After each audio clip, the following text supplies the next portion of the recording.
representing Brick City, finding those levels too. Look at that four-punch combination. It's a masterclass right now from Shakur Stevenson. That's what you're seeing. A masterclass. And Shakur meeting them with straight left hand. Oh, and there's a knockdown scored with the left hand.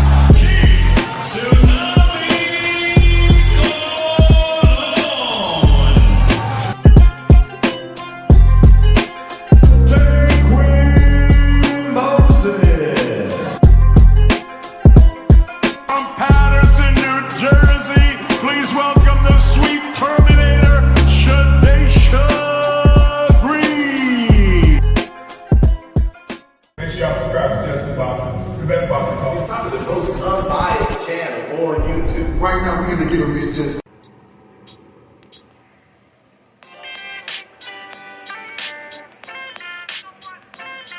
Yo,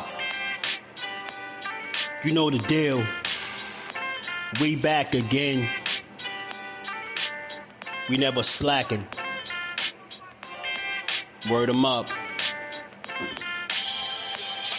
Ladies and guys, whether if you drunk or you high, it's time to pay respects to the illest man alive. If you think you got a point, he'll shrink you down to size. And from there it's downhill like a slinky or a slide. Open your eyes, got a deep connection with the rise, so you might see them jump in whenever they go live. Peep it, this channel blowing up now, it's not a secret. With tons of exclusive interviews to listen to. Them other channels I hate, but yo, they missing clues. They start narratives, sip the goose and twist the truth. It don't take a rocket scientist to get the proof. Just click the live at 4 p.m. Eastern time. But when you chime in, make sure you keep it kind. But if cowards want to debate, then it's feasting time. My man Just Do shine, busy all the time. Grind 24/7, 365. Videos he might have 365. My rhyme sick, they make you do a 365. You get a rich if you think you fit to survive. It's Just Do boxing, time to click the live. Ain't no beginners, if you soft, you ain't down to ride. I crush you, respect too, it's Just Do. He got the illest boxing show on the internet. The boy been a threat and he ain't even had dinner yet.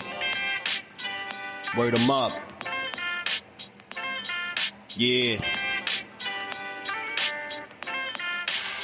You know what time it is.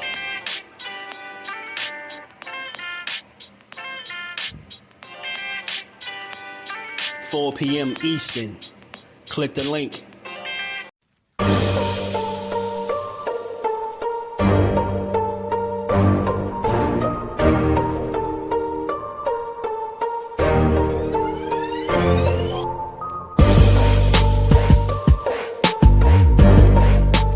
My biggest mistake I actually made in my sport actually came like last year. Defended for my world title, and I had to make my weight at 135. I missed weight by like 4 pounds. I went from like the poster child to the most hated in an hour. So yeah, y'all working towards what y'all want right now. When y'all get it, it's not enough. I can say in August, I stopped drinking. From June to August, I was drinking every day. From June to August, depressed, texting my brothers that, like, bro, I just don't want to be here no more. I just don't want to be me. My brother's pulling up on me and just making sure I'm straight. And then September 30th came, my brother died. So it was just like, damn, man. The hardest, I was going through the hardest times of my life, and I'm getting through it. Now my brother just died. And it was just like, damn, I'm gonna get through this one. Cause y'all know where we come from, bro. We come from like, that type of area where if something happened to you, you gotta do something back to him, bro. You know what I'm saying? So I was in that mind state, like, yo, it's time. F all that boxing stuff. F it. It's time to get back. Like, I'm on that. Before I make my move, right? I'm like, let me call my pastor. I call my pastor, man. I tell him, like, yo, I'm about to make this move, bro. Anyway, from me being back to get into the streets to me going to the streets and putting these people out. Like, yo, be the savior. Don't be the statistic, you know what I'm saying? And that's what my pastor told me that night, you know? He was just like, Keyshawn, like, if Kyrie was here right now, he'll come at me. Like, how you know that you will honor him? Long story short, I fly back home and I pray to God. I said, God, you know what's in my heart. You know how I'm thinking, you know how I'm feeling. If you don't want me to react a certain way off this situation, I really need you to give me something. And within that same moment, a great idea come to mind. And that was our DB3 Community Day. And from there, bro, I just started running with it. Our community day was the biggest day we ever had, biggest community event we ever had. Like over 2,000 people was there, bro, and everybody ate, and everybody got gifts, and everybody had fun. And right after that event, I got a phone call. Literally right after the event, I'm in my car, I got a phone call. I'm going to be on this January 31st card.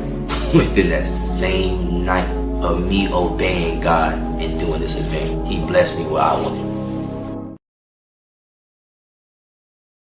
Moral of the story, stay prayed up.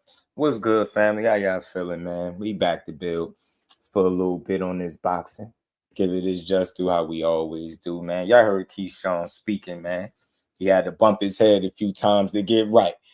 I think low key, you know, some of his situations could have been the best thing to happen to him because he sound focused. He looked like he in tip-top shape. And I'm ready to see the fight in January 31st. He got a real scrap with Jermaine Ortiz, but there's been a lot of talk about him and Devin Haney kind of going back and forth. You know, he said a while back that he'll go to 147 to fight Devin Haney. And just like in typical fanboy behavior, people start getting defensive and they start calling Keyshawn Davis a clout chaser, and he's clout chasing. And if memory serves me correct, a certain hit list came out. A certain hit list came out, and it had somebody name at number 7. What who name is that? So I'm trying to figure out, y'all, what came out first, this hit list or that recent call out from Keyshawn Davis talking about going up to 147? So it's not clout chasing for him to put together a whole entire list from guys from 135 all the way up to 147. That's not clout chasing. But then fast forward, you know, Keyshawn Davis, who's moving his way in that right direction from 140. He said he was trying to go to 147 in his next fight. But all he's doing is, you know, playing into the list. Yeah, his name was on the list. So he said, look, I'll go up there and fight him. But this list came out before Keyshawn Davis even made that statement about going up there. So I just want people to shut up about the clout chasing business. It's not clout chasing, bro. Everybody know who Keyshawn Davis is. Everybody know who Devin Haney is. Them dudes is, you know, top athletes in the sport, man. Keyshawn obviously much younger, you know, at an earlier point in the stage, but people know who he is, man. They don't need clout from mentioning each other's name. You get what I'm saying? I think Keyshawn Davis' clout came from the work he put in, obviously, in the Olympics to the pro game, right? Devin Haney's clout come from the work that he put in as a pro. It's him mentioning any other fighter's name is not going to do nothing special for his career, bro. It's boxing. Dudes get called out every day, B. You get me? Hey, let me say what's up to the family, man, before we get into this, man. Shout out to Ryan. What it do, man? Haney wants Keyshawn next. That's what he said. Yave's in the building. What's good? T Hill, my dog. Yeah, we on a little early today, man. We gonna build on the shout out to Irvin, Matt, Samuel. What it do, homie? Blue Hustle Man in the building. My dog JP. All things Cal Cooler Blessings family. How you feeling, my guy? What's good with it? Shout out to L Dub Boxing. The plug is in the building. Darren, what's good, my guy? How you feeling, man? Good to see you back in the building. Shout out to the Queen Lisa. How you feeling today? Lee and Boxing with 2-4. What's good, family? Y'all feeling at the like button? I don't know what side y'all on, but y'all already know. We gonna talk about it. We here, man. I was missing it. I was MIA yesterday, but we here today. You know. OP, what's good, bro? How you feeling? How you feeling? They say I'm cloud chasing the bank on 2026. You hear me? Give me $1 while you at it. Let me get $1 while you at it. Tell them boys to give me $1 down there at the bank. Dante Boxing Talk was good with it. Key on up the list. Number 1. Hey, man, that's what I like to hear. You feeling great? That's what I like to hear. Yeah, man. I just wanted to say, like, I think clout chasing is just overused, right? Guys can call each other out. This is my thing. As long as you are handling business when it's time to handle business, you know, guys are gonna call other fighters out. They're gonna express interest in fighting other guys, and they know what moves the needle. They know what names. They know who the names are. Real recognize real. The reason why Keyshawn would say something about Devin Haney, because it's he a name in the sport. He a real talent. They have respect. That's a respected win. If you can get that scout, you know what I mean? Who ain't gonna respect you, right? So I just feel like if Devin Haney could put together a list of guys from anywhere from 135 to guys fighting as high as 160 in Conor Ben, I don't think that's clout chasing when he did that. I just think he expressing interest in fighting these guys. So he put together a list. They know people going to talk about it. There's nothing wrong with it. It's boxing. It's entertainment. That's why people don't like boxing the way they're supposed to, because when the shit that they give us is entertainment, we don't allow it to be that. We get mad at it. Keyshawn calls out Devin Haney. You should want Keyshawn to call out Devin Haney, right? Y'all be saying he the face of boxing and shit like that, the Hanos fans. They be saying he the face of boxing. He this, he that. All right, well, people gonna call him out. So if Keyshawn calling him out, that's good for Devin Haney, because he needs good fights. He needs quality names on his resume. Keyshawn Davis could work his way to be one of those quality names that he fight. And this is my thing. If Keyshawn Davis was clout chasing, then why in the hell is he number 7 on this list? I just need to know that from the Hanos fans. I need to know, like, why are y'all mad at this? Y'all should embrace this, man. And I see this list. I like it. I like the thought of him fighting Shakur Stevenson, man. Like, I like the thought. Give me 2 seconds, y'all.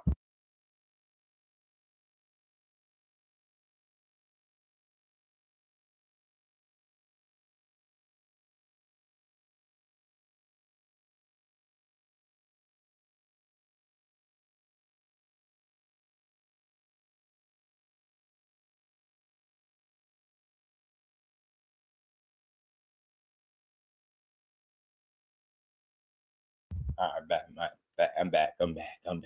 Thrill Hill, what's good with it, man? What's good, fam? See, I think Keyshawn gonna fight Crocker next. Nah. Keyshawn fighting he fight Jermaine Ortiz next. And they're not even being disrespectful. Yeah, they just saying they want to fight. Facts. And ladies always mad. Yeah, I'm feeling stupid. Had them ladies always mad at something. You got that right, my guy. You right, you got that right. But look, it's just boxing, bro. You want these guys to entertain each other, right? Devin Haney ain't saying crying about clout chasing, right? What did you tell Keyshawn, bro? Told you on the list, bro. Then didn't he tell him that? Where the tweet at? Hold on, let me get the tweet up, man. Hold on, where the tweet at? Told him he on the list too. Everybody on the list. Everybody getting fights. Told that man do I got that tweet in here where he told Keyshawn you on the list? Y'all know what he said. He told him.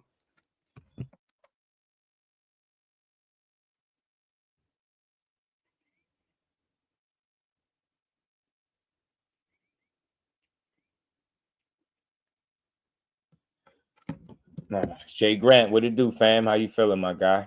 Haney beat Loma. Brian Norman Cambosis twice. Yeah, he beat Jojo Diaz was a good win. He got some solid wins throughout his career. People just don't give credit where it's due. You know what I'm saying? They don't give credit where it's due. Haney got good wins on his resume, man. You only could fight who's there, who's available, and who wants to fight you at the end of the day. I think we can all agree that I think we all could agree that this dude ain't ducking guys, right? I think all guys, all fighters call guys out, and you don't see fights happen all the time, but it's not a big deal. I just don't see it as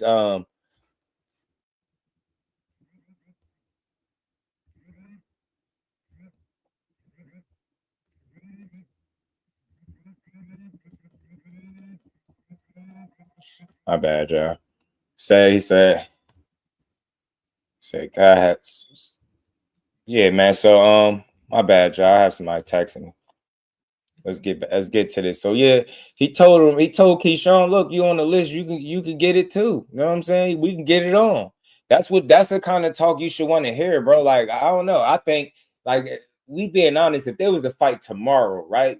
Next week or whatever, right? They both had full training camps, and Keyshawn and Devin Haney was the fight. Should it be a good fight right now? you might favor, Devin Haney to win, and that's understandable, but it'll be a good fight right now. I don't think neither guy needs clout from speaking on the other dude's name. You get what I'm saying? I think that's just foolish. You get me? So I don't know. I don't buy this whole. Damn, I thought I had that tweet in here. I'm kind of mad that I don't. I thought I did. Where he told him that he on the list, but y'all I gotta get to this Frank Martin stuff too, man. But he did tell. He said who on who list. Yeah, on that list, man. Yeah, on that list, dog.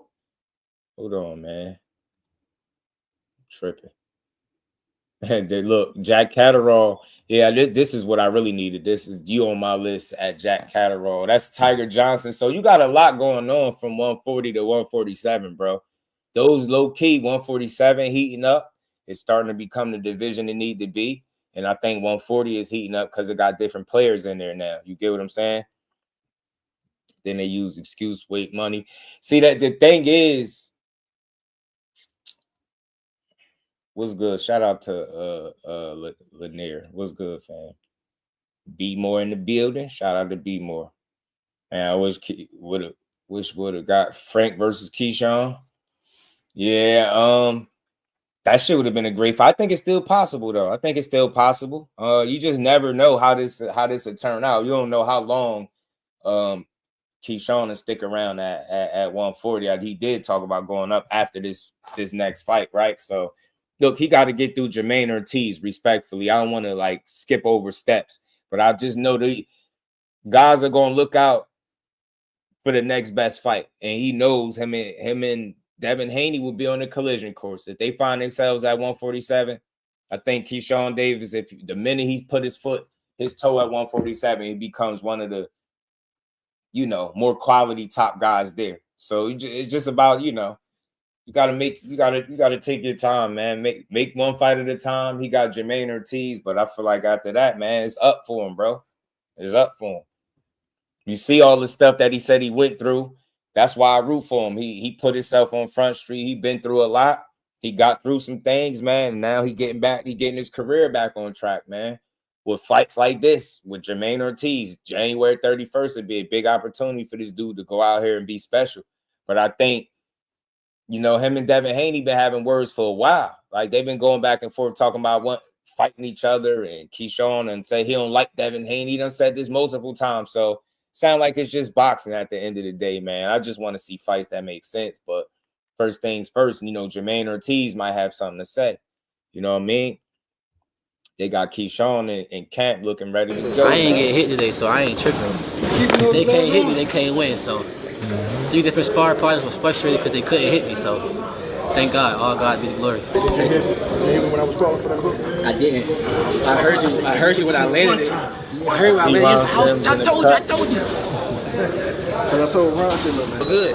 No complaints. I said Saturday, it was Saturday. So, I'm going to stop Jermaine, right? you all right? I don't know what he going to do. Some say he going to run, some say he going to press me. I'm good, bro. Boxing at a good pace, controlling the pace. Thanks, Chief. They looking for an excuse. That's what you're saying, Coach? They looking for an excuse? Well, shit, they better start making them. They better start making them. Let's go, Real. I like to see that, man. He looked ready to go, man. He looked ready to go. If you know how I know, they got some quality in they camp, man. Shakur and Keyshawn, they've been in camp working together, so they've been bringing in some quality work. You know what I mean? Outside of each other. I've seen Tiger Johnson in the picture. Bud Crawford in the mix. Tiger looked like he was over there. So they in good hands, man. As far as which sparring partners couldn't hit him, I don't know that, but Keyshawn, I mean, shit, look at the fights. He got good defense. That dude is sharp as hell. He don't get hit. He don't get hit with a lot of silly shit.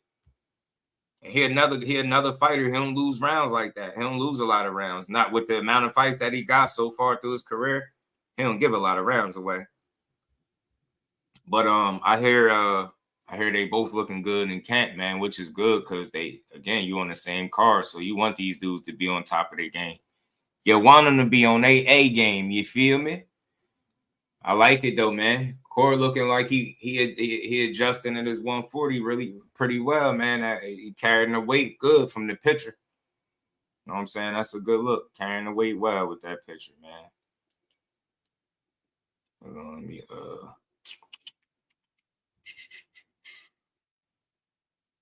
He said, who is sparring partners? You think he ain't sparring nobody? Bud would have been whooping both there. Bud to be in there. Bud to be in there helping though. He'll be in there helping, man. You know? Capping about fighters, yeah, you know how that go. Discipline and traps win fights. Yeah, I plan on it, bro. I plan on it, OP. I definitely plan on it. Because I don't see it. It's one of the ones where I don't really want to miss it. I don't got no reason why I shouldn't be going to this fight. You know, they're in the big room, man. I might need to see this in the flesh. And the fact that they added Keyshawn to the card just make it that much better. So yeah, man. It's gonna have to get figured out. I'm gonna have to work that out because I definitely need to see this fight though for sure. The whole card, matter of fact. You know what I'm saying? The whole card. But again, man, one fight at a time. I don't want to, jump too fast. But look, I like what Devin Haney been speaking since coming back, right? He's letting it be known anybody that want to fight him, he with it. He sound like he accepting all challenges, bro. That's how you want your fighter to talk. That's how you want your fighter to talk, man. You want him to tell Keyshawn he can get it, man. You know? You want him to let Keyshawn know he can get it, man. Z was good with it. And again, if you're a big supporter of Devin Haney, you already know you got guys like T.O. saying no, right? Roley talking about no. When you got a Keyshawn saying his name, you want that. You want that because it's another name, quality opponent that he could potentially fight. That'd be worth our time, right? That'd be worth watching. So I don't understand why people got mad at the recent call out. Shit, he can put his name on the list. He can call him out. I just hope that when they get to 47, they line it up. I really do. But like I said, Jermaine Ortiz might have something to say about that, man. I know Keyshawn ain't overlooking him, but he's just thinking about that next opportunity, man, and where it could come in.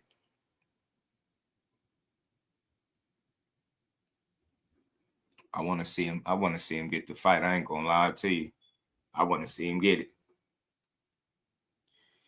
Seen Rolly Sunday. He said, nope.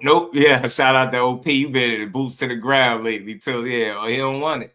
He don't want it. So, yeah, man, this was the tweet. I had to get this up. My bad. I had to pull this up.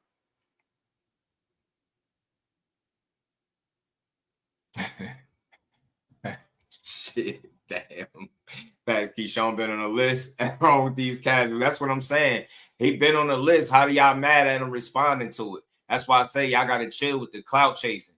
Tank Davis is literally legit out of commission. He not even fighting nobody right now. And Bill was calling him out. Is that clout chasing? The man at 135, y'all at 147. Is that clout chasing? You get what I'm saying? And I'll take y'all down memory lane, man. Y'all remember the old clip where they was talking and do this sound like they was planning on fighting each other? I'm gonna do like this for y'all. Cause y'all thinking ain't no love over here. Y'all remember this? Quiet on here.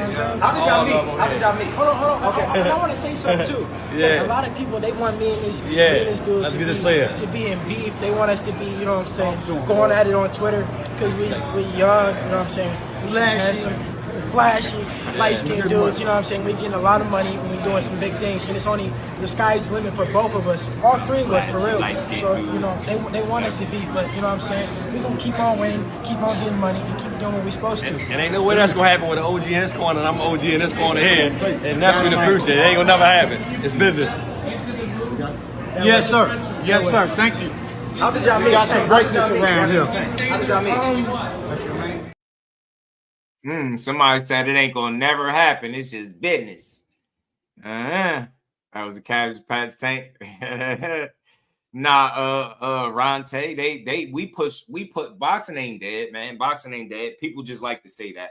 It's way too much good boxing this year to say, well, this past year and coming up to say boxing is dead. I think this is the wrong time to push that boxing is dead. Boxing ain't dead. People just don't really like it. It's participants, the people that talk about the sport the most, that claim to like it, they don't really like it. You get what I'm saying? It's not dead. It's alive and thriving, man. You don't see 140 heating up. Who would have thought we'd have got Shakur and Tio at 140 for 2026? You get me? It don't need to be revived. It ain't never died, bro. Boxing ain't died. You explain to me how boxing is dead when you continue to see people make some of the most money they've ever made in their career. How is boxing dead? Boxing is not dead. It just hit dry spots. It's a very imperfect sport. You get what I'm saying? Got a lot of inconsistencies, peaks and valleys, ups and downs, highs and lows. That's just what boxing always been, but it ain't dead. It's far from dead. Shout out to Hen Dog. You know what I mean? Turkey gave it a little boost. You know what I mean? We're making some of these fights. You know what I'm saying? Think about that. Yo, we got Core and Tio at 140. You got Shakur and Keyshawn Davis is making a 140 debut on the same card. Boxing is far from dead. You got Tio trying to dethrone Shakur. You got Shakur trying to take Tio belts. Nah, man. You got Tiger Johnson in the mix. It's a lot going on. 47 is alive and well, man. You get me? This shit is getting interesting, bro. I like what Devin Haney is doing. His name, he's fine. He found a way with this list to stay on people's mind. You can say what you want, but he on people's minds. But one fight at a time, man. He gotta get through Jermaine Ortiz, Keyshawn do, but he said he gonna stop him, bro. He said he gonna stop him. He said he's stopping Jermaine. I just want to see it. But this shit is getting fun, man. It's a lot going on, man. Tiger Johnson and Devin Haney went back and forth too. You got Tiger Johnson going at it, asking Jack Catterall about a fight. Jack Catterall asking Devin Haney about a fight, which is possibly going to be somebody that he could fight. It's a lot going on, man. Boxing ain't dead. Joe, what's good with it? Boxing heating up and this shit getting fun. I love all this shit talking. Make as many lists as y'all want, just as long as you fight when it's time to fight, bro. That's all I care about, Talk your shit, have fun, sell us some entertainment, but stand on business, man. I can't wait to see some of these fights materialize, bro. I'm telling you, I want to see it. We need to see it happen. You hear me? We need to see it happen. They don't want Turkey to take over. I don't think Turkey will ever take over. I think he can always be an addition to the sport. It's up to him and what his true intentions and plans are. Yeah, I just don't think boxing is the kind of sport where one person to come in and take over. It's too divided, I think, for that. Now, he can make his mark, but again, that's largely dependent on him and the people that he's involved with and what their true intentions are for boxing, right? If he truly here to put on the biggest and best fights possible, if that's what he on, then I think his moves will showcase that. You know what I'm saying? He could say anything out of his mouth, but he got to continue to put on the right kind of fights. Yeah, I think Crawford done. We're gonna talk a little bit about him too. But yeah, man, look, Devin Haney and Keyshawn Davis is a potential future fight that I think we all should get behind. I don't think we should call either of these guys clout chasers. For me, they put in their work, man. They put in their work. Keyshawn's a former WBO champion. Devin Haney's a current world champion, man. They need to fight each other at some point, and he needs opponents. And with guys like Rolly saying no, my guy Opulent asked Rolly straight up. He said nope, he ain't fighting no Devin Haney, right? Tio said no to Devin Haney. And let's keep in mind, Devin Haney had Tio name on the list too. He had Tio high up on that list, man. Yeah, Tio. Matter of fact, I don't know why the number one ain't up there, but the number one was Tio. He had Tio at number one. Tio, and he went after Tio. Tio said no. He got Core up there, Tank, Boots, Brian Norman. He beat Norman. Keyshawn, Rolly said no. Conor Ben sound like he's saying it ain't worth fighting him, so that probably won't happen. Ryan Garcia, this list. If you think about it, y'all, look at this list again. He fought Ryan. They would have fought again if Ryan didn't mess it up. I think he'll fight Conor Ben. I do. The question is, will Conor Ben fight him? Rolly said no. Keyshawn saying we could get it in, right? Barrios, I think he'll fight him, right? Fought Norman already. That Boots thing, that's you got to put an asterisk next to Boots because Boots up at 54. Then you got Tank and Core. Man, I ain't mad at this shit. If he can scratch off at least 3 to 4 names on this list, I respect it, bro. He trying. Shit, he trying. He trying to. Boots told Haney to fight him at 52. I don't think the thing is, it's simple, bro. If Boots would have stuck around and fought, him at 147 after telling everybody, you get what I'm saying? After telling everybody, shout out to my guy, man. After telling everybody, shout out to Like a Dog. What's good with it, family? He told everybody that he was moving up or entertaining unifications. I think it would have been stupid to stick around and fight Devin Haney at 47. I ain't gonna lie to you.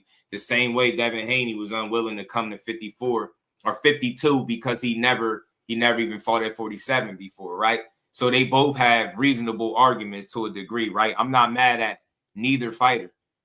What Devin Haney saying makes perfect sense. Yo, I never even fought at 47. Why would I fight at 52? I get it. Boots like, man, I'm done at 47. You know, maybe you could fight at 52. I get it on both sides. But we gotta kill this notion that either guy was somehow scared of each other. What you seen was 2 dudes who number one priority obviously wasn't them to fight each other, but seemed like they were willing to do so, right? But they had different ideas about how that fight could take place. Devin Haney like, look, I'll fight you at 47. You get me? I'll fight you there. But Boots like, I'm done with 47. 52 sound better. You get me? So they both had. If you mad at Boots for saying no to 47, or you been mad at Devin Haney for saying no to 52, you get me? It's boxing. Ultimately, they just wasn't able to agree on what weight the fight could take place at, so it didn't happen. Right? That's all. It's that simple. And what did Devin Haney do? He went to 147. The next best thing, Brian Norman Jr. And he fought him. Get what I'm saying? Cool. Moved on. After Brian Norman Jr., he moved to Teofimo. Teofimo said no, who was number 1 on his list. Then he moved on. You heard some talk about them possibly wanting to try to make a fight with Shakur. I think that's something that they'll revisit that if possible down the line. You know what I mean? These fights are makeable is all I'm saying. This list ain't as crazy as what people make it seem. You know what I'm saying? It's really not. 135 is kind of slowing down, but 40 and 47 is picking up. Yeah, they just didn't agree. That's all to it. You get me, Joe? That's it, bro. That's it. That's all. Jordan, what's good? Yeah, they be doing me crazy. They be doing me foul, Jordan. They be doing me so foul. So y'all make sure y'all hit the like button, support the grind, sub to the channel, turn that bell icon on, and let's build, man. We on early, and we gonna talk about it. So, yeah, man. You say got beating them, split decision. After Boots drops him early, shit. Platt Boy, my dog, was good with it. I don't know, man. This is a really ambitious list. I always said I think he can beat Ryan Garcia in a rematch. I'm standing on that. Conor Benn is a bit of a wild card, but I think he just got the skill set to outbox that dude. Talib was good with it. And I don't even think Conor Benn would be in a rush to get in there with Devin Haney. Rolando Romero said no. You get me? Keyshawn saying, yeah, man, it's some fights for him to make, bro. He got some options, bro. 47 and 40 is where it's at. Hugo World, what's good, fam? What's good? Andy Cruz. Shout out to Andy. Yeah, man. I hate that. They don't need that. Should go another direction, man. They talk more about Andy Cruz and Keyshawn than they do Andy Cruz and his title shot that they got coming up. Devin Haney, fuck you, nigga. Let's fight. Devin Haney next. Fuck Devin Haney and Bill Haney. Pussies. New York, stand up, baby. We in, baby. Ain't know what he wanted to say. Y'all remember that too. So there's always Hitchins. And Hitchins just tweeted. He tweeted recently about moving to 147 and being a 2-division champion. So, like I said, 140 and 147 is heating up. It depends on how these fights materialize, but I think there's more options than ever. And I think 135 is kind of cooling off a bit. You know what I'm saying? Haney beats Richardson Hitchins easy? Hell nah. No, he don't. No, he don't. He tried, didn't he? He tried. He tried to come for. He tried, didn't he? He tried, man. He tried to come for him, man. But look, that's what you want, bro. If you a Devin Haney, if you part of the Hanos clan, you want people to call him out. You want people to call him out. Him and Hitchins would be a great fight. Neither one of those dudes is, that's not an easy fight either way. They both have similarities to their style. Hitchins was an Olympian, so he fought at a higher level as an amateur. Devin Haney obviously more accomplished as a professional. He's a 3-division champion. Hitchins just got a title at 140, right? It's a good fight, but ain't no way Hitchins losing to Devin Haney easy. That's a really good fight. That's a 50-50 fight for real, for real. I'm telling you right now it is. And Hitchins going to prove some people wrong. I'm telling y'all. I don't know who his next opponent going to be. I wish it was Frank Martin. And we're going to get to that. We're going to talk about that because Frank Martin won smoke, man. So, like I said, 140 and 147 is heating up, bro. I'm telling you now. Frank Martin not compete. He got a crazy knockout at 140. He sound like he wants smoke with Hitchins. You got the clip where Earl Spence talking about it. It's a lot going on, man. Shout out to my cousin Ashley's Corner. How you feeling, man? Peace and blessings to my cousin. How you? Good to see you in a bit. Hitchins is an honorable mention. I got Africa 80. Talk to him, cousin. They bugging. Y'all better put some respect on Hitchins' name. That look, he not losing to nobody. He not losing to another pure boxer easy. You get me? No, Hitchins ain't easy to deal with. I'm telling you right now. I'm telling y'all. Hitchins been around, bro.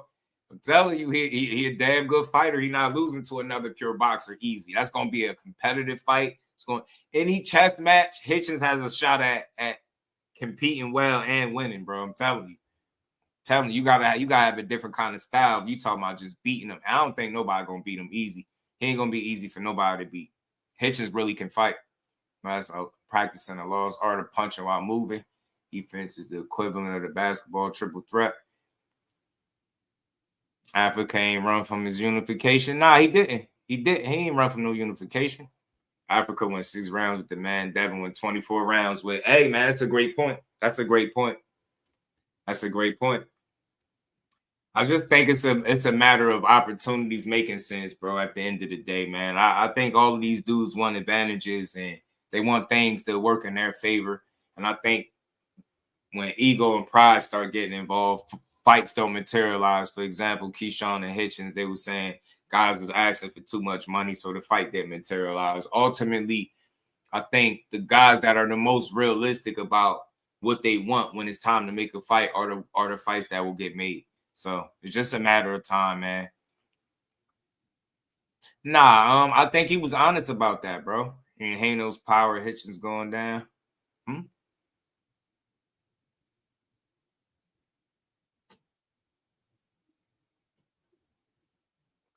Shout out to my guy, man, like a dog in that Cash App. KB, man, appreciate the love, man, the Cash App. Appreciate the support, my guy. Always supporting the grind. Shout out to you, man.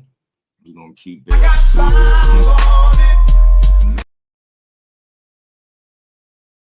Shout out to KB. Appreciate you, bro. Yeah, I look. Boxing ain't as simple as just, it ain't about ducking. I think Hitchins was honest. Hitchins said, you know, he wouldn't want to fight. He wouldn't want to fight what's his name? Matias. He wouldn't want to fight Matias under the IBF rules because he feel like he'd be weak. He acknowledged the fact that Subriel Matias is a beast. So maybe somebody else he'll be willing to fight, take the chance with, but he just wasn't willing to take the chance. You might not like him saying it, but I respect the honesty. He acknowledged, like, look, Matias is too dangerous of a fighter to go in the ring with being less than 100%.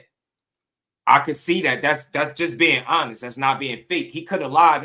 Yeah, I'll fight him, and then don't do it. You get what I'm saying? He was honest. So a lot of other people would have said, yeah, I'll fight him whenever, however, under the rules. And then when it's time to do it, they don't do it. He was honest, and he didn't do it. He was like, but then the fact that they both got titles when it was in front of each other, they said a unification. Now that rehydration shit or the IBF rules go out the window. So he just was honest, bro. And Matias is a dog. He a dog, bro. That's not somebody that you want to fight if you feel like you physically compromised. You got to think, bro, this shit ain't about being scared. These dudes ain't superheroes. They're not superheroes.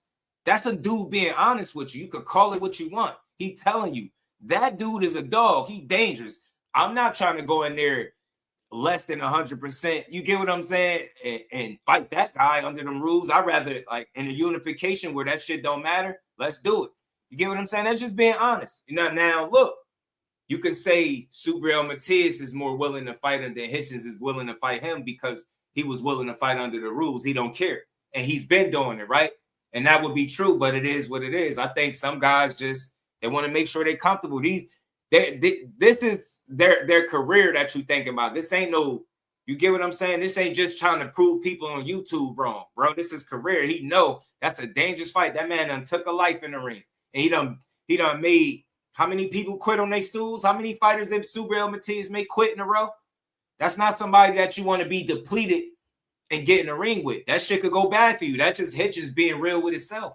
It's being real with itself. Like, yo, I go fight that dude, Dre. I might get my ass whooped. You get me? That's gonna be a tough fight. Hey, look, if I gotta be under these IBF rules and fight him less than 100, man, that shit could get bad. I'd rather go somewhere else. You don't like it, but it's reality. It's just honesty, and I could appreciate any man being honest, yo. That's all. I ain't saying I like it, but I respect the honesty. Like, nah, I ain't fighting him like that. That's all. You know what I'm saying? But I think now that shit will sort itself out. You're going to have to fight him at some point. You know what I'm saying? You're going to have to fight him at some point if y'all both in the same weight class and y'all still have belts. You get what I'm saying? But you don't know. You don't never know what the next move may hold, man. You know what I'm saying?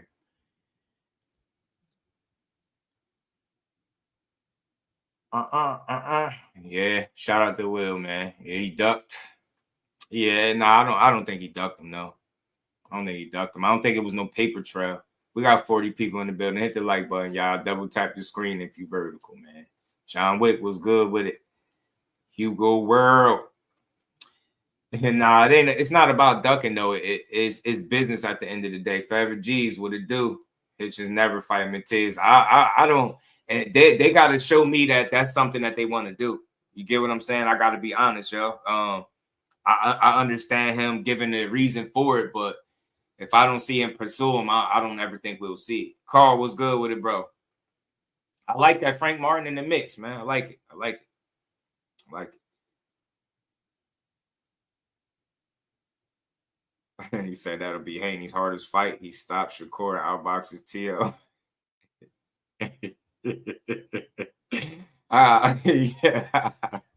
Yeah. Bro, I'll bet anybody in the world, I don't give a damn what weight they fought at, Shakur ain't getting stopped by Devin Haney, bro. It's a lot of shit it's a lot of shit that Devin Haney will do. Stopping Shakur ain't one of them. What? What could you possibly see in the ring that makes you think Haney is stop Shakur? What the hell? That shouldn't be a chess match, bro. Neither one of them guys stopping each other. Mr. Improv, what it do, man? Nobody want Matias. Why him and Gary hasn't fought yet? It's anyone's guess, bro. I think guys prioritize certain fights, cuzzo, and I think certain people don't fancy getting in the ring with Subriel Matias. Think about it. Tio had a chance to fight him. He said, nah, on pay-per-view and everything. That's the legit duck. Y'all, and I don't like the word duck, but y'all like, because I keep hearing y'all saying, no, Richardson, Hitchins, duck. No, what Tiafimo did is considered to be ducking. They had a whole fight, a deal in place.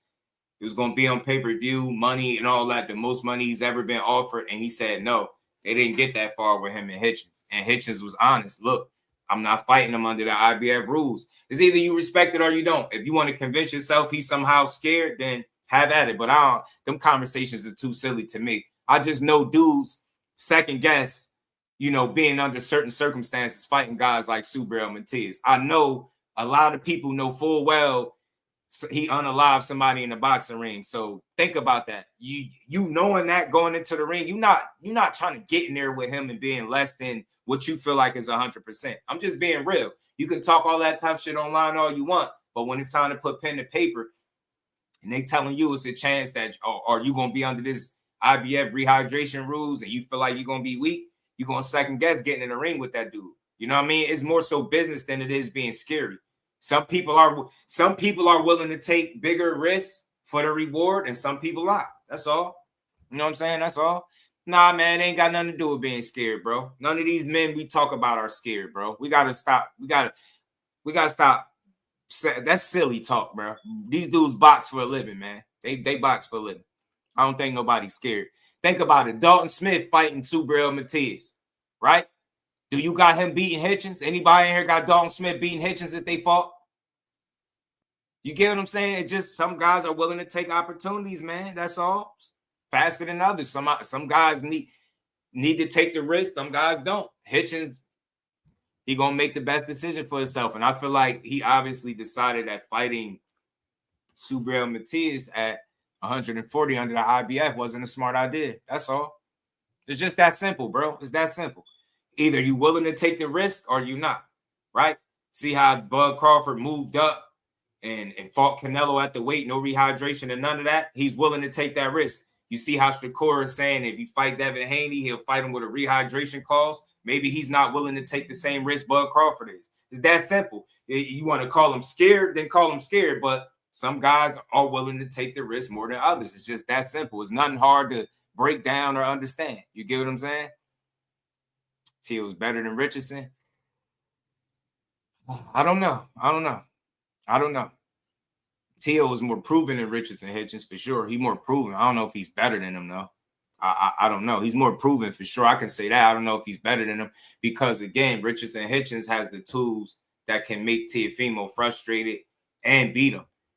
Being a conventional pure boxer, Richardson Hitchins one of the best pure boxers in the game. I definitely think he'll give him all kinds of hell, man. He'll give Teo hell. That's just, in my opinion, because of the styles. Styles make fights. Teo has shown the ability to consistently struggle with pure boxers when he has to step in the ring with him. You know what I'm saying? And never forget, that's a dude that let Kambosos beat him. So he an up and down performer. You know what I'm saying? He an up and down guy. Up and down guy. Up and down guy. But yeah, I would like to see this fight, man. Let's see how many names in this list that Devin Haney is able to get through. You know what I'm saying? Let's see how many of the names he can make it through.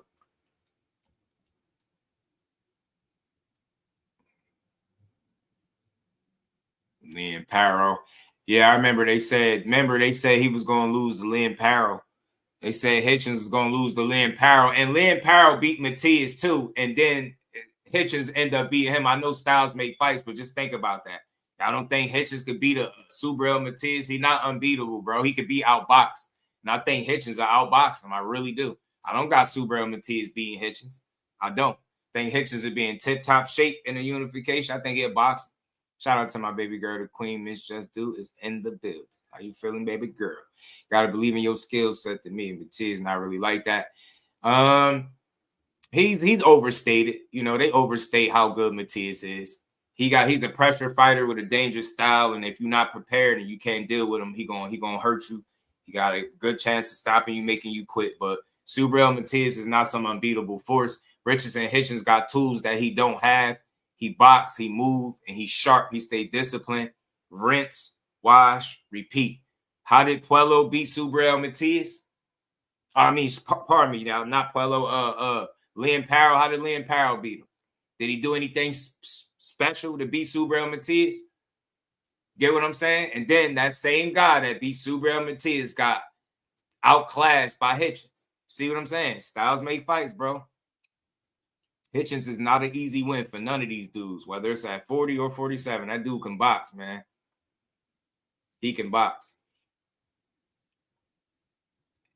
Haney landed, 70-something punches to like 50-something punches from Norman. It wasn't as bad as what you thought. He outclassed him, I'll say that. I don't think he beat him as easy as people made it seem. He just had the tools that Norman didn't have, and he utilized them and won. Just gotta believe he can beat him. I don't think Africa questioned himself, bro. But I think he, like I said, I don't think dudes want to be less than 100% taking dangerous fights. If somebody's if you were a boxer and somebody was telling you, yo, your next opponent is this pressure fighter that can stop X amount of guys and even unalive somebody in the ring, and you got to fight them under these rules that you feel like is gonna make you a weaker guy, are you gonna be in a rush to get in there? Like, be real. Fuck all that fake bravado shit. Guys do not want to get in the ring feeling like compromised, fighting a dude that they know is going to be an issue or could be an issue. That's just being real with yourself. But then you have some fighters that are willing to take those same risks, and we love them for it. You know what I'm saying? But I don't have this. I don't have conversations about guys being scared because I don't think that's what it is. I think guys be trying to be strategic, and they take calculated risks, bro. Shout out to D-Man. What's good with it, bro? So we'll see, man. We'll see how many of these names this dude is able to get through, bro. But I like the energy that he's showing. Tiger Johnson in the mix is a good name too, man. That's another good name. So let's see if this fight ever materializes. Keyshawn said after this fight with Jermaine Ortiz, he moving up to 147. And with guys taking their name out the hat with Devin Haney, the Rollies, TOs, he ain't got as many options as you would think. So he need a guy like Keyshawn Davis to be calling him out because he need potential future opponents. So I like this, man. I like this from both of them. Let's keep rolling, y'all. Let's keep rolling. Something else I had to talk about, man, because we see this going on, man. We see this going on. Frank Martin just fought, right? First fight, debuted at 140. Got a knockout. You know what I mean? Got a knockout. You said you call it calculated risk, scared to lose your Man. Oh, man, yeah. I just know better than that, right? I just know better than that. I don't think nobody's scared to lose their I think it's a lot that go into these fights, bro. I feel like this. We wouldn't have to worry about fighters being scared to lose their per se if we supported dudes better when they lose. Every time somebody does lose their look how they talked about it. Look how Keith Thurman got trashed when he lost to Pacquiao to a split decision, right? Look how Errol Spence got trashed when he lost one fight to Terrence Crawford, right? Look how Devin Haney was getting trashed when they thought he lost to Ryan Garcia before the Osterine test came out, right? Fighters can't even lose and still get support. Look how people, you get what I'm saying? Like, once you lose, it's over with. Frank Martin got knocked out by Tank, and most people thought that was going to happen anyway. Look how they trashed Frank Martin and clowned him still to this day, talking about, he's just waking up. Like, boxing, we kind of create that environment where guys, I think, second guess taking certain chances because they think about how they're going to get scrutinized and where their next opportunity going to come from. So I think it's a lot to consider when you are risking your so-called it ain't so much as being scared to lose it as much as you're being strategic about how you move. You've spent how many years building yourself up to a certain point? You're not going to be stupid you know what I'm saying? You're going to be very smart about how you put it all on the line, because in boxing, there's no tomorrows, right? So one loss could set you all the way back. And now you stuck looking, you know what I'm saying? You stuck looking kind of crazy. So I get it to a certain degree, but I feel like if we did a better job at supporting these guys more when they lost, they would be more willing to take chances. And why I'm saying that, because you're hearing more and more fighters come out and speak on how the media perceives them after they take a loss. They go out there, give us a fight that we wanted, and they immediately get trashed. Brian Norman just lost his and got trashed for doing it against a more experienced fighter. He got trashed. Now he trashed. He not good, all this stuff. But beforehand, he was the most dangerous fighter at 47. So I got countless examples of when guys lose their how they get shitted on. I don't remember the last time somebody lost a fight where they was undefeated and the boxing public didn't shit on them for it. David Morrell got beat by Benavidez. Look how they talked about him afterwards. It's time and time again. It's the same old shit. fighters are aware. Everybody don't want to get shitted on. Everybody don't want to be the butt of the jokes, right? This is what it is, man. Think about it. You can't even get support if you lose. They support you all the way until you lose, bro. All the way until you lose. I'm telling you, just think of every example I gave you, from Keith Thurman to Earl Spence, there's countless guys. These dudes lose they owe, and we write them off after that. Now they should retire. Now Earl Spence one-dimensional. Now, Derrick James is trash as a coach, and he shouldn't have got coach of the year. It's like a trickle-down effect of bullshit, and fighters know that. So they're more conscious and aware of how they're treated and talked about online. So I think to a degree that makes them a bit hesitant to take certain fights. I do. But I don't think that's the end-all, be-all, but I think that factors in for sure. Shout out to CJ. Spence lost one fight. That's what I'm saying. Fans are the problem. Absolutely. Brian the new Regis now. Right. And then now, why you saying that, that's taking credit from Brian Norman. You give him our Devin Haney's win. You know what I'm saying? It's weird, man. Fans definitely the problem. They just don't know how to support without the slander. So we can't. Why should a fighter be in a rush to give us something we want when we've shown them time and time again, when they lose giving us something we want, we don't even support it? Tell me I'm lying. You got Earl Spence, one of the realest fighters in the game, and he's spoken on it. People, they love you when you win it. When you lose, it's a different story. They write you off, and you know what I'm saying? They move on to the next person. You know what I'm saying? They move on to the next person, bro. But this is another fight right here that potentially is something that I think people want to see, right? Hitchins and Frank Martin is a great fight. And I said this before, I'm glad it's going in this direction, and I just hope they make this shit happen, right? Because remember, Earl Spence, after Frank Martin knocked out Bartholomew, right? They interviewed Earl Spence real quick, and he said maybe we could get this fight in with Richardson Hitchins. You know what I mean? They be butchering his name, but Richardson Hitchins and Frank Martin is a great fight. It really is. Hitchins and Frank Martin. Frank Martin went on the podcast to talk about it a little bit. 2 Cents was good with it. Yeah, man. The boxing ability, man. The way he boxed, bro. The way he boxes is gonna be a problem. He got long ass arms. He disciplined. He got that pedigree. He could box, man. Frank gonna have his work cut out for him if this is next. He did do this interview. He was talking about the fight. Hey, that's easy work. You know what I'm saying? Oh, it's easy work. Richardson is easy work. Interesting. Easy work. I'll stop him. Bust his ass. Easy work. Oh. He just talked too much. I just seen something with dude on he was talking about the Devin Haney and Brian Norman fight. Like, he was just talking about that. He just act like he just that guy. You know what I'm saying? Like, it's cool. You supposed to have that confidence and all that. You know what I'm saying, bro? But you gotta have more than a jab, dog. Like, he got a great jab, but that's all he got. You know what I'm saying? He act like he just he out here putting pressure, like serious pressure on these fighters. You know what I'm saying? Like, he cool. I feel like Keyshawn more of a, Keyshawn don't overdo it. Richardson, he overdoing it. He beat Cambosis, and you can't tell that man not a damn thing. He ain't knocking nothing out. You know what I'm saying? He ain't hurting nothing. He's something to play with. Keyshawn Davis. That's easy work. You know what I'm saying? Oh, it's easy work. Richardson is easy work. Interesting. Easy work. I'll stop him. Bust his ass. Easy work. Oh.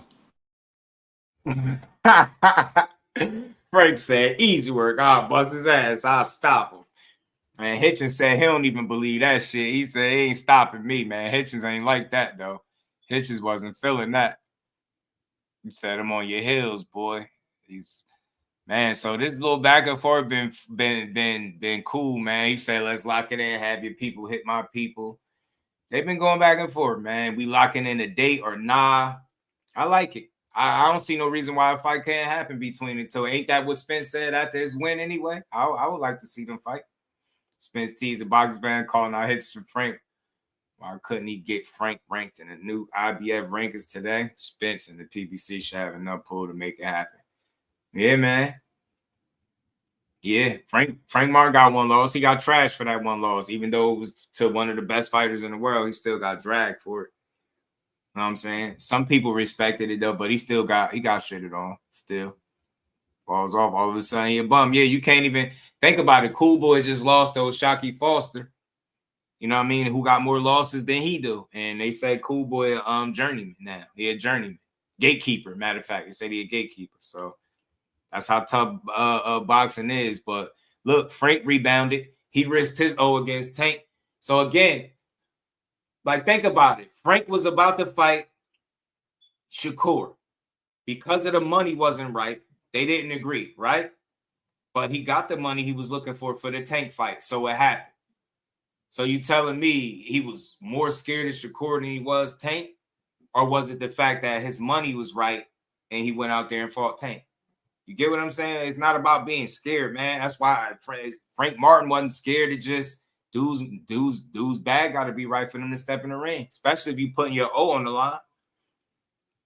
That's the strictest rules. We can move on from Hitchins versus Frank. That's bad, man. That ain't no good, man. That ain't no good, man. It need to happen though. It need to happen. I don't know why it can't happen. You know, I don't know why they need to make it happen.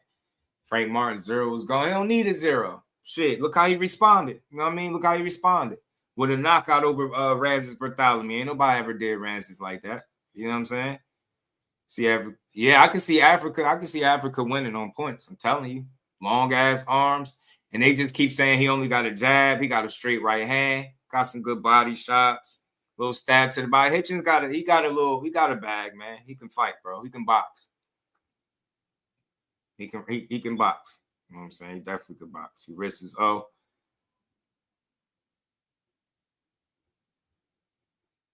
Yeah, Tank got a draw. And they wrote him off, right? They wrote him off for the draw. You know what I mean? They crapped all over him. They still, to this day, they talking about that shit, that draw. So, I don't know, man. I think this fight, if it ever comes to fruition, it's a good fight. You know, you need these dudes like this to mix it up. Frank say he'll stop him. It'll be such an easy fight. I doubt it. I don't see Hitchins being easy for nobody. Frank Martin either. And I'm telling you, Hitchins got pedigree, long ass arms, and he could flat out box. And that makes him a tough out for anybody. He's not gonna be easy for nobody to beat. So we'll see, man. We don't know what the future hold. When I heard Richardson Hitchins say he was going to announce an opponent soon, this is the first name that came to mind. But, you know, it's going to be some red and yellow tape for them to get through for this fight to even be pushed over the hump. So it is what it is, man. It is what it is. 140 and 147, though, is getting interesting. You know what I mean? We got Jack Catterall and Tiger Johnson interested in fighting Jack Catterall, who might end up being a fight for Devin Haney when it's all said and done. So I don't know, man. It's a lot going on, man. It's a lot going on in boxing. Or should I say on the Twitter space in boxing, right? Tiger Johnson told Jack he on the list. Let's line it up. Jack asking Devin Haney who's on the list. I don't know. I can see that fight happening too as well, man. Another fight. Boxer Devin Haney gonna have to settle for one of these dudes. Lanky versus Buff. Who that? Who that was Lanky versus Buff? Coley beat Jagba. Was that a draw? What happened in that fight? What was the end result in that fight? Nah, I thought he got outboxed. Yeah, we did. So yeah, I remember Dub saying that when he first like around the time when he first said it, he said he was teasing us with that fight. But I don't know, man. I don't know. I just feel like, man, at the end of the day, man, they got some good ideas, but if they're not gonna pull the trigger, then there ain't no reason to go back and forth. I think Team Adam Nazim wants to Hitchins fight, or the Team Martin does. Team Nazim got Gustavo. He was ranked, so they fight out. Get eliminated on January 31st. Spence can't even get Frank ranked. Nasty. That'd be a good fight. I like Azim. That's a cool fight. The thing is, all of these guys need to stop taking fights off the table for themselves. They need these opportunities. Every last one of these dudes do. That's crazy, though. Stars to say it was a draw. What are you talking about? It was a draw. Oh, Bacoli. Yeah. Nah, I thought a jog would beat him. A jog would definitely beat Bacoli. It wasn't no draw. I remember that. Nah, they I don't know. They kind of took that from Bacoli. That's what I think. I mean, from Jog, but I thought he outboxed him. Thought he boxed dude. I'm not big on Bacoli. He's a strong dude, durable, but I'm not big on him. I'm not high on fighters that come to the ring out of shape. On more than one occasion, you just don't be in shape. Like I ain't. It just don't impress me. The least you could do is be in shape. Yeah, Jogba just did the better work, more consistent offensively, and you expect Bacoli to land big shots, but that shit wasn't about nothing. So again, man, 140, 147, man, they got some new players, man. Let's see what division reigns supreme from 35 to 47, actually, man. Let's see it. But let's keep going, man. I got some more stuff I got to get to, man, that I want to talk to y'all about, man. I mean, I feel you. I just don't think it was a draw. I didn't think it was a draw. I thought Bacoli got outboxed. I really did. I thought he got outboxed for real. Thought his ass got outboxed, and they helped him out, man. Thought he got outboxed.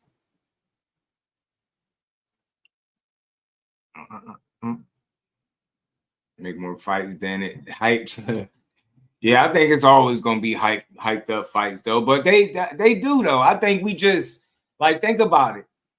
Guys can't even go back and forth on Twitter. We be mad at everything, every interaction. Like I like it. I just don't get overly excited for nothing because I just look at it as entertainment, right? We know once contracts and stuff or paperwork is in place, then that's when it gets serious. But a lot of times it just these dudes just be drawing back and forth, and I'd be cool. Keep up with Ortiz, yeah, I do. I think Keyshawn got the pedigree that Jermaine Ortiz don't have, but Ortiz has fought, higher caliber opponents as a professional than Keyshawn Davis. So it should be a good challenge and test for both of them. Jermaine can box, but how he comes in is going to be up to him. But he slows down in the back end of fights, and I think that's where where the fight really could get away from him. In the second half, we'll see if I'm wrong, but I think in the second half is where he allows fights to get away from him.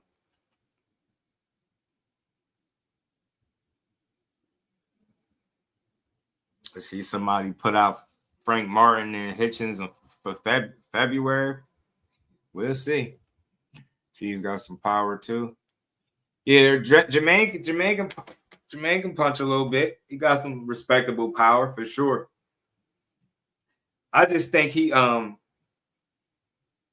has lulls in a fight where he don't really do much. And like I said, he tapers down in the second half of fights. Those are two negatives I think that's going to catch up to him against Keyshawn Davis. But we'll see. His approach is going to be important too because we all know he can box and move, but, you got to find a balance, man, between being on the front foot and boxing and moving because I think Keyshawn can do it all. I think there ain't much he can't do in the boxing ring, man. I think he's going to win this fight. Money on Frank Martin. I'm taking sides for anyone. Who that? Frank Martin for who? What fight? Blunt. My dog was good with it, bro. Was good with Jermaine. Speed Tank. Close fight. Yeah, I think he edged it, Ryan. I think he edged it, bro. I think he edged it, man. But I got some stuff I'm going to get to. What's good with it, Blunt? How you feeling, my guy? What's good with Jermaine? I got something I want to pull up, though. Got to get to this.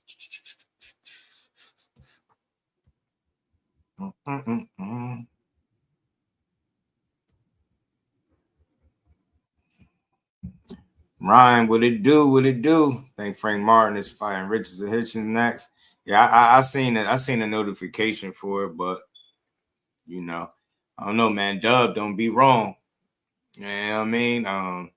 Because he gonna break it down in a way where he could cut through the BS, right? And figure out based on where these guys are situated at and with the rules that are in place, they ain't even gonna be able to fight each other. But we'll see if they can find a way to put it together despite the current circumstance or landscape. We'll see, but I'm telling you, man, don't be wrong too often. Man, got to sit on his punches with Key. I think Jermaine just got to put together a game plan and be consistent. He be having them drop-offs in his fights. I'm telling you, that's going to be probably one of his biggest issues, his approach to the fight and how he slows down in the second half. I've seen it too many times. He's I don't like to call him a front runner, but it seems like that. With the right person in front of him, he'd be a bit of a front runner. He do so well in the first half, and he kind of fizzle down the stretch.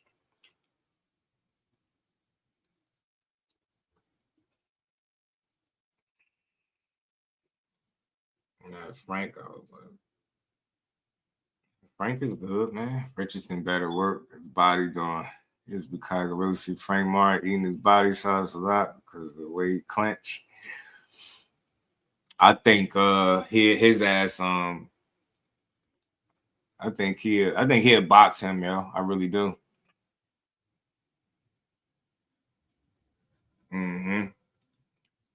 Let's keep rolling. Let me pull this out. I gotta pull something up for y'all. This video. Give me a second. Hit the like button, y'all. Do I think Spence fighting again? The longer it go, the less likely I think it's gonna happen. He don't look like he care about it. So you see him and then it make you think he gonna come back, and then it's like another few months go by. So it just be seeming like he not. So I'll lean towards no. Because the longer he stay out, it's like, who we gonna come back and fight? You know what I'm saying? Who we gonna come back and fight?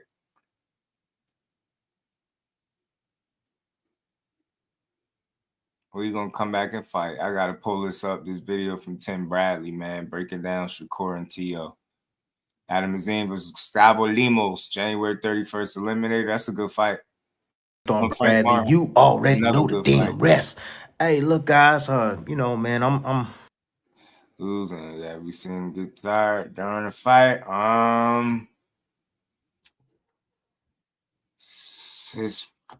Maybe I seen him slow up a bit in his Artem fight, because I seen him take some big body shots. I think some of the body work Artem did slowed him down a bit, but he still did it. It was still a really good performance.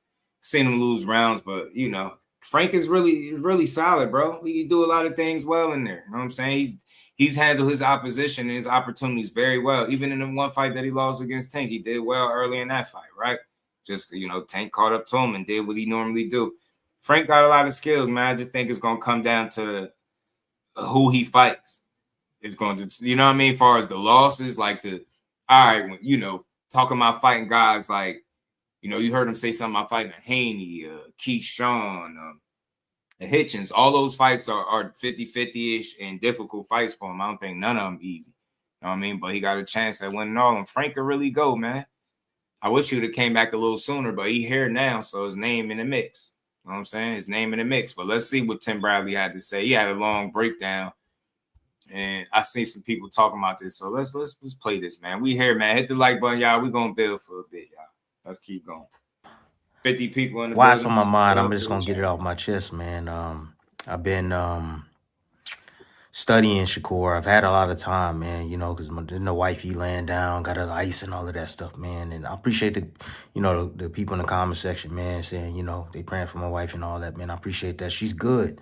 She's getting stronger every single day. But anyways, I've had some time to really just analyze Shakur, analyze Teofimo Lopez, and I want to talk to you guys about some things. First of all, this is something you probably only gonna hear here. Yeah, you only gonna hear it here. And so I appreciate my stormtroopers, man, coming back, watching videos. The ones that are coming in and just clicking in, you want to hear what I got to say, but ain't subbing to the channel, man. Go ahead and sub to the channel real quick. Shout out to the stormtroopers. But this fight right here is gonna be about feet. That's what it's gonna be about. Yeah, Tim, what do you mean by that? Feet. One thing you gotta understand about boxing, right, is you can, punches gotta be thrown. I get that. You understand that, but it's the feet. The feet is what gets you in position to be able to land those shots. Footwork is extremely important. When I look at both these guys and I look at Shakur's footwork, I look at Teo's footwork, And what I noticed about T.O.'s footwork in particular is that in order to be able to throw with the amount of power that he has, you know, I've noticed with T.O. there's always a subtle pause before he actually explodes. And T.O.'s a guy that likes to explode into contact, like to explode into his opponents, man, to land his offense, you know, fast, you know, twitchy type muscles, you know, fibers, you know, he's extremely fast. You know, some may say that, you know, his, you know, twitchiness kind of reminds him of like Roy Jones' type of, you know, movements, how quick he's able to close that distance on his opposite. Theo is a super athletic guy, but again, I think in the past he's over relied on that athleticism, and he's had the certain level of talent in front of him that has been baffled and confused by the things that he do that I call fluff and bluffing. I feel like a lot of that stuff won't be effective against Shakur. Maybe I'm wrong, but I do feel like that will be where a challenge may lie for Shakur, dealing with a guy that's athletic. It'd be a bit tricky move, but we'll see, because we've seen him be so up and down against a pure boxer. And I'm gonna play I got the video with Andre Ward and Shakur and you know, Roy Jones, where they interviewed him and he was talking about the fight. And I see some people complaining about how he is going to potentially approach this. Look, man, if y'all mad that Shakur is going to do what's best for him to win the fight, you might as well not even tune in, bro. Because if you expecting him just because it's T.O. to fight in a stupid way, or, you know, be overly aggressive when he don't got to be, knowing that T.O. likes guys to stand right in front of him, and when you don't, he has a harder time. Told you, he's a smart fighter. He's going to approach it that way, and I wouldn't expect nothing different. Position. However, he's in there with a guy that is a master at controlling distance. That's like he's a master at literally, you know, getting in his position, right, in the position where he wants to be, and taking away your positioning. And with doing so, he takes away your feet, you know, and that's why I think feet are going to be extremely important in this. You know, if you can keep your opponent off balance, for instance, let me just give you an example. It's like T.O. explodes. There's a subtlety before he explodes with his offense. And as soon as Shakur sees that, he's anticipating something to come. He knows he's going to explode in. So what does Shakur do? T.O. takes a big step in. Shakur takes a big step back. You know. Real quick. Do I still got that thing in here? Far as when people say Shakur got to let his hands go, just remember this. Look at his punch accuracy, 52.2%. He landed power punch accuracy, 55.6%. That shit way higher than T.O.'s. Way higher. T.O.'s is like 20-something%, 22 or something like that. So I think him not throwing his hands, I think that's like that's obvious. And it's a boxing match, you gotta fight, right? But I think people creating this narrative that he don't let his hands go it's been overstated a lot. Like, the numbers that back that up. You can't have numbers that high if you don't let your hands go, if you don't throw your hands at all, right? So not only do he throw his hands, he actually land them shits. You know what I'm saying? So yeah, go look at them numbers. It's crazy. He got some high ass numbers. Again, always understanding. He's very efficient. I've always said that. That's why I great appreciate eyes, his game. understands boxing very well in movements. And Shakur's going to step out of range and make T.O. fall short a lot of the times. T.O. likes to, you know, and I noticed now, I've been watching a lot of him, man. That's all I've been doing is just watching T.O. and Shakur. You know, I've noticed that he likes to jab to the body. You know, one of the things is like, in order to find your timing, you know, you gotta be able to land your jab. And if you can't land it up top, you know, the biggest surface to hit is the body. And I noticed that T.O. likes to start low. You know, he'll flick jabs up top, but he likes to. Very intentional, blunt. Everything's with a purpose, intentional and efficient. And again, like I get what you're saying, but think about it. One of the fights that Tim Bradley criticized Shakur about is the Nakatila fight. Mind you, that's a fight where Nakatila didn't even win a single round on the scorecards. For real. He got like 12 zip, dropped twice, all types of shit. And they were saying he didn't let his hands go in that fight. So who the hell dropped him? Who was winning all them rounds? I'm telling you, I've said this time and time before. Him not throwing his hands is an over-exaggeration because they can't even name more than one fight where they could really have a leg to stand on. The only fight is De Los Santos. Outside of that, there's not been a fight where he didn't let his hands go. There's been one fight. I'm telling you, just like the hand injury situation, they overstate that, overdoing it. I done seen him get a knockout with injured hands. So it's like these people just say anything, bro. The man always let his hands go, and his connect ratio is a lot higher than his opponent's. The efficiency is what would jump off the page. So he's not wasteful. So a lot of times people just want to see volume without intention, right? And that's not what he do. He's just not a wasteful guy. Start low. And he will do it against orthodox fighters, and he will do it against southpaw fighters as well. I've seen him do it both. And he's going to be looking to land those particular shots, which is a straight jab and also the right hand downstairs. Okay, he understands that he needs to break these guys down to the body. Not only that, but also be able to land his shots to be able to catch his rhythm and catch his timing. All right. So with that being said, you got Shakur, who's not going to allow him to do that. Shakur, again, he's going to take the floor, so to speak, from underneath him. He's going to pull the rug on him every single time. Shakur, I believe early on will do a lot of movement. He will. Hold on, bro. Y'all gotta let me get through the thing, man. Y'all just be typing. What the hell, man? Bro, man. Nah, man, we can't do that. Hey, man. Shout out to, what's his name? L. Starcy. Bro, I urge you to go do your homework, fam. Do your homework. Do your homework. I don't know what people consider being a draw anymore. I don't even know what that consists of. But I've said this before. Don't take my word for it. If you want to know about his drawing power or if he can sell tickets, just go look up the history. He's always been able to sell. It's Teofimo that hasn't been able to sell. He's never been a draw.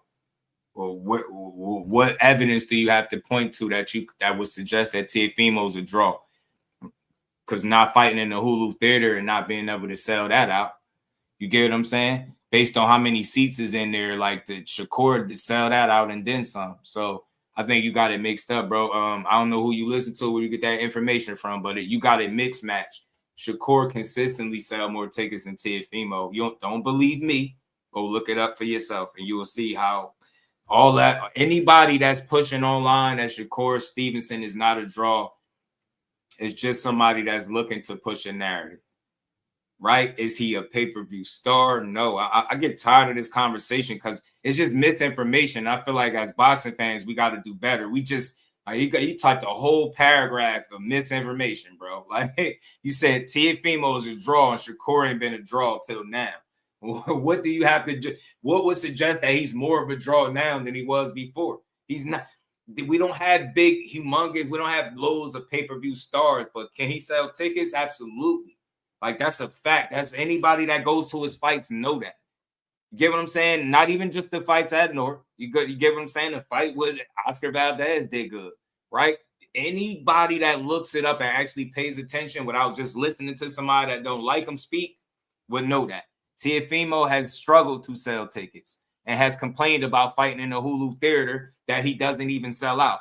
As a matter of fact, they fighting where at now, and T.O. is fighting who, and now they fighting where in the bigger room because of what? See what I'm saying? I don't think they would put him there if he couldn't sell tickets. It would be stupid because then they would lose money. You get what I'm saying? BJ, what it do, homie? So that's all I wanted to say. Like, all of, he can't sell stuff, that he's not a draw, that's misinformation, bro. It's misinformation, and it's just not true. You get what I'm saying? Who we comparing him to? You get what I'm saying? But nah, this dude never had an issue selling tickets. I mean, see, damn, you making it worse. He said that's for me. I've never watched a Shakur fight. So how do you know if he sell or not if you never watched him?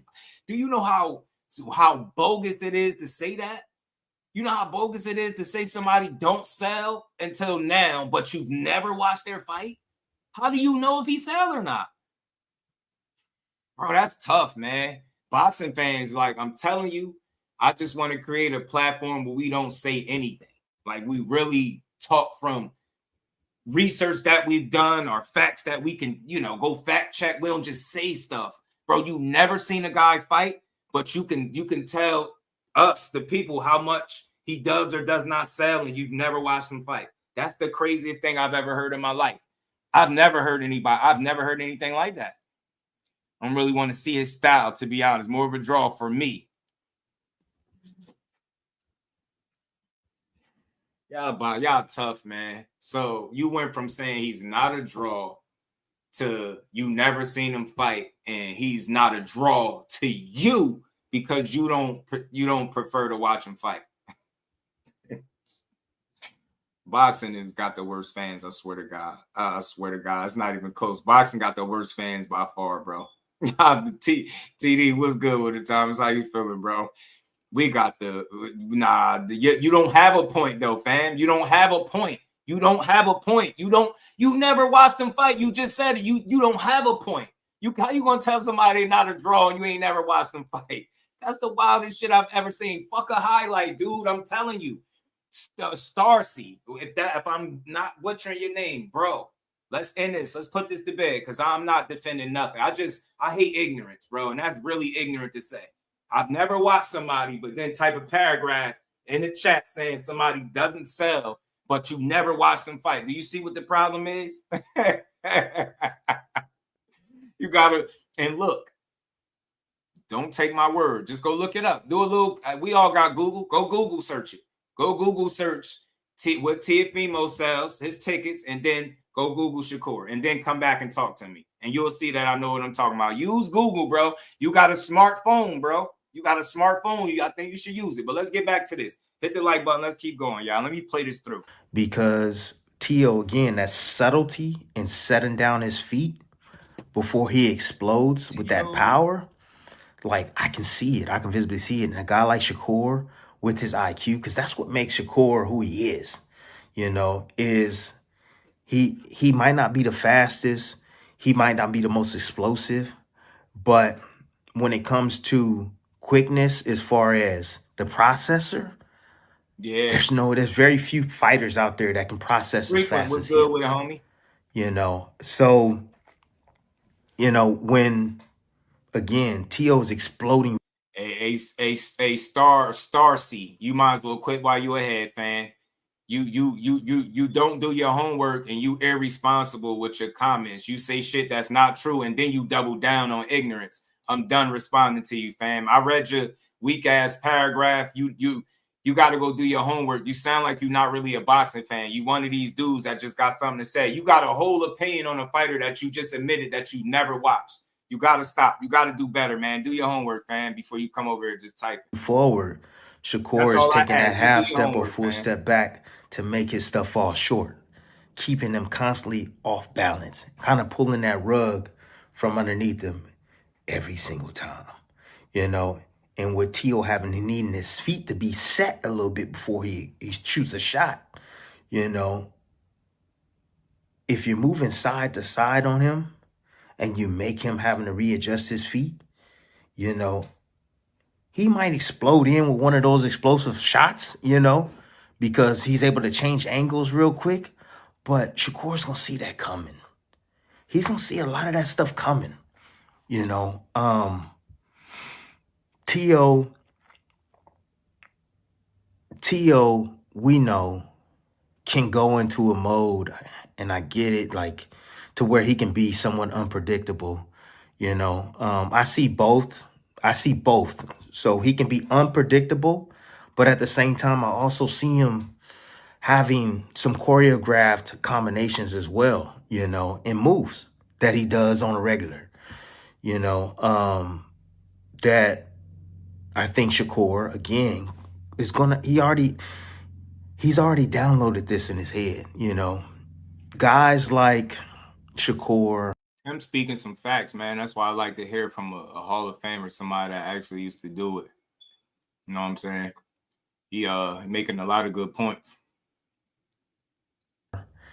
Can they can predict fights before they even happen. You know, one of the things that I heard with Crawford said that he knew he was going to win before the fight was even announced. Crawford already played it over in his head. Shakur has played this fight because they're somewhat cut from the same cloth when it comes to IQ, you know, and, you know, I see people still trying to doubt Shakur's toughness. I'm not doubting Shakur's toughness at all. Hell no. Shakur has shown us that he is tough as they come. He's a hell of a competitor, you know.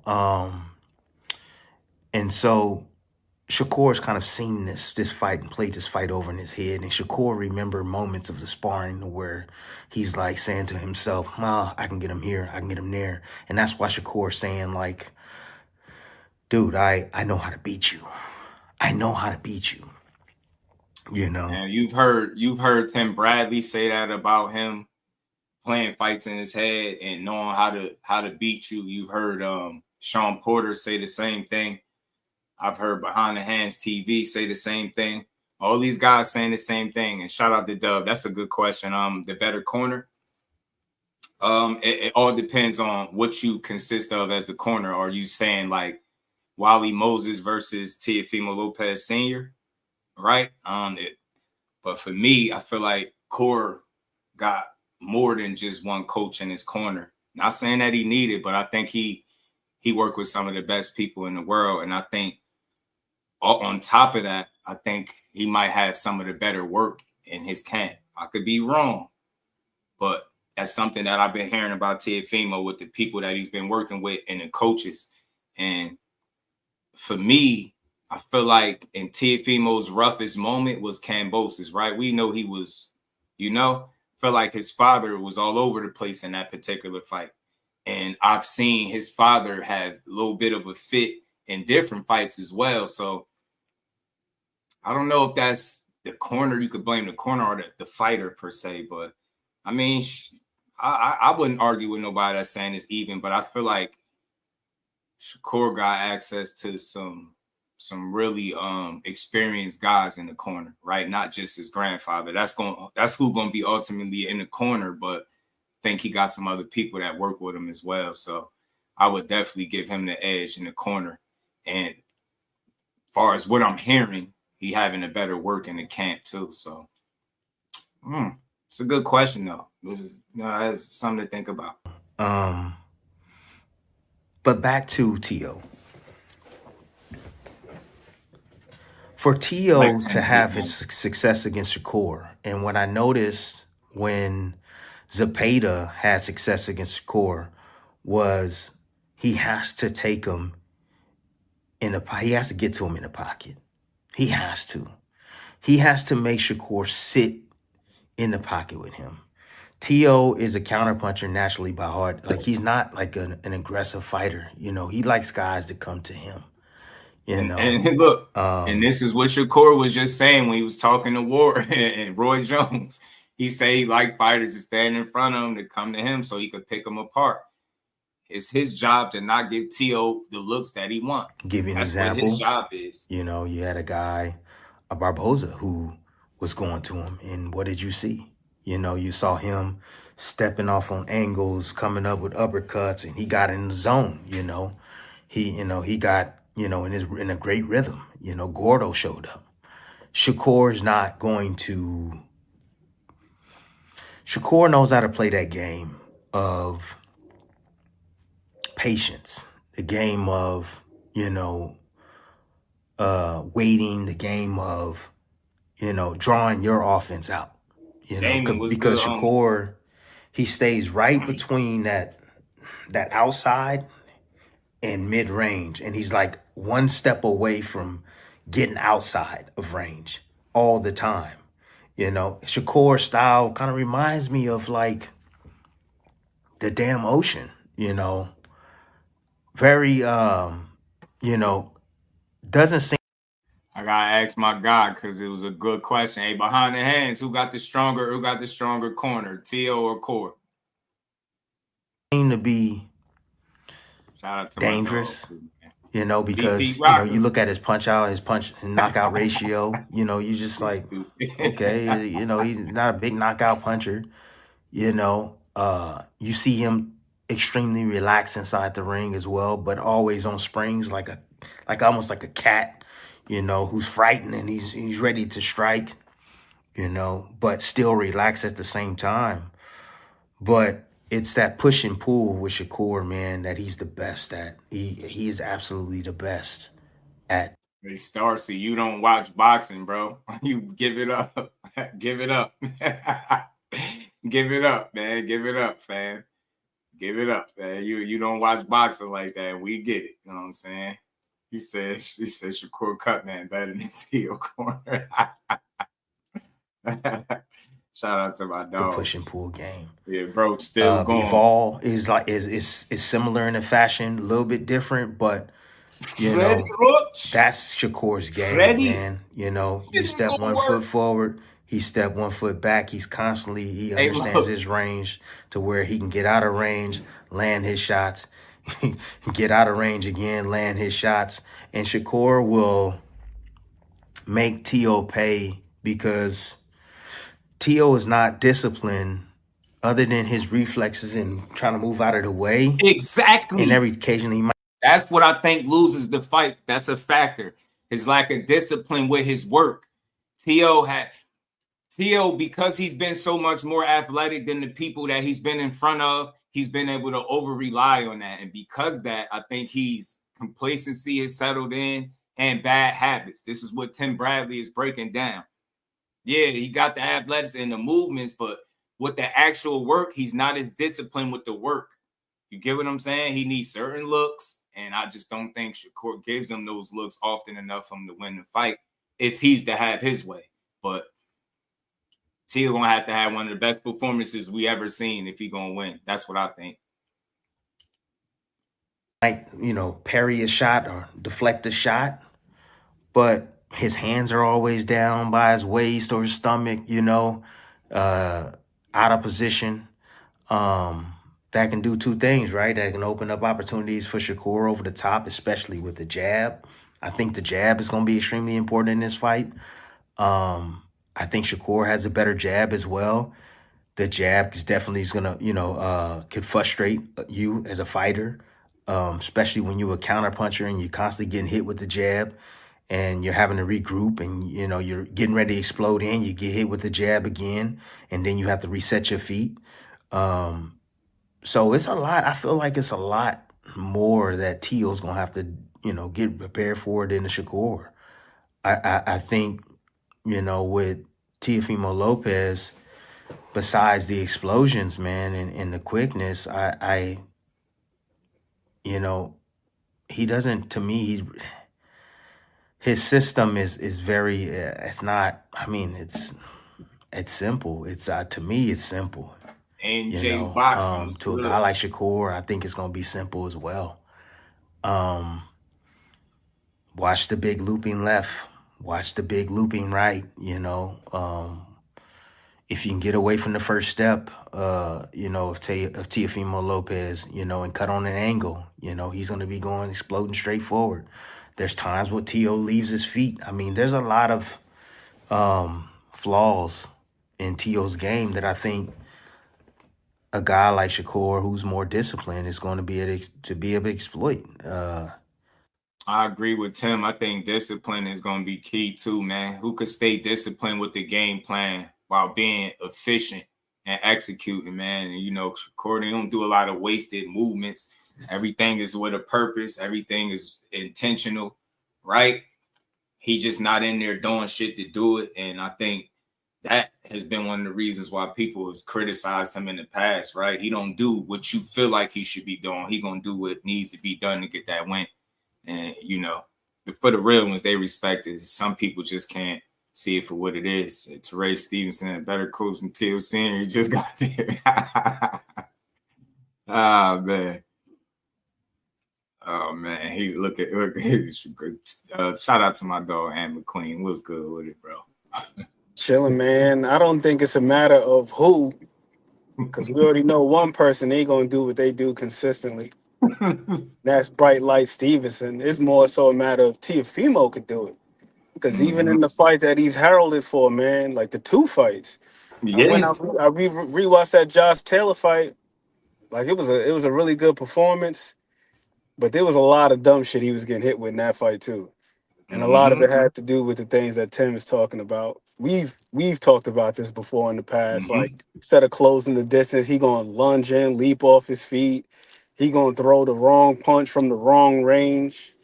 Like T.O.'s inconsistent as hell with his jab. The Loma fight, first couple of rounds, I like the way that he kept it simple. He was working with the jab when he had Loma on the retreat. He attempted to go to his body, and in the second half, he just completely went away from it. It was like 2 different fights. Now, thankfully, in the first half of the fight, Loma didn't do enough to warrant a decision his way. But like 7 through 11, there's like 5 rounds straight. It was straight Lomachenko. And them Yeah, rounds yeah, weren't it even was. close, bro. Them rounds was super definitive, too. Yeah, yeah. And I just don't think you could ever point to a fight where Shakur has given up 5 rounds, let alone 3. You could barely get 2 straight rounds on him. Hell no. 5, man, I'm telling you, because I keep hearing that argument. If the TO that fought Loma shows up, he gonna win. I don't fucking think so. Because I just don't think it was nothing super special he did in the first half. Like, I don't think he was locked in. Don't get me wrong, but when you have such little resistance being put up, you're allowed to do what you do.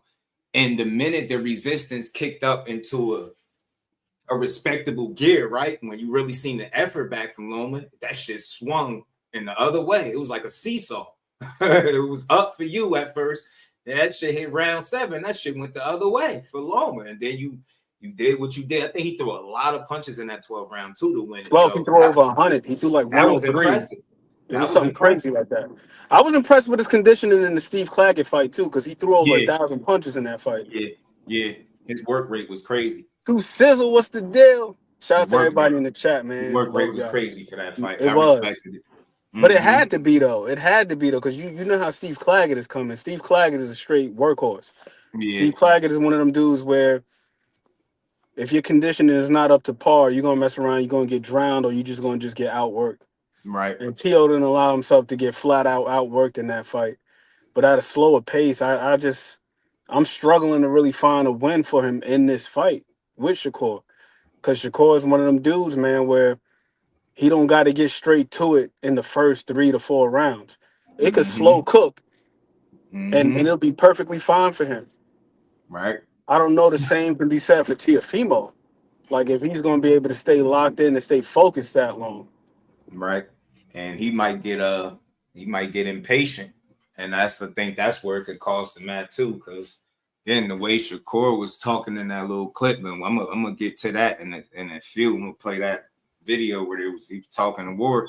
Sound like we know he's a student of the game, man. But that's what I appreciate. The shit that he don't just talk just to talk. He clearly breaking down like, oh, this dude like you to be in front of him. You know what I'm saying? You get me so he could look good, and you want you to pressure him, and nah, man, he gonna use movement and shit. Yeah, and people already complaining.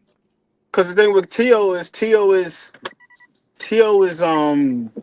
very reactive. He's a reactive fighter. Like, he's got great reflexes, got like fairly good eyes and all that other stuff. But it's the little things that he doesn't do consistently. I think that's where the struggle comes as far as him being first, like with the creativity or the lack thereof, or just like the unwillingness to just do the little things like use a jab when you're coming forward, or even just be a little bit more responsible defensively. So he be having them lulls where he's just in there. Right. And Shakur is very, very, very consistent with the small things. Like when he engages, he's constantly using his lead hand. Even when he's not jabbing, he's going to probe, he's going to measure.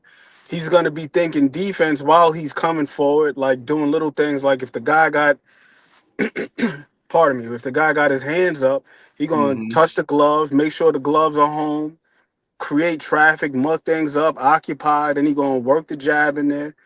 Then he's going to slowly work the hook in there. It's just constant.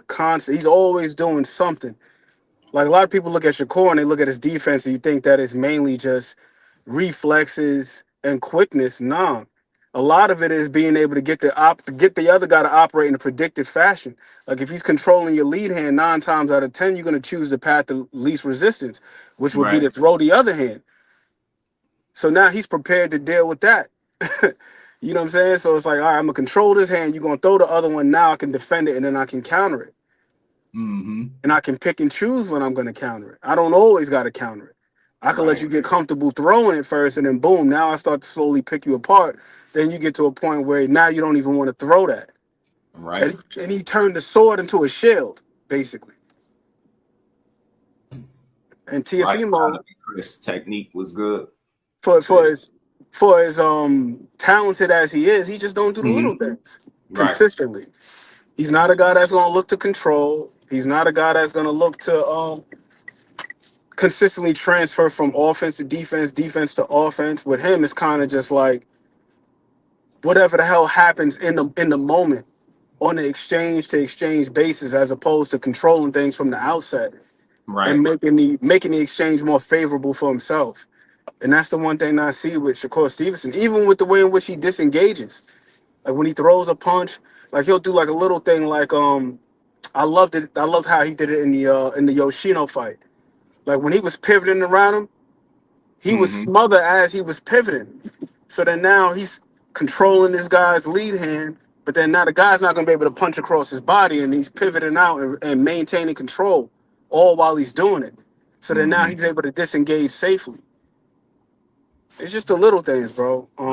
It's not always exciting, but I think the reason why those fights aren't exciting is not because Shakur is a boring fighter, but we need back and forth action in order to be stimulated. We need it to be a back and forth affair. But for the most part, he does a really good job of turning it into a one-way thing where he's able to hit the other guy's not able to hit him. So it doesn't always make for an exciting fight because it's not back and forth. It's just one guy controlling things and operating on his own terms.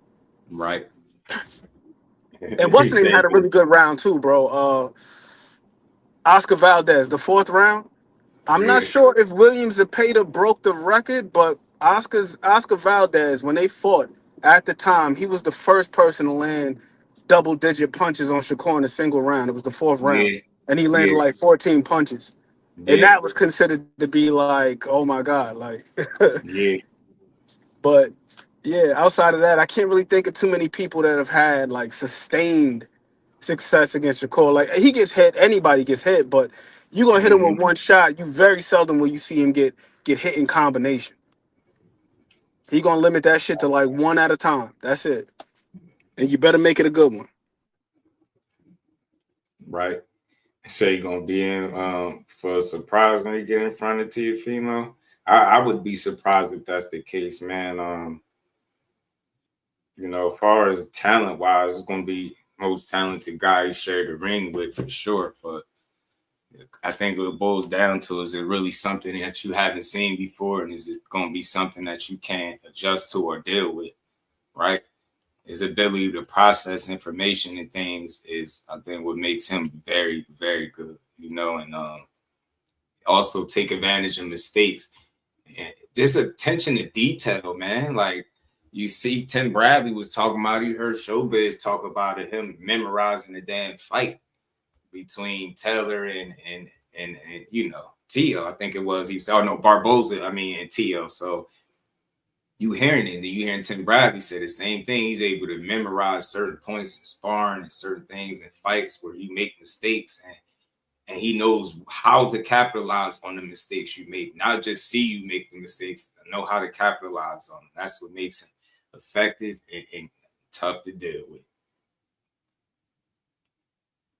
Hell yeah, man. Processing is one thing, but being able to capitalize, that's another thing. And knowing what to do and what to counter with what, and having a great understanding of convention. Right. You know what I mean? This guy throws high, you can counter underneath, or this guy throws his jab, you can counter over the top of it. He steps there, you step there.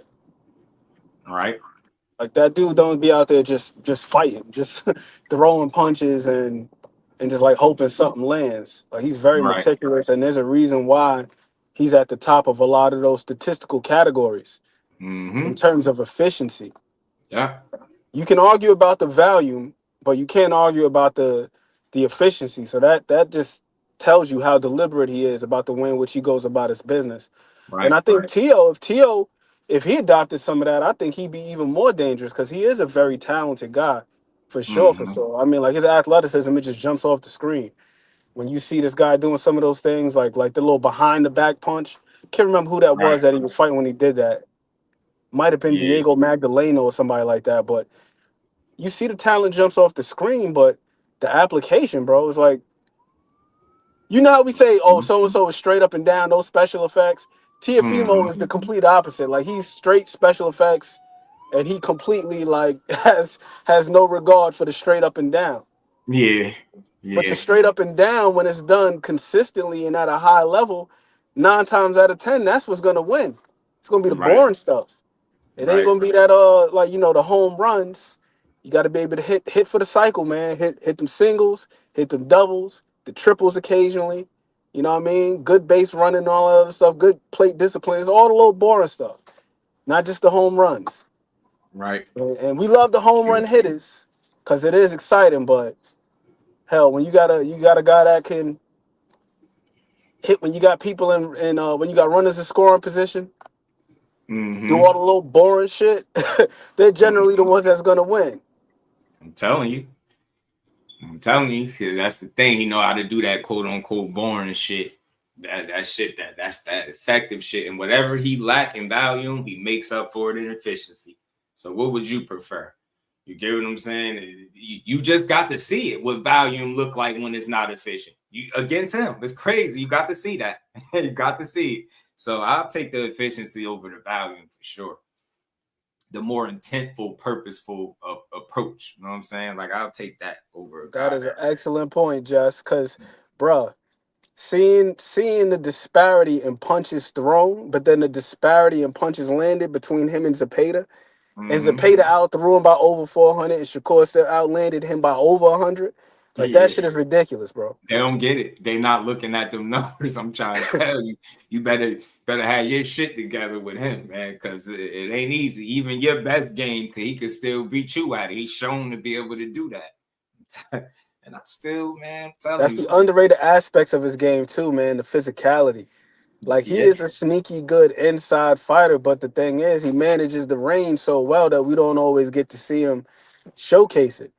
And the thing that I really like about him, and what pisses me off about some of these taller fighters, is if you don't have to forfeit your advantage, don't do it.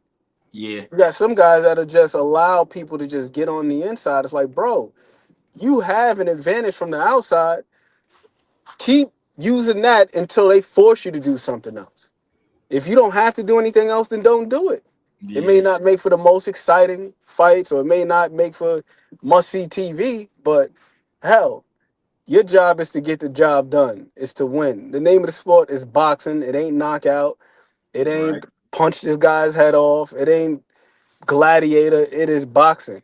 So go out there and box. Now, if the other guy can force you into a fight and you got to show some mettle and some grit and all that other shit, then you show it. But don't just give it to him. Hell no. Right. Everything got to be earned. Right. That's Everything. why I like that approach. I don't really like to give you a lot. And that's where people start to get to complaining. So I know he doing something right. You complaining about him not giving you the looks that you want him to give somebody in order to be more entertaining for you. Man, get the hell out of here. That's not his job to do that. It's like it's not his job to give T.O. the looks he wants so he could look good. No. So if that means that requires me to move and put him on the front foot where I've seen him struggle at, then that's what I'm going to do. It's crazy how we all sit up here and talk about how we know T.O. ain't good on the front foot, how he just counter puncher and this and that. And then when the actual fighter echoes the same sentiments and comes up with a way to counter and deal with that, the same way we know how guys dealt with it, we start complaining. Like, yo, what? What is he supposed to do? Like make it easier for him? No, bro, I'm not about to. It's not my job to make shit easy. You know what I'm saying? I'm gonna make this shit hard for you. That's the point. So you don't look like you nowhere near my level. Exactly. Man. Held his own. And I'd like, and to use my man 2 cents, his 2K reference to keep it on basketball terms, right? Like, if you got somebody who got a strong right hand, if you can't force them to go left, it is not their responsibility to just go left to make things easier for you. Hell no. Yeah. Keep going to your right, bro. Until he force you to go the other way, until he shades you and makes you go the other way, keep using your right hand. Right. And just be dominant. It's Right. like criticizing Shaq for like not stepping out to the 3-point line. Why the hell would I do that if I can average 32 a game, drop stepping and dunking on? Why? That Don't make no 80-20 rule sense. might be in effect, man. You know, T.O., that's how he be approaching the game. 80% physical, 20% mental. And then it's vice versa for the other guy. I swear. And I don't know if them percentages is accurate, but I'm just throwing that out there. I see T.O. as a guy who's able to win on physical talent and gifts, right? And then when you're in there and these guys can't deal with you and they're not the kind of athlete that you are, they can't keep up. I don't think he's gonna have a problem keeping up with you, right? Because I don't think he's gonna bite for a lot of the stuff that you do with these other guys, man. And somebody brought, I think it was Joe, said Shakur got some elite feints. He do got some great feints. He control the lead hand. He always in good position. You heard Tim Bradley talking about that. That's why he was like, you probably ain't gonna hear that nowhere else. He was talking about the feet, but Tim Bradley would be wrong because if y'all really listen to your boy, we already would talk about that as well. That's why I wanted to play this. I'm like, yeah, maybe when Tim said they get it. We talked about that several times, just especially in reference to the De Los Santos fight, where it was like, how else do you keep a guy from throwing as many punches as he typically does, except for by utilizing strong foot feints? This guy's scared to death. Every time he in range, hitting his ass with a feint, he's jumping out of shoes and socks. He don't want to throw because he's thinking you're gonna throw. So then now you got the guy being defensive who's usually offensive. Right. And it'd be the little things like that, man. And with Teofimo, once again, me personally, I know some people say his power, it looks like it's diminished a little bit since he went up to 140. But I don't believe that to be the case. His velocity still looked good. He seemed like he's still pretty explosive. Like he got some solid pop on his punches. I think it's more of the IQ thing. Because most of the time, knockouts is more of a function of the setup than it is just raw power. Like very seldom do you see guys like Julian Jackson, the Hawk, or like George Foreman, where they could just boom, all it take is just one. At the elite level, them guys that are knockout artists, they call them artists for a reason. Because these guys are able to put together a nice little setup, catch guys with shots that they don't see. And I think that at this level, we haven't really seen that from T.O. I can't recall too many traps I've seen T.O. set at 140. Hell, even at 135, because at 135, who was he knocking out that was of substance like that? Right. All the guys were giving him challenges, like Nakatani, all these dudes. The only one I could think of is maybe like Richard Comey, but all of his highlight knockouts, Magdaleno, what's homie's name? Mason Menard, that one was filthy. Bad. He did him bad. He did him real bad. Bro, when his arm locked up, I felt bad for him. I thought he was going to be like a real bad shape. Anytime you see somebody's extremities lock up when they get caught with a shot, you know it was a good one. When they just short circuit and just lock up, I'm like, damn. That was filthy. Theo cut his power out. PSC and G that day he was working for. Oh my Lord. Came to collect. He got he got his USB cable unplugged. Controller disconnected on his ass. But I'm telling you, somebody walked by and unplugged his power. T.O. don't be setting traps like that though. Like T.O. don't be setting traps. Y'all don't stop talking about that dad behind the back punch, man. He not doing that shit on Shakur. He gonna get. Listen, I'm trying to. If y'all notice, like whenever Shakur fight, when I start breaking it down, try to be as like, chill as possible with my breakdown. But he about to be playing, man. Look, he gonna have to make a lot of mistakes that he's not accustomed to making from the lose, and that's just being honest. That's why I went over the numbers the other day. Broke them down on both sides. Them shit's not even close. I didn't even know it was like the a differential like that, a gap in them numbers in between like landed punches and connect percentage, power punch connect percentage, like the accuracy. I didn't know it was that crazy. I'm like, bro, just keep doing what you've been doing. And I expected to be different against this guy, but if he could stay on par with what he typically does with this level of opponent, that speaks volumes, man. So we gonna see. Or Tio could do something unconventional for Teofimo, which is instead of trying to counter, maybe he could punch with him. But if it turns into a tit for type of affair, I don't think that favors him at all. And this is just based off of what I've seen from him and his application in previous fights. I think he would have to like try to trade with him and really force an exchange.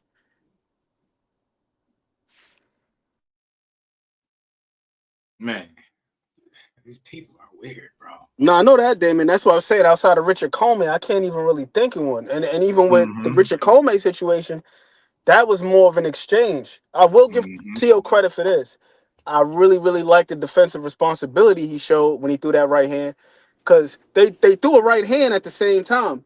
But Tio got his head off the line and Comey kept his chin right there. So yeah, I'll give him his credit for that.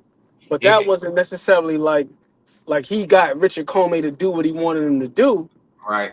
He was just more sound in that moment. And his shit got there and Comey's didn't. It's kind of like when Rocky and Apollo throw a punch at each other at the end, and you can see it look like one is about to get there before the other. It's one of them moments where they throw the same shit, both throw a punch, and the one guy just had better technique, a little bit better, and got there sooner.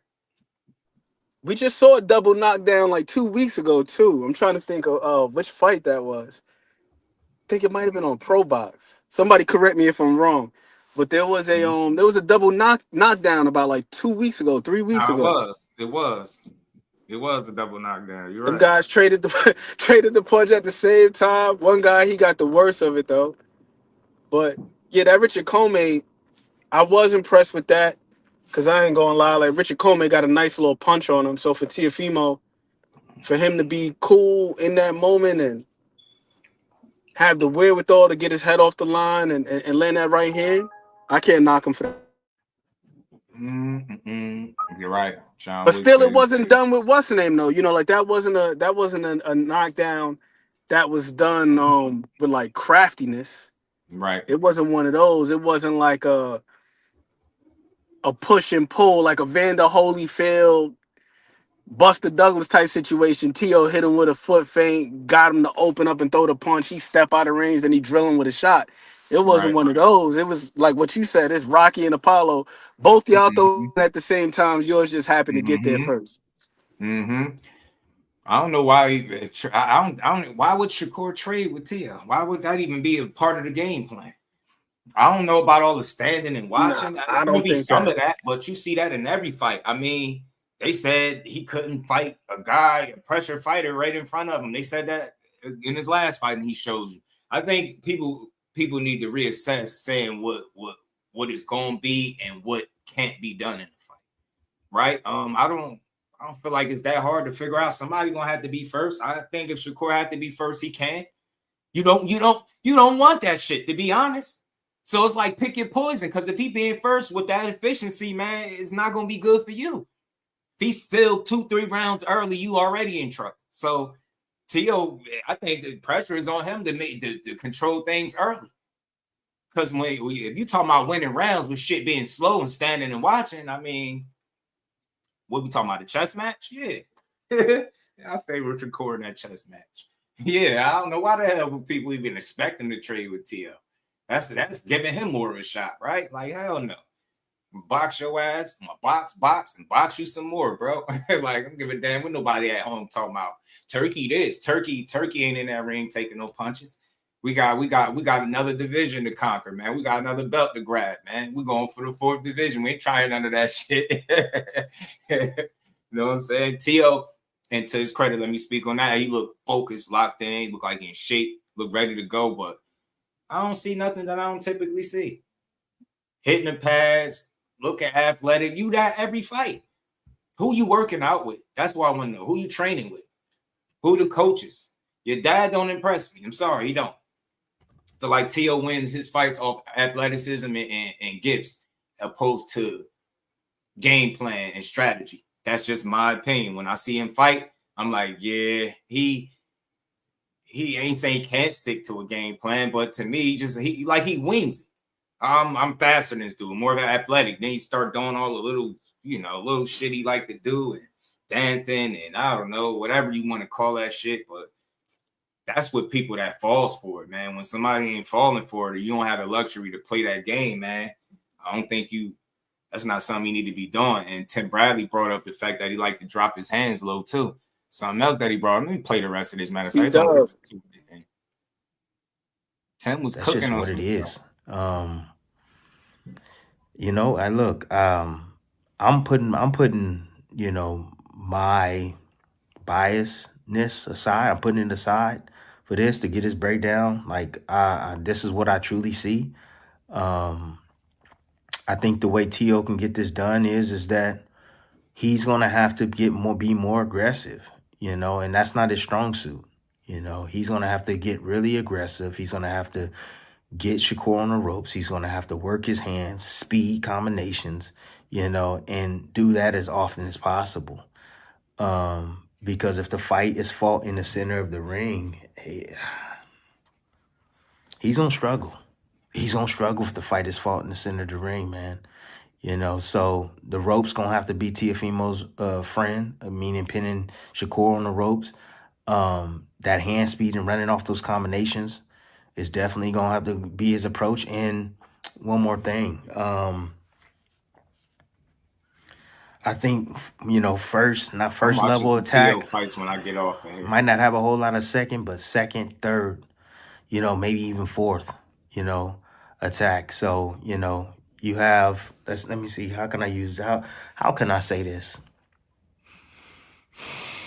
So you have 4 different moves, right? In football, you might cut left, then cut right, then might use a spin move. You know what I mean? You might fake outside, then go the opposite way. Teofimo Lopez is going to have to stack moves in order to close the distance and get close and be able to land on Shakur. He's going to have to build on different moves, find creative ways to close distance, because that straight line, ain't nobody beating Shakur in that straight line. I'm sorry. That 50-50, no one's beating Shakur in that. Not going to happen. Not even Teofimo Lopez. But anyways, it's my breakdown, guys. I see I don't want to say a fast-paced fight. I see a very cautious fight by both fighters starting off. I see Shakur being very dialed in for this fight. I see Lopez, having to turn it up, feeling like he has to turn it up, because he's, there's not going to be a whole lot of offense that's going to be landed, especially not early. I see Lopez having to come on very strong and hard at the end. But again, I think Shakur is going to be brilliant in this fight, man. I think we're going to see the complete package. And I think that we may see even times where Shakur will come forward, man. He will. Shakur will make you pay for your deficiencies after you punch and right before you punch. He will,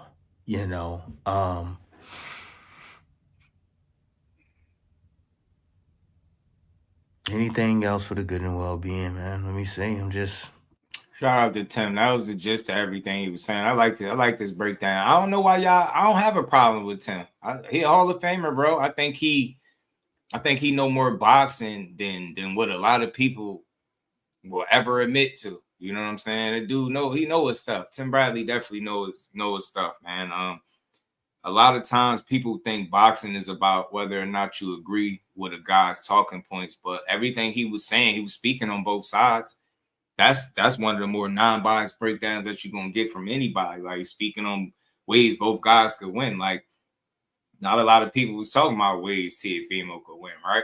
Because of the 3 to 3.5 to 1 favorite that Shakur is and all that stuff. So I don't know. I liked his breakdown. Everything he was saying was spot on, bro. He really was giving that's a real boxing breakdown right there. I like what he said about the combination punches too. Not just in terms of landing punches, but also the optics. Right. Maybe Teofimo, like even if he isn't having the most success as far as landing cleanly, if he's thrown in a combination, maybe he could find a way to influence the judges in some ways, because that's very much a part of winning fights sometimes too. Like Conor, like doing your Sugar Ray Leonard thing, like shoe shine here, shoe shine there, let a couple flurries go here, a couple flurries go there, things that grab the attention. So even if the opponent is being pretty steady, that flash, man, it's very difficult. You know, we're not dealing with drones here. We're not dealing with AI. We're dealing with people. And people are influenced. They're influenced by action. They're influenced by like pizzazz, influenced by the crowd, all that stuff. So I like that from Tim too. Like talking about the combination punches, because if you can get the guy to be a little bit more defensive, even if he's not letting his hands go, who are they going to favor? The guy who's working, or at least appears to be trying to work. Right. So I think that's one way in which Teofimo can be effective. But I'm trying to think, have I ever really seen him like punch in combination? But just because I haven't seen it doesn't necessarily mean that it can't be done. Right. That's true. I don't think Tim, like, I get it when somebody said they got to take their bias out of it. But I mean, look, I think everybody gets caught bias nowadays. Everybody, right? I'm just speaking on this particular breakdown. That was a fair assessment right there. Speaking on both sides. That's what a non-biased breakdown is. Being able to speak on both sides, not just heavily favoring on one side and, you know, only speaking to that. You know what I mean? So I thought he did a damn good job. You know what I'm saying? And speaking on both sides of it. Good. Yo. Miles in the bank. Boy, ready? 3 more weeks. We locked in. Rounds in the bank. Khalil, what up, gang? Y'all already know. I promise you already. T.O. better be working. Because I promise you I put in so much work this camp. Let's do it. Yes, sir. I'm just checking in with y'all real quick, buddy. Y'all know. Bet the bag. Boy is up. Catch y'all later.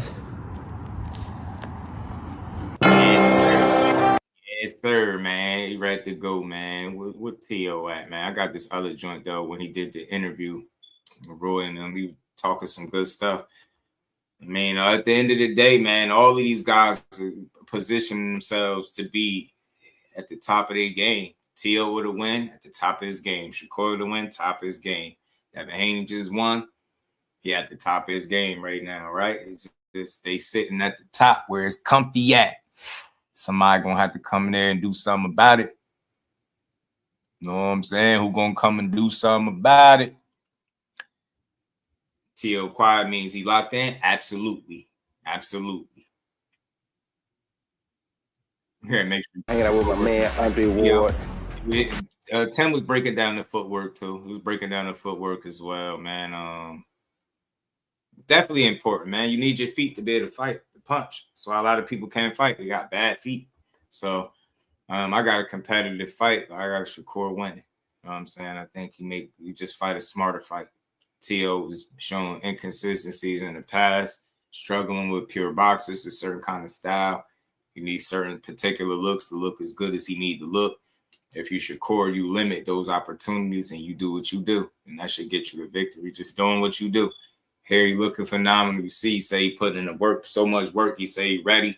Nobody got no excuse for this fight. Notice, like I said before, how they ain't saying T.O. bringing up a 35-pounder. Notice they ain't even hearing that. Nobody's even thinking to say that.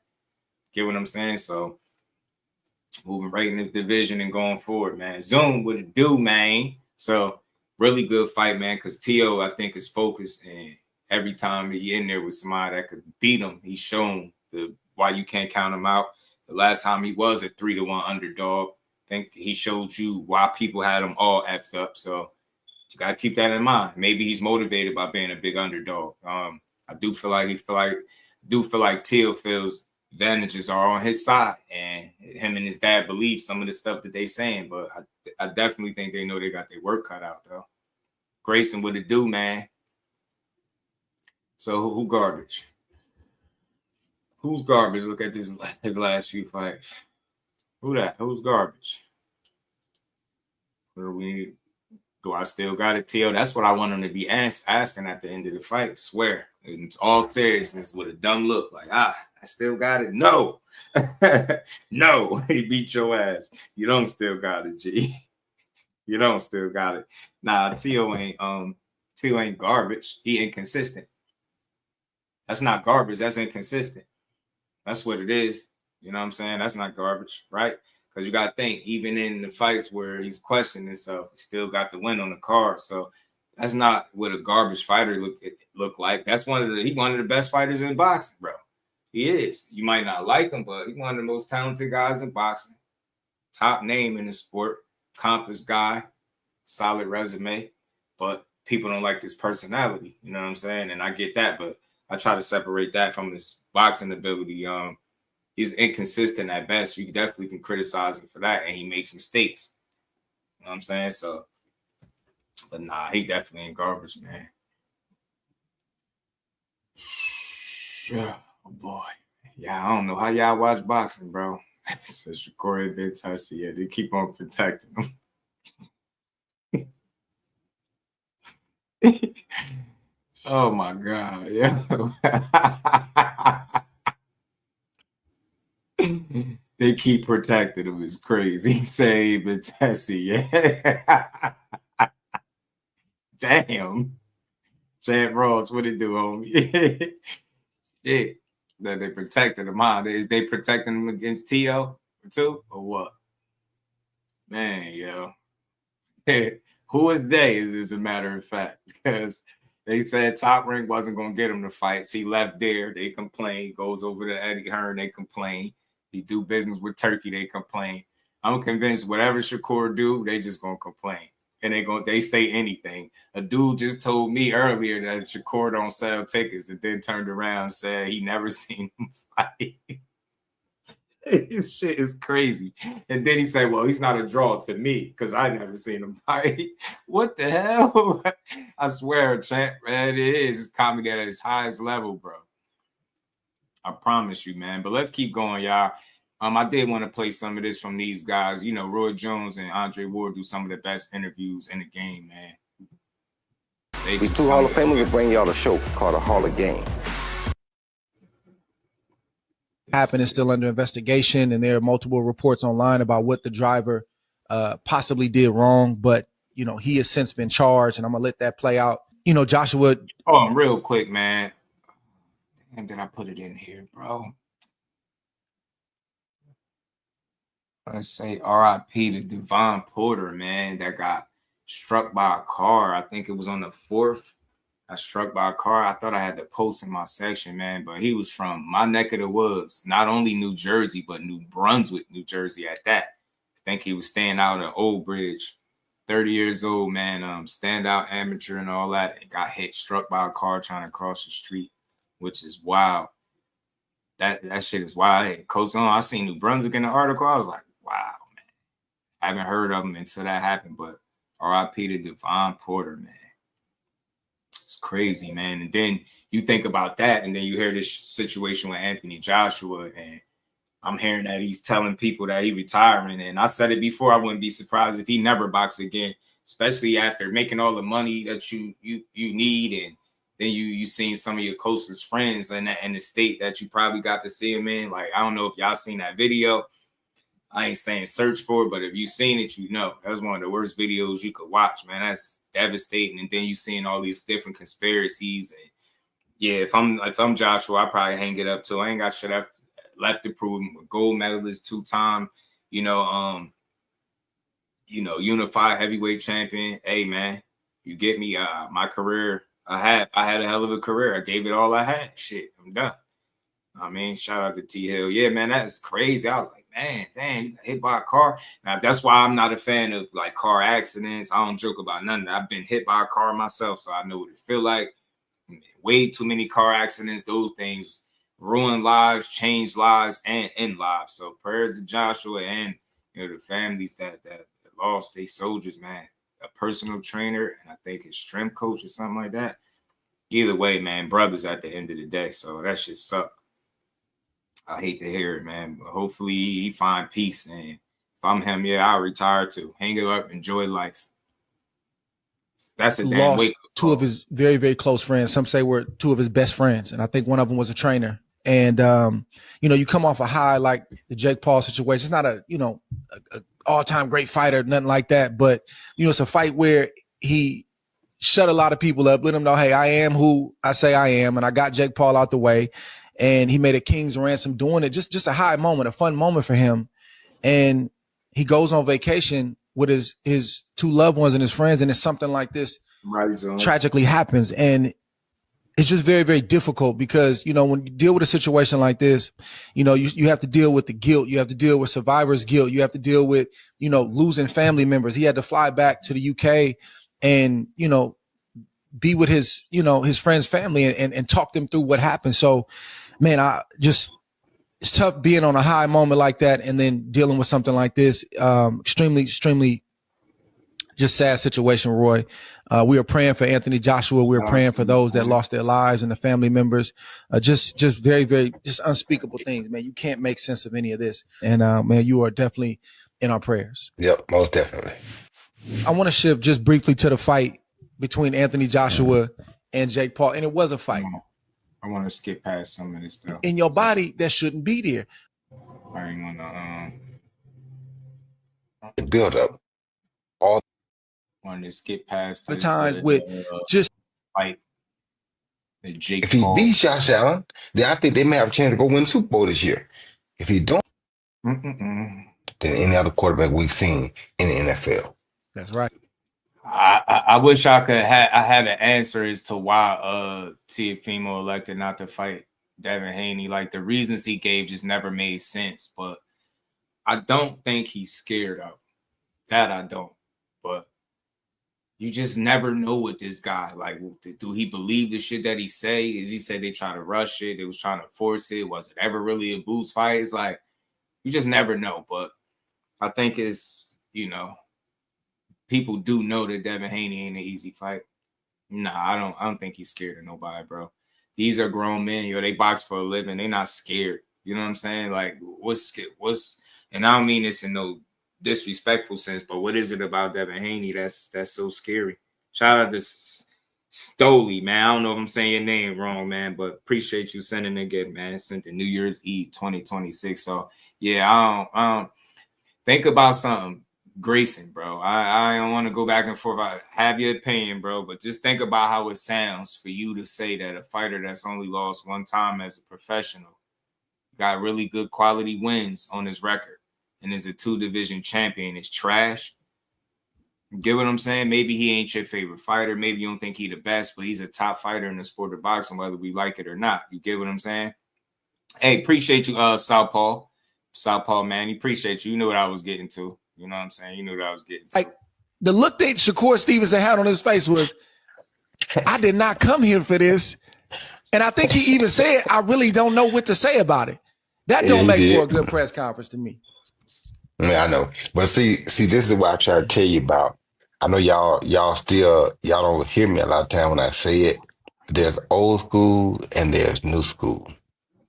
Old school has something that y'all convince yourselves that people are scared to do what they've been doing their whole lives. Y'all just sound silly. That's being a fan. The dude ain't scared of shit to me. Like, it's not a matter of being scared. I think people prioritize certain opportunities and fights versus the other. Maybe it's some hesitation on his part, but is he scared of Devin Haney? Why would he be scared of Devin Haney? He fought Lomachenko, bro, and beat him. Who gave Devin Haney his toughest fight to date. Make it make sense. Just knock it off. It's not about being scared. But I think he knows it's a risky ass fighting Devin Haney. Shout out to Boxing Dad. What's good with it? Yeah, Roy, they always cook. Nah, I'm not staying stuck on some shit that he said. You get what I'm saying? Yeah, we know he said the racist shit, and when he said it, we held him accountable. Now, what we gonna do? Keep rehashing the same shit over and over and over and over and over again? Like, he ain't on that shit right now. So when he did it, we held him accountable. We criticized him. I was definitely particularly on his ass about it. Now, since then, he seemed like he moving in a different direction. He's been asked multiple times about the comments that he's made, and it seemed like he's understanding that that's not the way to promote. So now that it's fully understood that that ain't it, if he does it again ever, I think I would be completely off Teofimo. Not saying it's cool that he did it once before, but everybody fuck up. And that's a clear fuck up. He was stupid. It was irresponsible. And since there's a lot of shit with that, but I'm not going to stay stuck on that. I watch boxing. I don't stay stuck on stupid shit like that. He said it. I look at it for what it is. That still don't change the fact that he's one of the best fighters in boxing, one of the most accomplished fighters in boxing. To call Teofimo garbage is like saying, yo, I don't really watch boxing. Because you're not going off. What do you have to go off inside the ring that would suggest that he's garbage? Garbage is just crazy talk. Can you say it's people that's better than him? Absolutely. Can you say he make a lot of mistakes and all that type of shit? Absolutely. But to call Teofimo garbage, I think is a very inaccurate statement. Very inaccurate. And that's why we got the core 5 boxing fan. That's what core about to do. So I didn't forget nothing that he said. I'm just not. I'm 39 years old, bro. You think what I'm gonna keep bringing that up every time I talk about Teo, how he's talked about the monkey and the banana? I talked about that shit enough.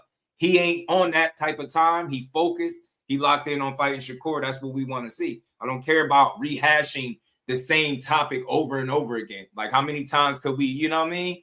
You know what I mean? Go over the same thing. Like, nah, we on his ass. We understood that he was on some stupid shit when he was saying that stuff.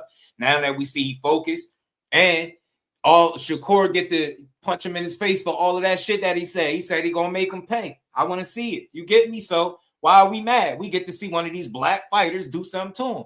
So that been said, if not Devin, they would not have allowed us to be able to come face to face. I think they both got a chance. But you don't say it to me and think I ain't finna try to tear your head off as soon as I get close to you. Wait, so you're not gonna wait till fight night. You're gonna get it in that day. Because some things are too. Because sometimes you go a little bit beyond respect. That's disrespectful.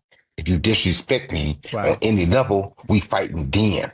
Now I'm gonna try to hold it together but if you disrespect me, which is what he just did, I'm not gonna ask him about what he's talking about. When I get close enough, I'm finna show him what I ain't talking about. You understand where I'm coming from? So there's a difference. That's why I say you gotta know the difference from the old school and the new school. Had he said that in my day, they could not. I would tell him, listen, whatever y'all do, don't let me get close to him. Because if I get close to him, I promise you, I'm finna lay him out right now. I'll pay the fines. So you gonna hit him with the Riddick Bowe, Larry Donald two-piece at the press conference?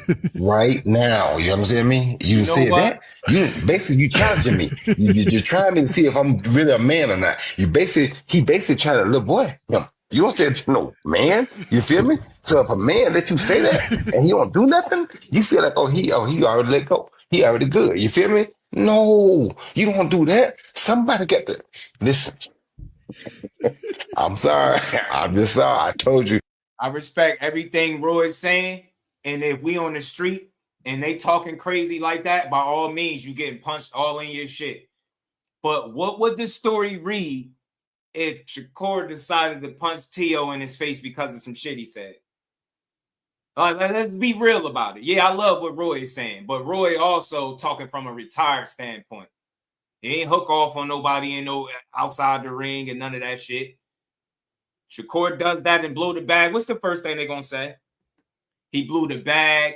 He was scared. He messed up the bag because he really didn't want to fight him. He's stupid. His career over. Come on, Keyshawn just blew weight and lost $1 million payday. We see how they did with him. People said they can't even support him no more after that one little mess up, right? So thank Shakur, the biggest fight of his career, with the best guy that he's going to face up to date. Yeah, let me swing off on him to prove to some ignorant ass fans at home that I'm a man. Stupid shit, man. Like, come on. No, that's what the ring for. So, Roy, I love what you're saying, but OG, do better. No, take it out on him in the fucking boxing ring where you getting paid to do it in front of everybody. Make him pay for every disrespectful thing that he said out his mouth. So, nah, man, OG, Nah, you know, I get what you're saying, but all that, that pride shit, so you gonna let pride fuck up your bag. Yeah, you said that stupid shit, but are you gonna stand on it when it's time to fight? Because we fight in the ring. We don't get paid outside the ring. So if I beat you up now, they're gonna say I was scared, I ruined the bag, I'm dumb, I never wanted to fight you. What's next for him? His career is over. You name it, they would have been saying it. So no, Shakur Stevenson shouldn't have did anything other than what he did. Take mental note, and he said he's gonna make him pay for that weird shit he was saying and the shit he was saying about black people. That's what you do. And what else would they would have been saying? How he ain't got no emotional intelligence and all that type of shit, situational awareness. That's what they would have been saying. That Haney pushed Lomachenko, and they was ready to say he did all types of shit. All he did was push him. So you think Shakur hook off in the biggest fight of his career and ruin the bag? Them same people saying he should have did this is going to be dissing him for reacting the same way they said he should have. Come on, this ain't the streets, bro. This ain't the streets. I get it. Yeah, that shit could make you mad. It was some weird ass shit to say, but do not get tricked out of your position. Shakur, you on a mission, bro. You about to use Teofimo for exactly what he's for. He's a name in the sport. He got a good resume.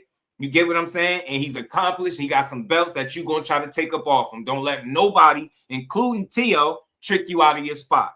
You're going to have 12 rounds January 31st to do everything you need to do to him. You do that shit then. You know what I'm saying? Then and there. That's it. That's all, bro. Teo would love nothing more for Shakur to go probably swing on him and mess the fight up so he could say he didn't want it. Hell no, because I know what all these hating ass people would be saying. So nah, I respect what Roy's saying, but OG, no, man. You influence and encourage him to beat his ass inside the ring where it mattered, bro.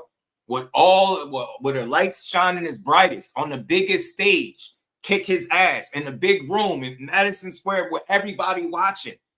That's where you beat his ass. You get your revenge then, bro. Till then, you sit on it. You use it as mental, fuel. You know what I mean? You make you go that much harder than can. He's talking crazy. He disrespected your people. He disrespected you as a man. Roy said you should have swung on him, right? Take all that shit into account and swing on him where it count, where you getting paid to do so, and where you gonna get the credit for doing so. You punch on him outside the ring, everybody gonna write you off as one of the dummies. They're gonna say this is an epic fail. He blew the bag, all this different stuff. So nah, stay locked in, man. Stay locked in. But let's keep going, bro. My bad, y'all. I went back by mistake. I ain't even mean to go back that far. Roy have to do a boxing. You feel me? He knows that Shakur has great feet, and he's not gonna be able to catch Shakur if he lets Shakur take his time to do what he does. So he got to try to make Shakur come in and try to kill him, which is what he just did at the press conference. So I don't feel bad about what he did at the press conference. I understand it now. Now that I saw it, he knows that he is right now. He ain't got much chance than outside picking a shot with Shakur because you don't beat Shakur like that. But if he can make Shakur get reckless and talk reckless to him, he's talking reckless to him to force him to hopefully force him to be reckless. You understand me? So what I would have did, like I said, I would have been reckless at the press conference, so I ain't got to be reckless in the ring. You understand me? I really ain't got that recklessness out the way. You feel me? Just so you know, I know where to be reckless at. Wherever you be reckless at is where I'm going to be reckless at. You understand me? So, and we got that out the way. So when the fight comes, I can get back to my fight game. You understand me? But he's just trying to. Not for nothing. They probably wouldn't play with Roy like that in his day. But see, it's a different day now, and Teo is slow. You know what I'm saying? Teo's slow, so. Nah, Core was thrown off. He was like, bro, what? Yo, you been tripping since we got up here, bro. Nah, beat his ass on fight night. We game all night. What's good? You must have forgot. Do things to draw Shakur to him, to make Roy, Shakur be reckless, because if Shakur fights reckless, that gives him his best chance to win. And that's smart on Teo's part. I want to welcome to the show 4-time 3-division world champion Shakur Stevenson, who's headlining the Ring 6 card January 31st. At Madison Square Garden live on the Zone against Teofimo Lopez for his WBO junior welterweight title. Bro, I appreciate you jumping on with us. I know you in the middle of camp, man. How you been feeling? I know you've been in Vegas for some time. How you feeling? It was good, Roy. It was good, Dre. I've been feeling good. I've been sharp. I've been focused. Training camp going well. So now we just wait on the day. I'm ready, and I'm definitely coming to shock the world. Man, I ain't heard a lot from you this training camp, man. So I think that's a good thing, bro. You seem like you really been locked in. And I know this is a fight that's been rumored for some time. You and Teofimo Lopez know each other very, very well. You came up in the amateurs together, but y'all have never fought. And I think y'all had a weird situation in sparring, like a round or something like that. Did y'all ever spar, or was that just a round? Nah, we sparred like 3 rounds. We sparred 3 rounds, I want to say. And, it was cool. It was cool. It wasn't really too much to gauge from. So we got in there. I felt like I got off. He probably felt like he did something. So from my memory, I feel like I said, I know he can't beat me. That's what I feel like. So without giving up too much, when you look at him as a professional and you see what he's done, the fights he's fought, his style, what is it about him that you are going to exploit? I think he the truth. He do a lot of things well. I think he flashy. I think it's just some basic stuff. Where I feel like he make mistakes, and I think I'm gonna capitalize off those mistakes. But bro, what is it about you that has you, looking at a fighter that you know is the truth and then saying, I want to fight him? It seems like it should be normal if you're a fighter, right? But that stuff is dying off in the game right now. And I feel like you one of the last of the dying breed that actually want real challenges. Yeah, I'm competitive, bro. So it's like, I want to be the best. So when I see certain guys out there, and I seen Tio his last fight, I was there front row, and I'm like, damn, this dude is like, he like a baby Roy. Like, he like doing things with his hands down, flashy. And I thought it was cool. So it kind of made me want to get in a ring with him and see if he could do them things against my style.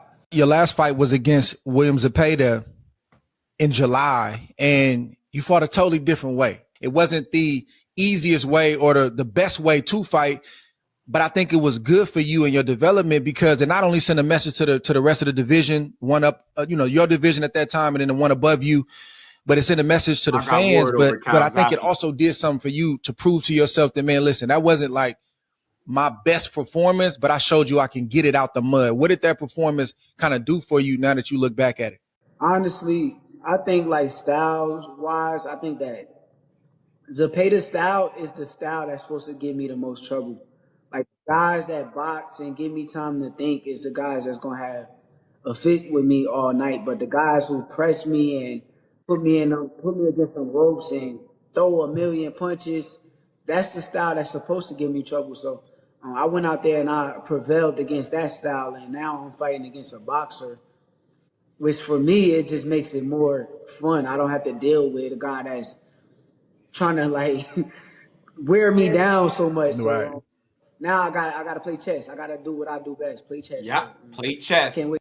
And you looking at one of the best chess players in the game. You don't argue with me, argue with your mammy. I love the fact that you're willing to challenge guys who do look like they are the truth, because it's hard to find guys nowadays that honestly want to be the Arthur, best. what up? Yourself, Roy, definitely Bud lit. Crawford, but not many guys out Love there Roy, carry that persona or that attitude with them. I'm glad to see you coming up ahead and to see you going up in this your fourth weight class. You understand me? So you're doing big things. You're doing great things. I think you have a masterful foot game as well. And I think that's probably what's going to be the hardest thing for him to adjust to. So how do you think he's going to adjust to that? Matt. Chess match. I don't want to give out too much. So, okay. All right. Well, I mean, we all know he had problems with people that move around the ring. He wanted people to stand in front of them, and he could pick them apart when you stand right there in front of him. But I plan on doing, I'm not going to say the game plan, but I plan on doing a little bit of both. I don't plan on doing moving around. I don't plan on just standing in front. I plan on doing everything that it takes to win. And I do applaud the. And I say that all the time. That's what Youngin bring to the table. Whatever game plan and set of tools is necessary for that job at hand that night, that's what he going to do. And he clearly bringing his chessboard out for this. You know what I'm saying? You know what I mean? He had the lunch pail and the blue hat and the hard hat for his last fight against Zepeda. This one, now he whipping out the chessboard, man, and get ready. TL, suit up, man. The fact that you did, like Andre just said, you did show people that you are versatile. You can do whatever is necessary to win a fight. This is the best, in my opinion. These are the best type of fighters to see. And Teofimo has shown sometimes that he can also be versatile and he can do Right. whatever's necessary. Just sometimes he seems to have mental issues that go on in and out of his life. And if he comes in with those issues, I know it'll be an easy fight for you. But if he comes in focused, he can make it tough because he too knows how to make adjustments when it's time to make adjustments. So that's why I think it's a great fight for both you guys. I'm looking forward to a great night. I hope his mind is right, because if his mind is right, then y'all gonna play a good game of chess. And to see who prevails, it's gonna be awesome because He's saying Tio. I said Shakur bringing out the chessboard for this fight, and my guy Stoley is saying, and Tio is gonna be the pawn from round one to the bell run, from round one to the end. Tio is gonna be the pawn, and Shakur. like I say, you have a great foot game. He's very innovative with what he does from the mental side of it. So I love what I see. I love these type of fights because it's a you pick 'em type of fight. This is what people want to see. They want to see, will the cream rise? And you feel like you are the cream, so you're trying to challenge all of them because you want to rise. I love that. Keep that mentality. Keep doing what you're doing. I appreciate that, Roy. And like I said, come fight night, we coming in there to make sure we come out victorious. So T.O. is a hell of a fighter. I understand that, but I don't think none of these dudes is on my level when I'm at my best. So he got a lot to deal with come January 31st. And you can't tell. Look, they can't tell how good you are until you find somebody that's good enough to test you, right? Yeah. And here's a perfect time, a guy who's perfect to test you, and you're perfect to test him. So the cream definitely had to rise to the top. I just applaud y'all, and I want to thank y'all for giving boxing what it needs. Appreciate you. Yeah. I want to stay on the mental for a second. Like, I've seen Teofimo come up, and he's always, even though he's really from Florida, he spent enough time in New York where he got that New York thing going on. He gonna be brash, he gonna say what he feel. And for me, y'all tell me if I'm wrong. Early on, I understood what he was trying to do or what he was doing, but then something shifted for me, like where he started talking in a different type of way, and I didn't think it was an act. He started saying things, and he started the way he was putting his words together, and just the stuff that he was saying. Kind of looking at him, and I'm like, he's different, right? Like he's not. This isn't just him selling a fight. Like he's trying to talk and unpack his thoughts, but the way he's doing it is just kind of got you looking at him like something ain't right here. Shakur, did you see that shift in him a couple years ago where, and you saw it at the press conference, but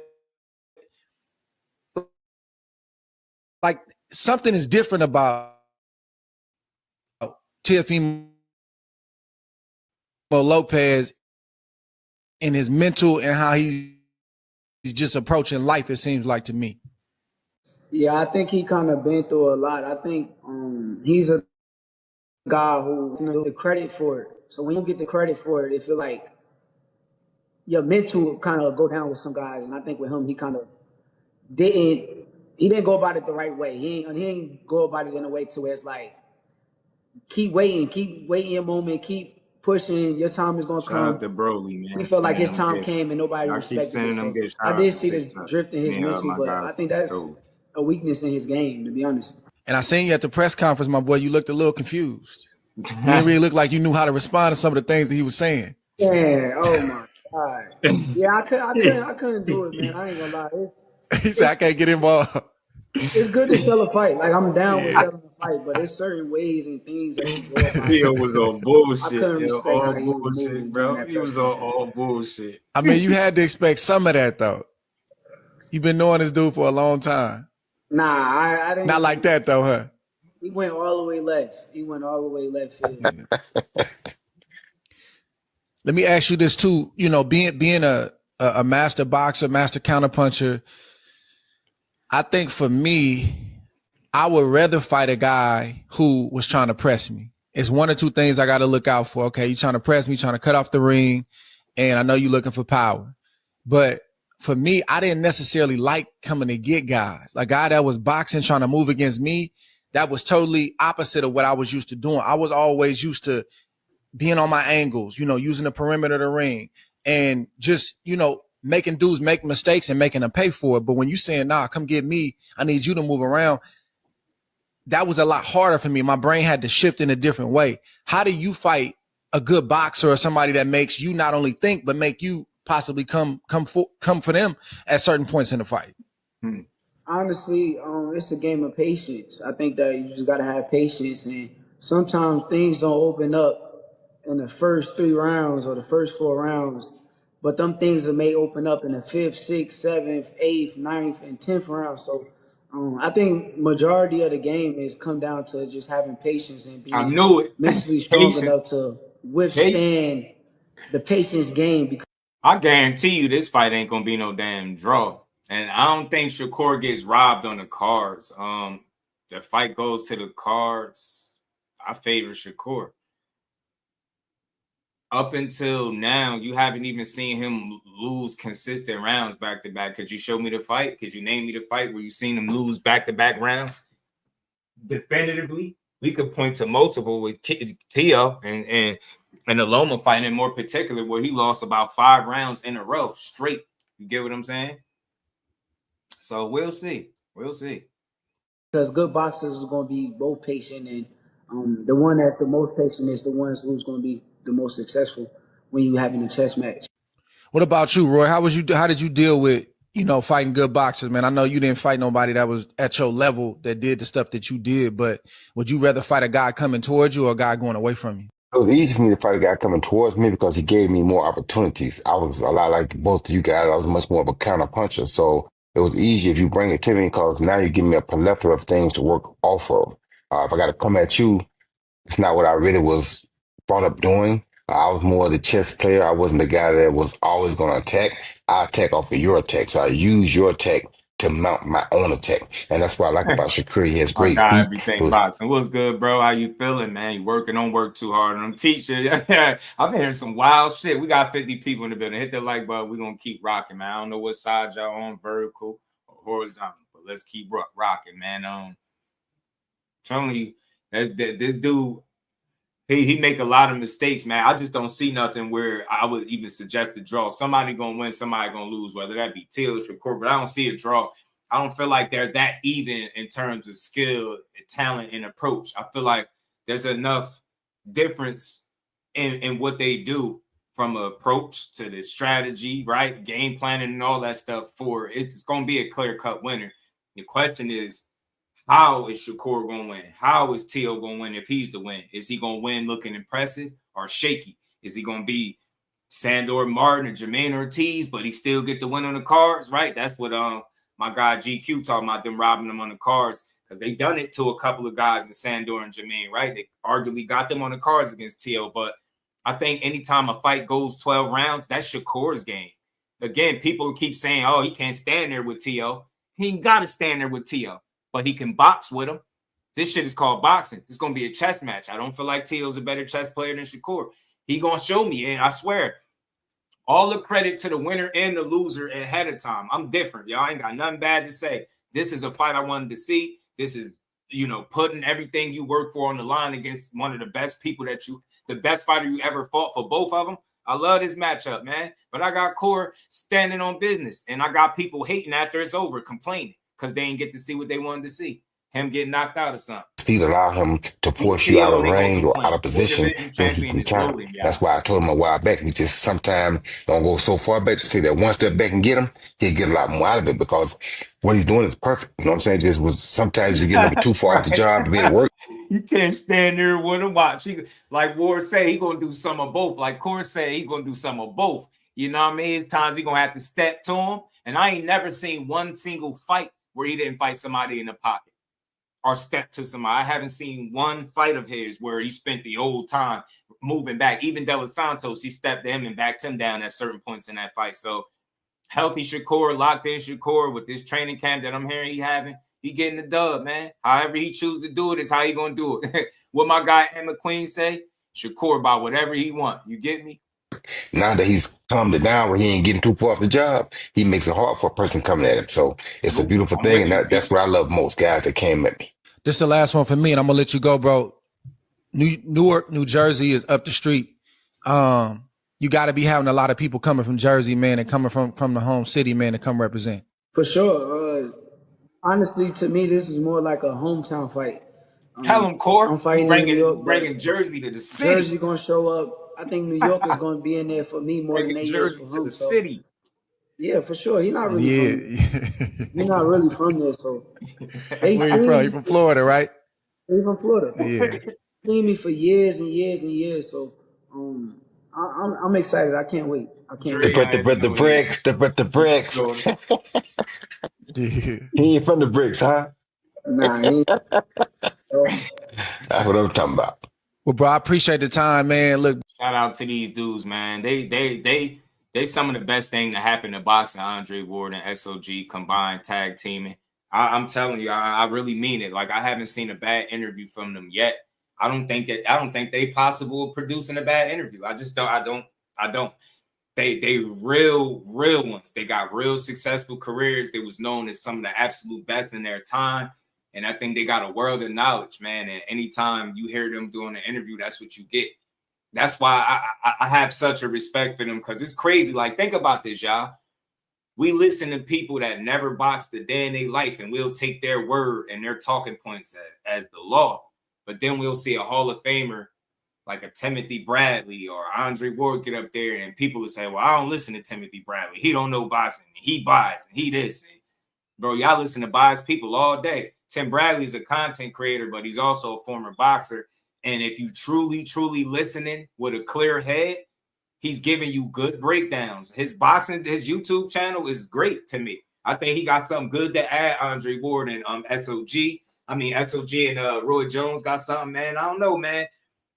I just want the next time you hear it from a guy that is known as a Hall of Famer in the sport of boxing, think about it the next time somebody say they don't know boxing. Just think about how you sound when you saying a guy that's experienced this shit at the highest level and been successful. Get what I'm saying? Think about you saying he don't know shit about boxing because you don't agree with his take. I'm telling you, man, boxing got some of the worst fans, bro. We don't even know who to listen to. Trust me, man. I'm going to listen to Andre Ward. I'm going to listen to Roy Jones. I'm going to listen to Tim Bradley guys before I ever will a random person talking boxing, bro. You got to think about that. They do know boxing. You just don't agree with their takes. And everything these guys say ain't hate. I don't think Tim Bradley got a reason to hate on nobody because he had a successful career. He ain't hating, you know what I mean? But he plays into that. People call him a hater, so he play into it. You know what I'm saying? But I don't think he's no hater. I'm telling you, bro. Telling you, what I learned, ETB, bro, you got a different respect for it when you actually been able to see somebody, like, see it done firsthand, and you had the experience, like, doing it at any level, whether it's hitting the bag, running some miles, getting in boxing shape. You just got a different appreciation for it, man. So when I hear guys like this speak, the Bradleys, the Wards, the Roy Joneses, even the Paulie Malignaggi's, man, these dudes all know boxing, bro. They all know boxing. Trust me, they do. Now, he said, he talking about, I think Stoley talking about Tim Bradley bias talk. But I don't, listen, bias is when you're not able to speak on both sides, bro. A lot of people don't even know what bias is. That's what it is. Go look it up if you don't believe me, if you don't take my word for it, man. His take right here today definitely was a well executed breakdown of how he felt like the fight going to play out and what mistakes either guy made. I think he was on point, man. That was a good breakdown from Desert Storm.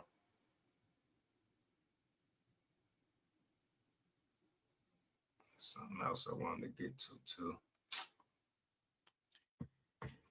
Yeah, definitely. They always got good conversations, man. Tara actually grew up 30 minutes from me. Shout out to Tara, but man,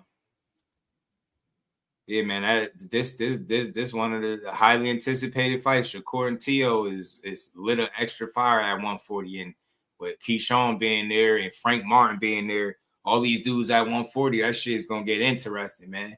Shit, who knows if Shakur entertain another fight at 140 or go back to 35. I still would like to see him fight Frank Martin, and preferably at 140, because Frank Martin looked like he's strong, healthy, and people back speaking his name. They back, talking about him again. I would love to see the fight between them two. So I know it's one fight at a time. First things first, he got a real challenge with Tio, but I would love to know what that next move going to be. But he probably don't even know what it's going to be just yet. So we'll see, man. We going to see, man. And something I got to talk about real quick, bro. I got to. Look, man, we all know, we all seen the videos with Adrian Broner. We seen the videos with AB. To each his own, how you choose to speak about AB, man. I got my own thought process when it comes to the dude look, despite his shortcomings and his demons that he fighting outside the ring, battling with drink and alcoholism and all that stuff, still had one of the most successful careers, still one of the most accomplished fighters in the sport. It's just unfortunate that you see him struggling with this drinking and his alcohol the way he's doing, and you seeing him in public drunk, and you got people arguing that he's not drunk. The dude slurring his words, he's stumbling, he asking people to go get liquor for him and all types of stuff. None of that stuff is a good look. But I see a lot of y'all saying, well, he did it to himself. He a grown man. None of that shit got nothing to do with nothing. Yeah, the wounds are self-inflicted, but at the end of the day, I'm a human. I've seen plenty of people struggle with addiction, not myself in particular, but I've seen people struggle, whether it's alcohol and other things, man. And a lot of times when you knee deep in that shit, you don't realize you need the help that you need. That dude definitely need help. And only thing I can say is not that I feel sorry for him. It's a sad situation, a bad situation, but I'm always, as a man, root for a man to get himself together. That's what I root for. It's deeper than boxing. I don't even care to ever see Adrian Broner box again, but I do care to see him get himself in shape, you know what I mean, and living out the best years that he got left. You get what I'm saying? Like, that alcohol will take years off your life, and boxing, that's a double negative. So, and again, I ain't here to make no excuses for a grown man, but I am human. And I know people make mistakes. They struggle, man. Addiction is real, bro. And that's what that man's struggling with. And I said this before. Anybody that drinks that often, that has idle time, he going to always end up reverting back to drinking. In order for AB, I think, to leave the liquor completely alone, just in my opinion, he got to stay active. He got to stay busy. He got to have something on the horizon. He got to have something to look forward to coming up next. It can't be, oh, I just lost to Blair Cobb, got my tooth knocked out, and now I'm back on the sideline. Oh, I'm going to drink again. Like, you already know what it is. So I get it. He's a grown man. True indeed. I get it. The damage is self-inflicted, but that still don't mean that I'm going to kick him while he's down.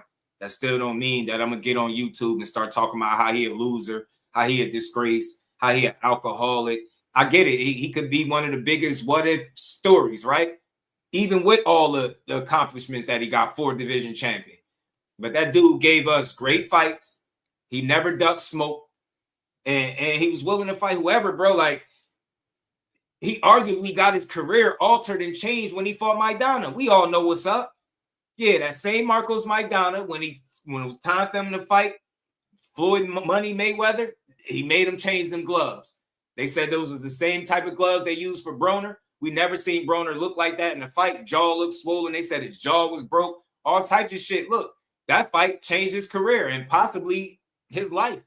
You get what I'm saying? Again, it was him, his team, his people not protecting him from himself. He went in there unprepared, I think, against Marcos Maidana. He paid the ultimate price, a big loss. He didn't get knocked out, but he got his ass handed to him. And I think that changed his career. I think that stopped him from letting his hands go. I think that altered his confidence. And, you know, he still gave us some good fights after that. So, look, respect to AB. Like I said, man, if you ever want to know how people really feel about you, tell them you ain't got it, or tell them you fell off. Let people believe that you fell off, right? Or take a loss in life, in boxing, and to any facet, right? You're going to see what people really think about you. So, to me, as long as Broner was winning, people was rooting for him and they was rocking with him. When he started losing, they started writing him off, and it changed. And he only lost to what? Some of the best fighters in the world, all the way until he got to, you know, obviously Blair Cobb. But, you know, shit, ain't no shame in losing to Marcos Maidana, who gave Floyd a tough fight in the first one, right? Gave him a good scrap. Ain't no shame in losing to Sean Porter. You know what I'm saying? Mikey Garcia. Like, there's no shame in losing to these guys, right? He lost to some of the absolute. Ain't no shame in losing to Manny Pacquiao. You get me? So I'm going to remember AB. He gave us a lot of good moments, bro. I get it. The outside the ring stuff is nasty work. But hopefully he get the help that he need before it's too late. You get what I'm saying? And I hope he surround himself with better people. And why I say that, because I'm going to play these 2 little clips of, you know, that recently surfaced. And I just didn't like the way that the female was recording. Like, the man clearly drunk.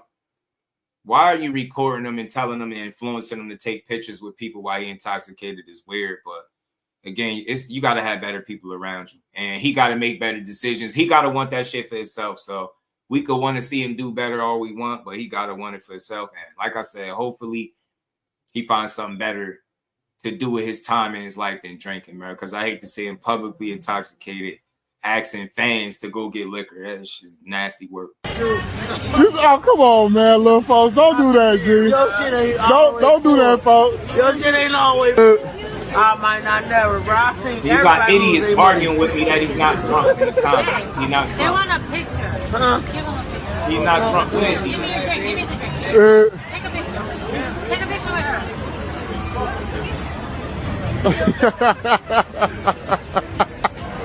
Bro, staggering and all types of shit.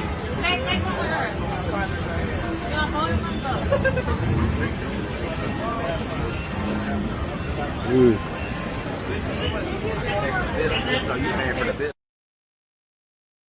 He got a beer in his hand, like, y'all bad influences, bro. Pop star. Hey, put both of Oh, my your hands bad. down. Oh, my bad, brother. What up, though? What y'all got in your cup? This is lemonade. We got liquor in the car. How's doors? All right, go get some liquor and come back and talk to me. Yeah. I was just saying what's up. No, it's all love, but go get some liquor and come back and talk to me. Yeah, off GP. Okay. Yeah. Man, you could tell the way them fans was, bro. They was just trying to say what's up. They wasn't planning on going to get no liquor to come talk to you. And look, I get he intoxicated, he feeling good. I seen somebody in the comments talking about it's not illegal to drink. Bro, if you don't shut up saying he not drunk, the dude slurring his words, and both of them clips is bad. Slurring his words, staggering, eyes low. Come on, man. That's not how we want to see AB, man. AB, man, you still got people that rock with you. Tighten up, man. I don't care about the fighting as much as I see you. I'd rather see you live a healthy life than go out like Willie Lump, bro. So it is a little disappointing to see that.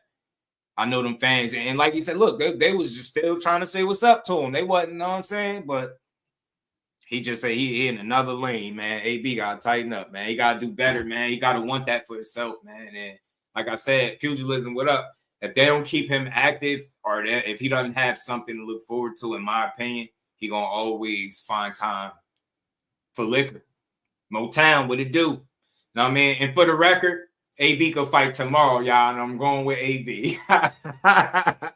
AB could fight tomorrow, y'all, and I'm going with AB. I don't give a damn. I'm rocking with AB.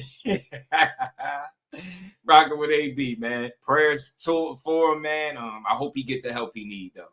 But to the person out there that said I was making excuses for a grown man, you're a complete fool. I have not made one single excuse.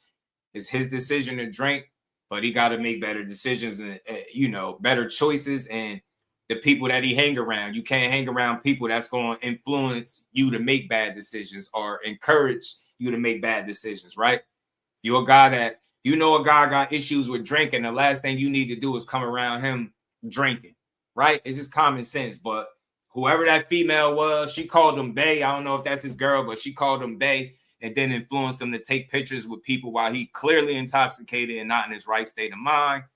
And then it got a little worse where the two guys walked up on him and he told them to put their hands down and go get the Pop star. Hey, put both of your hands down. Oh, my bad, brother. Hey, what up, though? What y'all got in your cup? This is lemonade. We got liquor in the car. How's doors? All right, go get some liquor and come back and talk to me. Yeah. I was just saying what's up. No, it's all love, but go get some liquor and come back and talk to me. Yeah, off GP. Okay. Yeah. Man, so that just was rough to see, man. Hate to see that, man. Tighten up, AB's people that still rock with you. You clearly could see it. It's fans that walked up to you. They wanted pictures or whatever. You know what I mean? I think they had good intentions. I don't think they was up to no good, you know what I mean, walking up on them. But I hope that be one of the last times we see him in that type of situation. I ain't even gonna lie. It's nasty to see. I hate to see that, man. Hate to see it.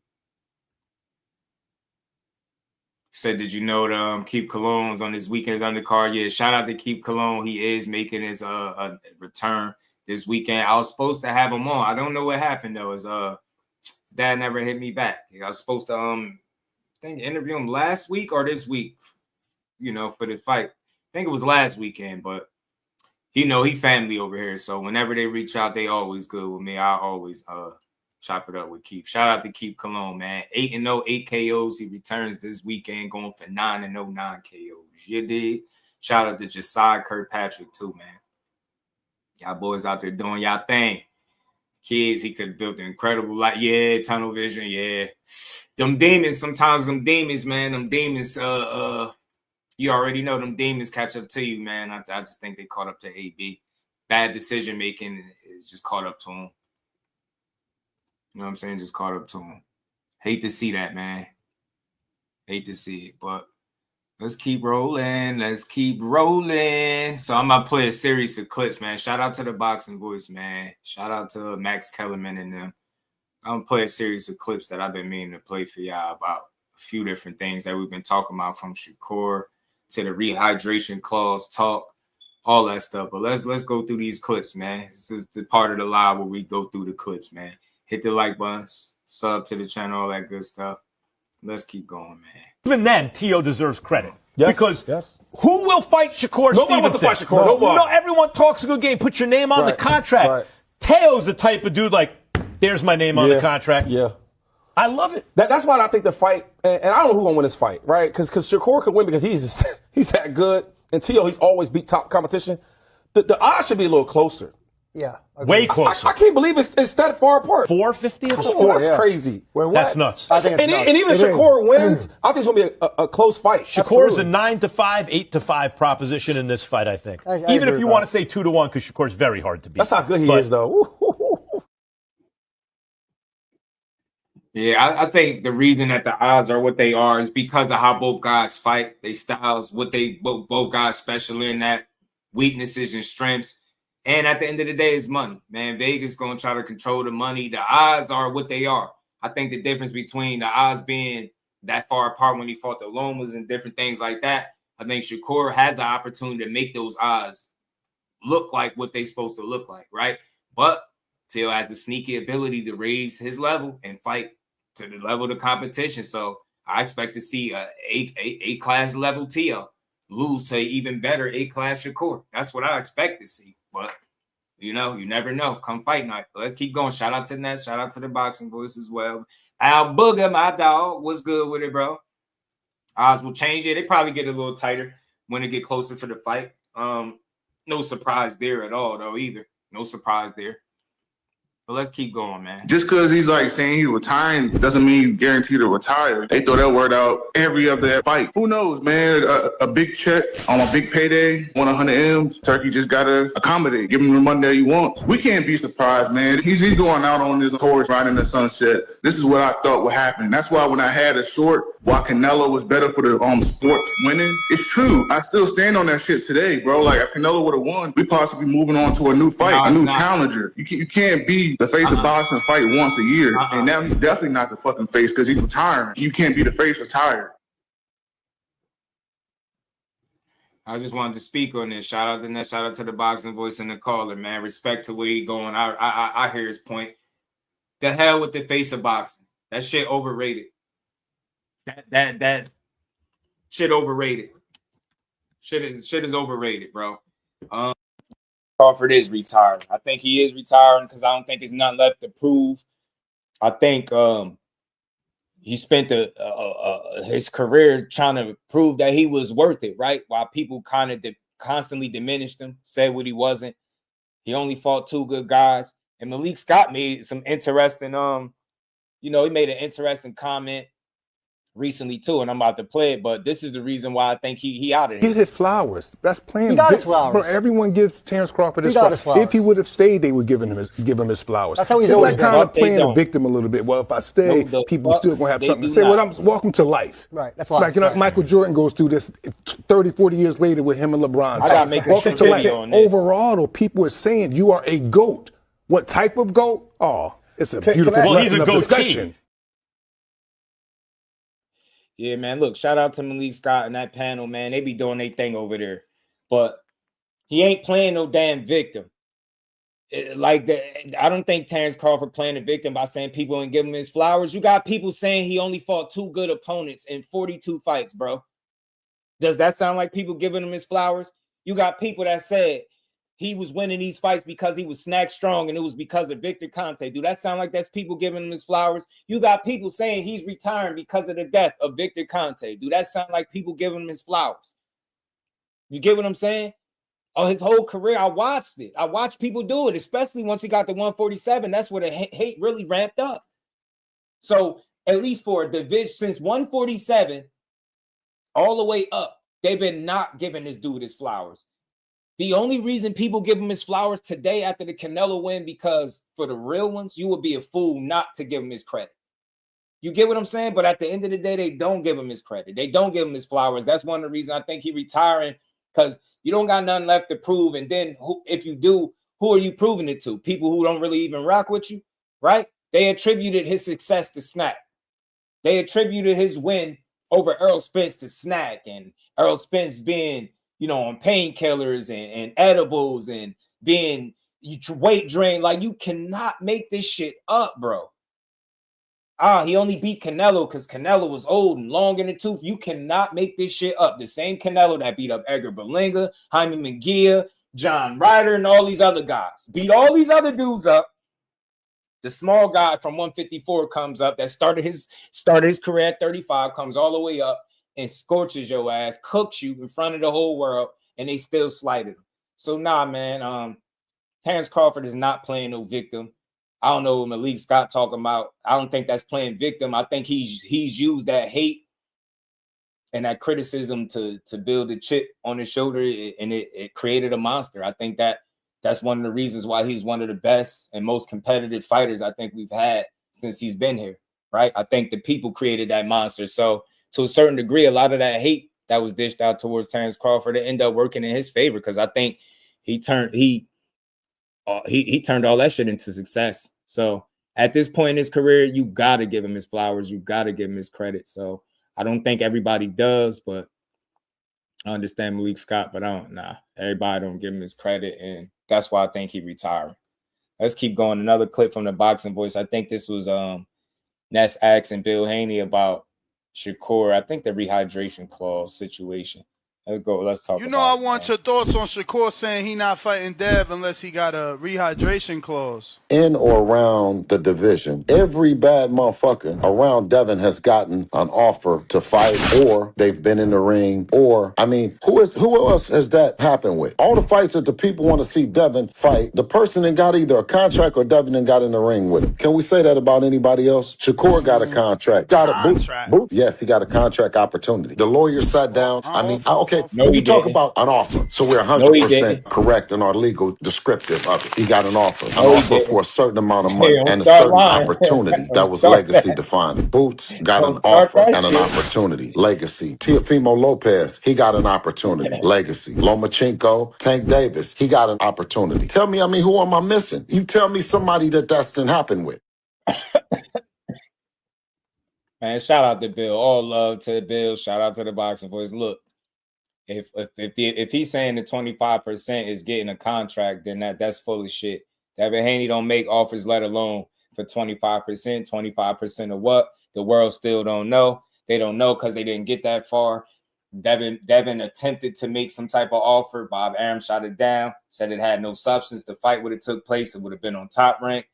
Who fights for Top Rank? Shakur. Okay. He writes the letter to the WBC. Devin Haney vacates. That's the end of that. That fight never was going to really take place at 135 pounds. We already know that. Shout out to Dev. Went on to do some great things, but he still got Shakur name on his list. He had his name number 2 on his list of people to fight. It's not a really big deal to me, man, but the rehydration shit is, I think it's a lot of misinformation out there as to why a rehydration clause is in place to begin with. It's not in place to weaken one fighter or the other. It's in place to kind of level the playing field. All you got to do is go pull up definition, read it, and you'll see exactly what I'm talking about. People on YouTube, content creators, the social media world has created this narrative that a rehydration clause is put in place to weaken one guy or the other. And that's not, in fact, the intent of a rehydration clause. But I understand it. If it's not cool for Tank to do it, then Shakur is not good for you to do it, right? That's being hypocritical. If you're saying it's an issue with Tank doing it, but not an issue when you doing it, people gonna come for you. They're gonna criticize you. I understand it. But as I've always said, when people kind of made it a big deal about Tank and the rehydration clauses, he do this to guys that are significantly bigger than him, to kind of level the playing field, not to weaken them, but to make sure guys don't weigh in at, let's say, 136 and then, or 135 and then come in at damn near 170. You get what I'm saying? Especially if you fighting outside of your weight class. So he fought at 136 catch weight with Ryan. He had the stipulations on him. Cool, I understood it. He had the stipulations on Mario Barrios because he was fighting at 140. That's out of his natural weight class, right? Shakur fighting at 147, I think, will be him fighting out of his natural weight class. I never anticipated seeing him campaign there. I always said if he fights at 47, I think it'll be for specific fights, maybe a one-off, maybe, you know, just specific opportunities maybe he might entertain. But I never thought he'd be a welterweight per se with his size and frame. That's just me. But Devin Haney is a full-fledged welterweight, and I think that's what Shakur is considering. He knows that he's a guy that's going to weigh in at 146 pounds, but on fight night, you're probably going to be 170 plus. So you're going to be closer to a damn light heavyweight, but you're going to weigh in as under the welterweight limit on fight night because you're a true professional. And you've mastered that loophole of making a weight and blowing up, putting 20, 25 or so pounds on after the weigh-in. That's all that is in place. So when I hear Shakur say, you know, oh, I fight with a rehydration clause, that's what I think. I don't. Oh, it's not that. Oh, I'm scared of you, but it's if I'm gonna fight you outside of where I naturally campaign at, then I'm a level the playing field. That's just my interpretation of it. Is it about being scared? No, but I definitely think he's factoring in a guy being significantly bigger or heavier on fight night. But surprisingly so, like I was a little surprised to hear Shakur even speak on that or even say that because of what I've known him to get in the ring with guys that being significantly heavier and bigger than him and him do extremely well against those guys. But I just think it's one of those things where you cross your T's and dot your I's. If you're fighting outside of your weight class and that's a guy that blows up 20 to 25 pounds after he weigh in, I think that's you trying to level the playing field more so than weaken a guy, right? But at the end of the day, if you could campaign at a weight class, if you make that weight, whatever they weigh in at fight night, it should be a fair fight.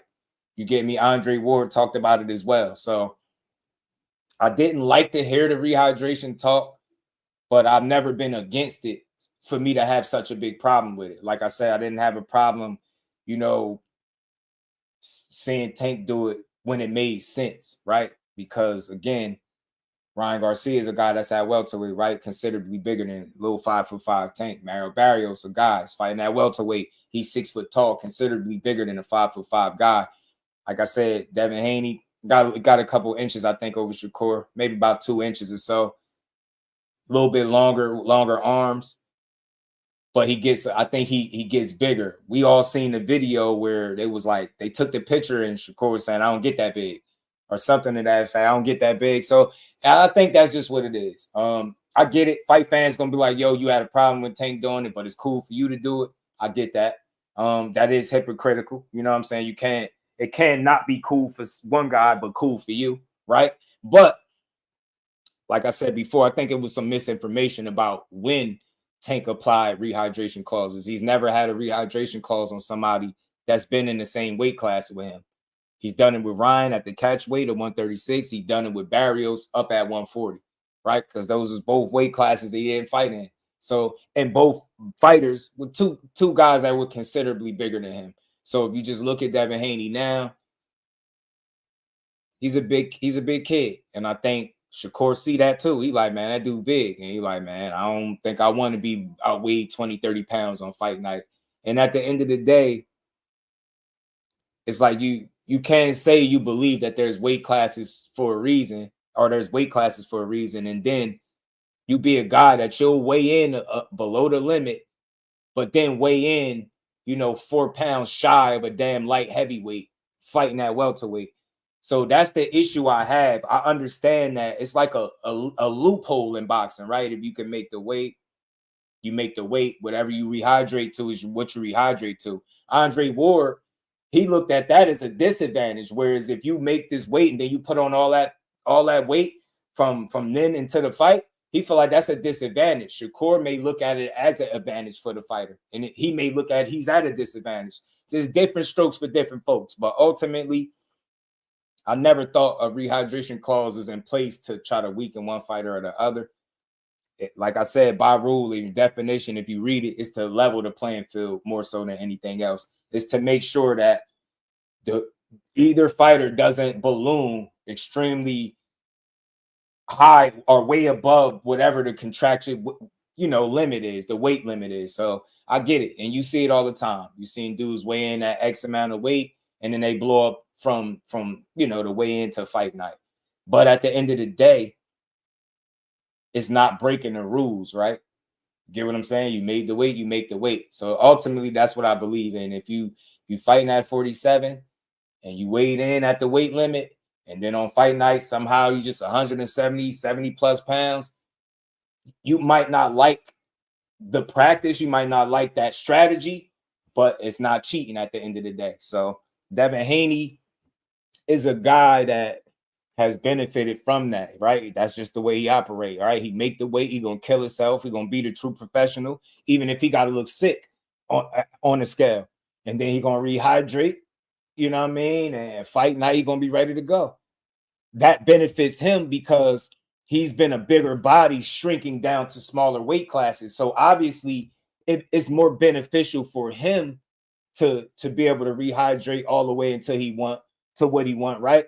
To feel healthy, to feel like himself. And I understand it. But if you're a smaller body, then obviously you would be more in favor of a weight stipulation. It's simple. It's not that hard to understand. You get what I'm saying? You got guys that,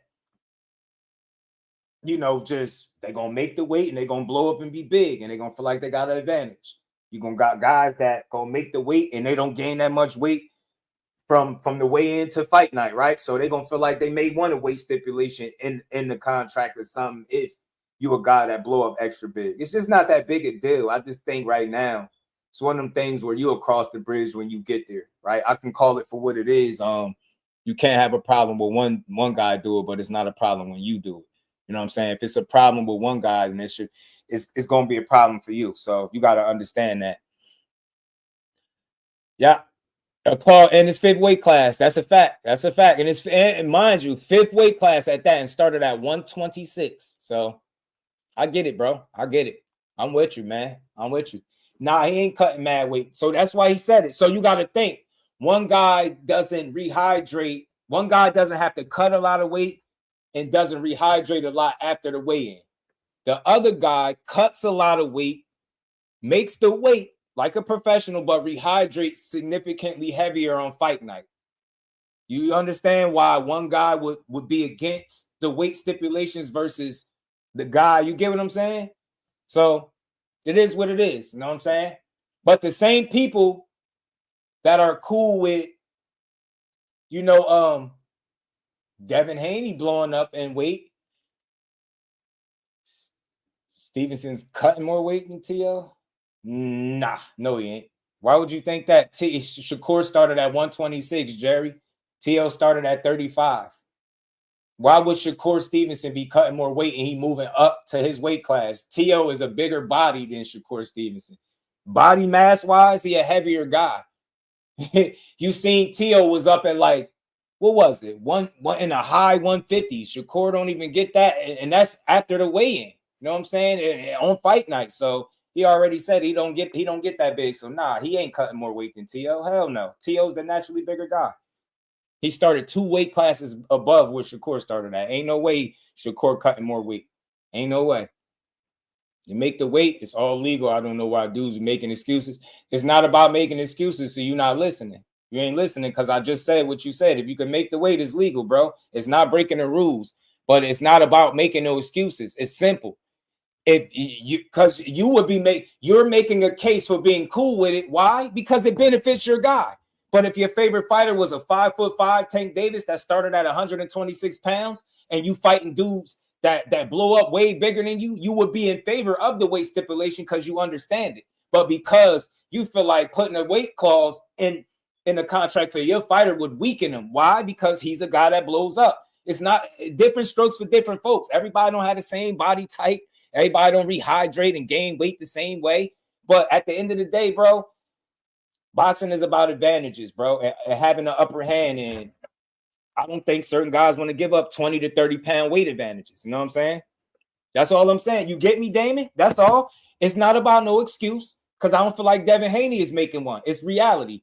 I'm a bigger guy naturally, but I'll kill myself to make this weight, and I'm going to blow up and rehydrate. I'm going to feel good. That's a loophole, but it's a legal one that he's benefited from for years. I'm not knocking him for that, because he's naturally a bigger body. Maybe it works to his advantage, obviously, because he's been doing it for years. If it wasn't no advantage and it wasn't to his benefit, I don't think he would do it. But there's nothing wrong with that, because he ain't breaking the rules per se. But then if you are a naturally smaller guy that's looking to possibly campaign or compete outside of your natural weight class, you're going to hear somebody say something about a rehydration clause. It's not that hard to understand. You get what I'm saying? But some guys, Bud Crawford, is willing to move right up 2 weight classes like he did from 54 to 68 with no rehydration clause and none of that, no weight stipulations, and fight you where you at your best. Some people is willing to take that challenge, that risk. Some people are willing to take bigger risks than others. And I said that, and that's about as transparent as I could be. Maybe a guy like Bud Crawford is more willing to take that bigger risk than a Shakur, at least based on what he said. But I think people making too much a big deal out of it. I say cross the bridge when you get there. I think the fact that we're talking about a welterweight and a lightweight officially, like that's the last time. The last time Devin Haney was in the ring, he was a welterweight. The last time Shakur fought, he was a lightweight. They're 2 weight classes apart, and people trying to ignore it and act like him saying anything about a rehydration clause is some type of blasphemy or so crazy. It's like, bro, that's 2 more weight classes up where he possibly ain't even going to be at. And he always told you he probably don't end up at 47. So it's not that big a deal, man. Do what works for you at the end of the day and stand on business when you in there, bro. That's all I can say. Devin Haney, do what works for you. If crunching down to, you at 47 now, if cutting weight 146 is good, and then you rehydrate and you 170 plus on fight night, that shit work for you, keep doing it. You ain't breaking no rules. Can't nobody stop you. You feeling like you at your best, keep doing it. Do what works for you. You know what I'm saying? Different strokes for different folks, bro. That's all. Overestimated his position to miss weight, and he learned the hard way. Now, he just miscalculated pugilism. He made a bad decision. Thought he was still going to want the fight. Definitely overestimated to a degree, for sure. I get why you say that. Stevenson is one of the biggest weight cutters in boxing. If you look, you can see that. I'm going to say this because you might be new here. Hey, Jerry, you're talking about something that you think versus something that I know, right? Like, I'm not guessing. When I be saying certain stuff about him, that's not me guessing. That's me. I'm speaking from a place of, like, solid, valid information. He don't get that big in between fights, bro, so he don't have to cut that much weight. He told you that at 135, he don't have to cut a whole lot. At 140, he's even less because it's 5 more pounds. He been told you that. He don't get that big in between fights. He be in the 150s, bro. That's not cutting a whole lot of weight. Think about that. You be in the 150s, right? In between. So you fighting at 140. You run around 150 plus pounds. Think about that. That's not cutting a lot of weight. And again, respectfully, bro, for you to throw that out there that he's one of the biggest weight cutters in boxing, you would have to know exactly what kind of weight he cutting and everybody else. That's not information that you privy to. You just guessing. That's why I say, like, I love people that's responsible with their commentary or their comments, like not just saying shit because you think it and just throw it out there. Dude does not. Have you seen him in person before? He ain't big, bro. It's not a big ass dude. Who in here, if you've ever, anybody in here has seen Shakur in person, no, it's not a big dude, bro. He's not. What is he, 5'7" on a good day, 5'8" on a good day, 5'7", I think. You get me? He's not that big, bro. Seen Shakur throughout the year in between fights. He's a small guy. This is somebody that's in the gym, that's shaking hands with him, taking pictures, that's walking up to him, watching him close firsthand. It's not a big dude. That's not me saying that. That's why y'all gotta go to fights, bro. Go to his fights and see how small he is. And I don't mean it like that, but he's not a big guy, bro. He's just not. Of course, he peaced a few weeks before his last fight. Facts, bro. He's not a big dude, bro. He's not big at all. I've seen him on many occasions. Can you tell him, bro? He's not big, bro. So, and again, the biggest discrepancy between him and Devin Haney right now is weight. And why you hear this conversation spring back up? Because of weight. What did Wally Moses say in this clip? Listen closely. Right? So now they gone. You know what I'm saying? I'm not going to talk about people who said they're going to always try to stay 2 weight classes above us. Right. But you know, that's it. The person who said it know who said it. You know, I'm going to kick it back in and whatnot. Right. But we know the deal. You know, quote unquote, everybody and his weight class, and everybody that's out there now. Yes, we used to box Tank all the time we was together. We fought Ryan. It's only one motherfucker we ain't fought. What's that? That's Devin. And I don't think Devin won't none. Devin look shell shot right now. Everybody, look. Shakur went up from weight class to weight class. Why they dance around his weight class? Right. Got to be something said about that. You want to be the best, beat.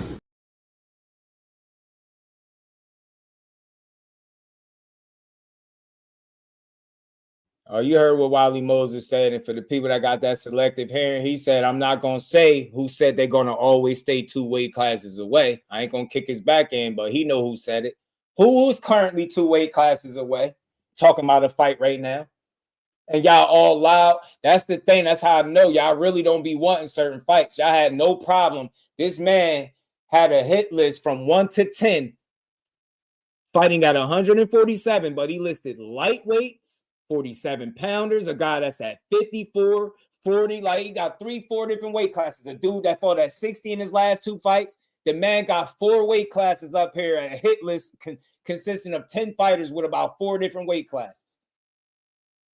That's why I say, man, it's not about clout chasing. It's just about which of these fights can you really make a reality.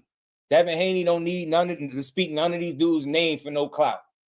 But it's how realistic are these fights on the list? Get what I'm saying? So they only loud right now, and I'm being honest. They only loud because y'all 2 weight classes away, and y'all feel like y'all got some type of advantage right now. Because they wasn't like that at 140. They fought at 140 both times with no problem. They didn't even think about saying Shakur's name. And they got the 47, and then you put them on the list at number 2 on your list. T.O. first, respected Dev. He went straight for T.O. He went straight for T.O. ass. But you got Shakur up there as a lightweight. So I always question that, bro. I always question that. Wally, you know, Wally said, I ain't going to say who said it. Wally was on. Wally Moses, I ain't going to say who said they're going to always stay 2 weight classes away. I'm telling you. And then listen, y'all, if it get too hot at what he say? We go into, if it get too hot at 30, we go into 40. He literally said it he said it on camera, like on video. They get too hot, we ready to go 40, brother. He literally told y'all that. And y'all gonna ignore this to try to make some type of case that they gotta fight now. Pump y'all brakes, man. People only complain when it's their fighter right. I try to be fair to all these dudes, Tyree. I do. You know what I'm saying? I try to be fair to all these dudes. Big Dre, my guy. You know, he literally told them if it get hot, they moving up. Wally Moses said, I'm not going to say who said they going to always stay 2 weight classes away. I ain't going to kick his back in, but he know who said it. He said, OG was cool when he said, he know who said it. I ain't going to kick his back in. And then you got Bill pretty much confirming what Wally Moses already said. Like, I don't even know how it happened because we thought that we was getting points. You dig what I mean? Because Core is an Olympian. Core always then got in on Devin. Nigga, are you tripping? You niggas, y'all. Nigga, the whole shit started because it was live that we're in there with Core. Not Core is getting out on us. Like, he's the big nigga. He's the big homie in the shit. It was never. We would always nigga, first the gap was like this. The gap got closer and always got. If you got off any with Core, it was a plus. If you just had a good day, that's how it was. All the way up until now, brother. That's why I told you. I said inside the weight classes, when we moving, just like niggas is moving now, brother. If it's too hot at 30, we already ready to go to 40, brother. Listen, brother.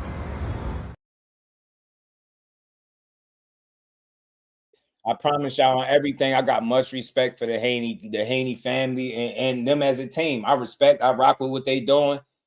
But I'm removing all fanship aside when I say this.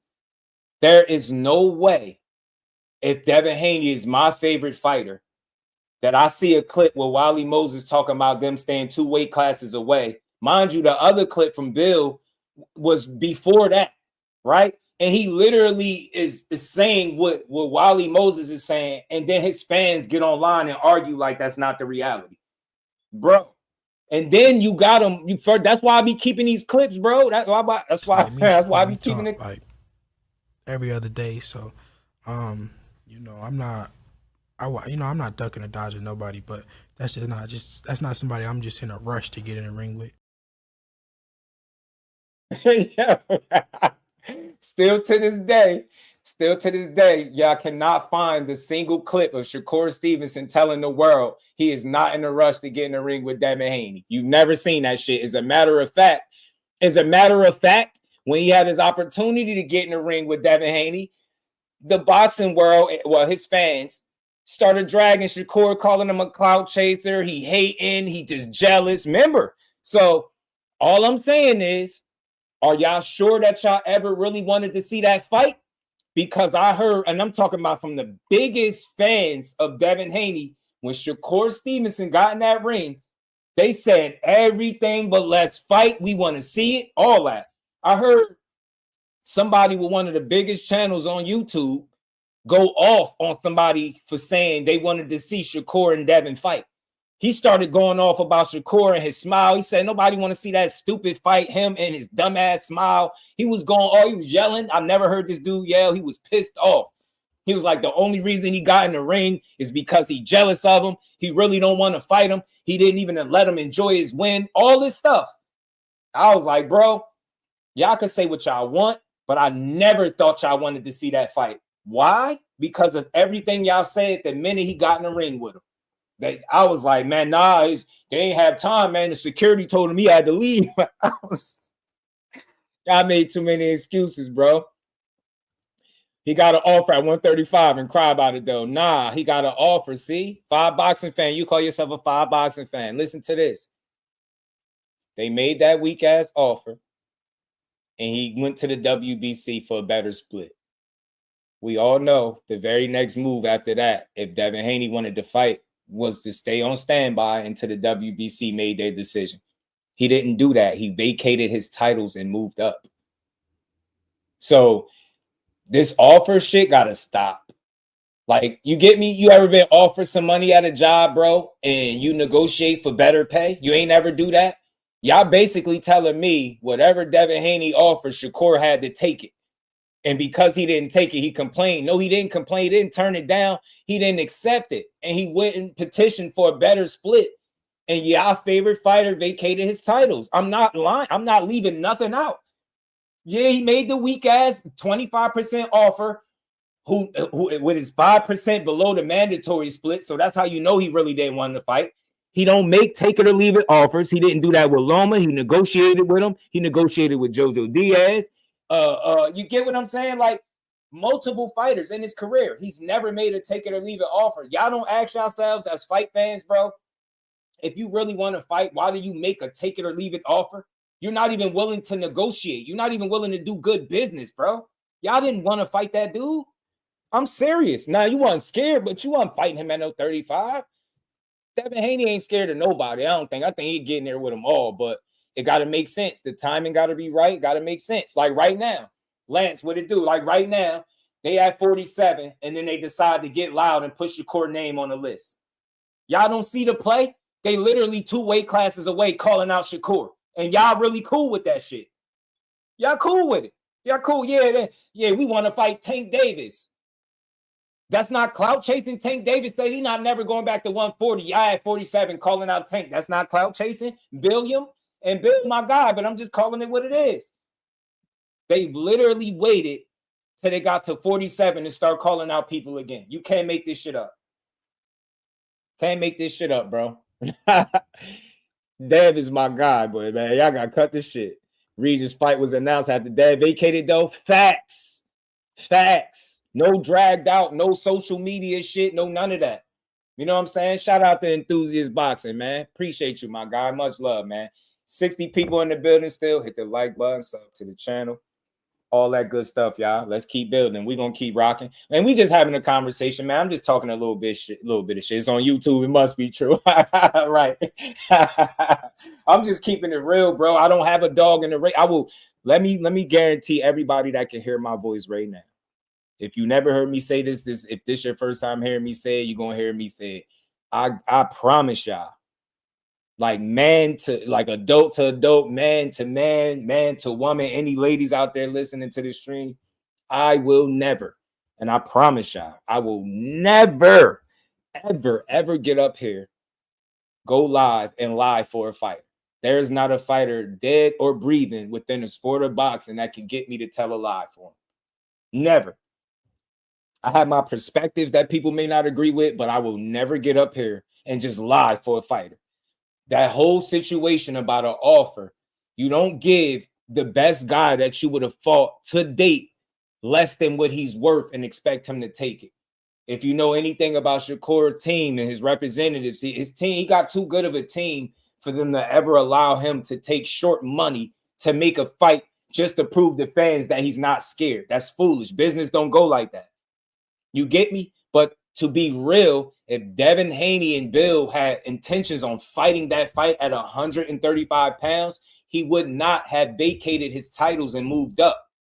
He would have stayed put. He would have allowed the WBC to make the split. Whatever the split would have been, they would have both accepted it and they would have fought. The fact that he did not wait for any decision to be made and he vacated should tell y'all Devin Haney fans that he didn't plan on fighting at 135 pounds. Because today you'll tell me that he really wanted that fight at 35, but then tomorrow you'll tell me that he was weight drained and he was done after he was fighting Loma.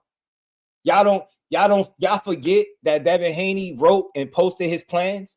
His plans was to fight Lomachenko at 135 pounds and then move up and become world champion. That's exactly what he did.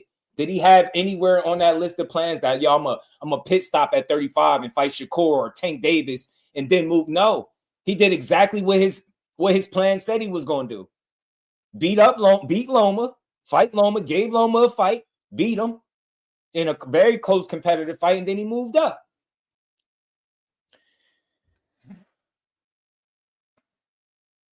Man, you know what? I got something for you. Five Boxing fan, man. I got a link for you, bro. I got a link for you. I'm about to start being. I'll be trying not to do this, but let me see what side you on, man. Let me see what side you on. Let me see what side you on, Five Boxing fan. Okay, cool. You on this side. Bet. I'll drop the link on this side right here for you. You could come up here, Five Boxing fan, and you could tell me how I'm crying about the offer. See, I'm gonna show you and everybody that's still listening how to shut somebody down in real time, bro. I'm gonna show so you can come up here and click the link and you can tell people how I'm crying about an offer. Because if crying about the offer is telling you exactly what happened, then I guess I'm crying.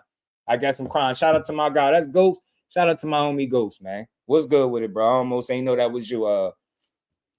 Talib, what it do, my guy?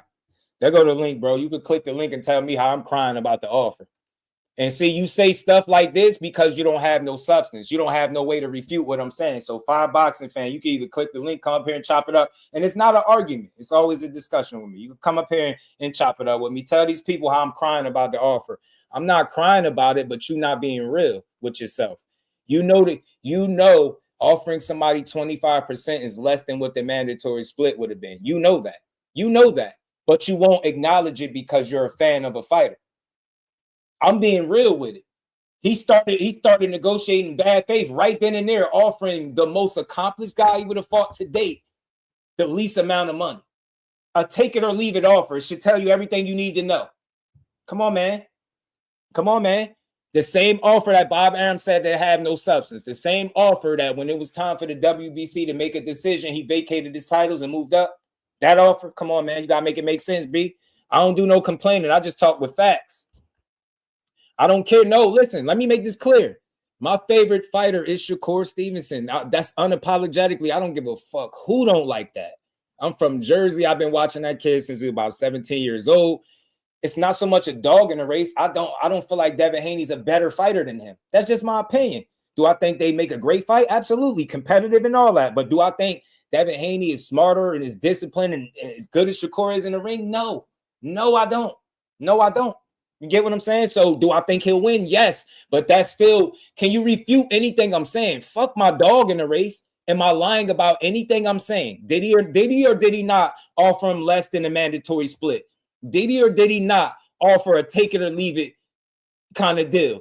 And did he or did he not? Is Shakur the only opponent that he's ever gave a take it or leave it offer to in his career? Right or wrong? And did he or did he not vacate his titles before the WBC could make a decision on what the split would be between the fighters? What am I lying about? Come on, man. Fuck my dog in the race. Tell me what I'm lying about. Can you refute anything I'm saying? Or are you just going to keep talking in circles? Refute. You should be able to refute what I'm saying, bro. Your favorite fighter gives a guy less than what he would have got to fight anywhere else, and you don't have a problem with that? What's wrong with you? Like, y'all not even real with yourselves, bro. That dude know damn well he was never gonna fight Shakur at 135. He didn't even want to stand in the damn ring with him, bro. You ever seen Devin Haney get in the ring? You ever seen somebody get in the ring with Devin Haney? He skate up out of there like that? I don't give a damn what excuse y'all use no more. You ever seen him not even look at it? He didn't even want to look his way, bro. Like, I'm serious, bro. No, I'm saying I'm serious, man. Serious. I the link is in the chat. It's in my community section too. If anybody wants it up, you know what I mean. We're gonna be here for a few more minutes, man. We're gonna cook for a little bit more. That old Fab, what it do? He said, I want to read that enthusiast boxing. You could click the link. It's in there, bro. It's in there. I just want all y'all to know over here with Just Do Boxing, it's a conversation. We're not arguing. We're going to show people how to have a difference of opinion and still have a meaningful discussion. So y'all could feel free. Y'all not about to be cursed out and none of that. I don't do that, you know, but we'll chop it up. As a fan would have shut up. Business was good with it, fam. He said, Peach, just as a fan would have, yo. Big Supreme, my dog, Ryan Anthony Garcia. What the hell? You smoke a Haney pack after the fight. You got like Shakur to take the offer and put out the ass. Big Supreme, my dog. Oh, now look, speaking to that, right? A part of me, like as a fight fan, wish that he would have just accepted it and said, yeah, I'll take it and I'll fight you. Right? But to me, business, him not. It's not like he said no. And then Devin Haney said, well, he said, no, I'm vacating my titles and moving up. He didn't do that. He said, I'm not accepting no 25%. I know I'm worth more than that. And his team wrote a letter to the WBC to petition for a bigger split. I read the entire letter up here. So, like, the fight fan in me wish he would have just said yeah and just proved them wrong. But I think not saying yeah, not saying no, but telling them I know I can get more than that and playing the only card he could left was going to the WBC. That's all he should have did.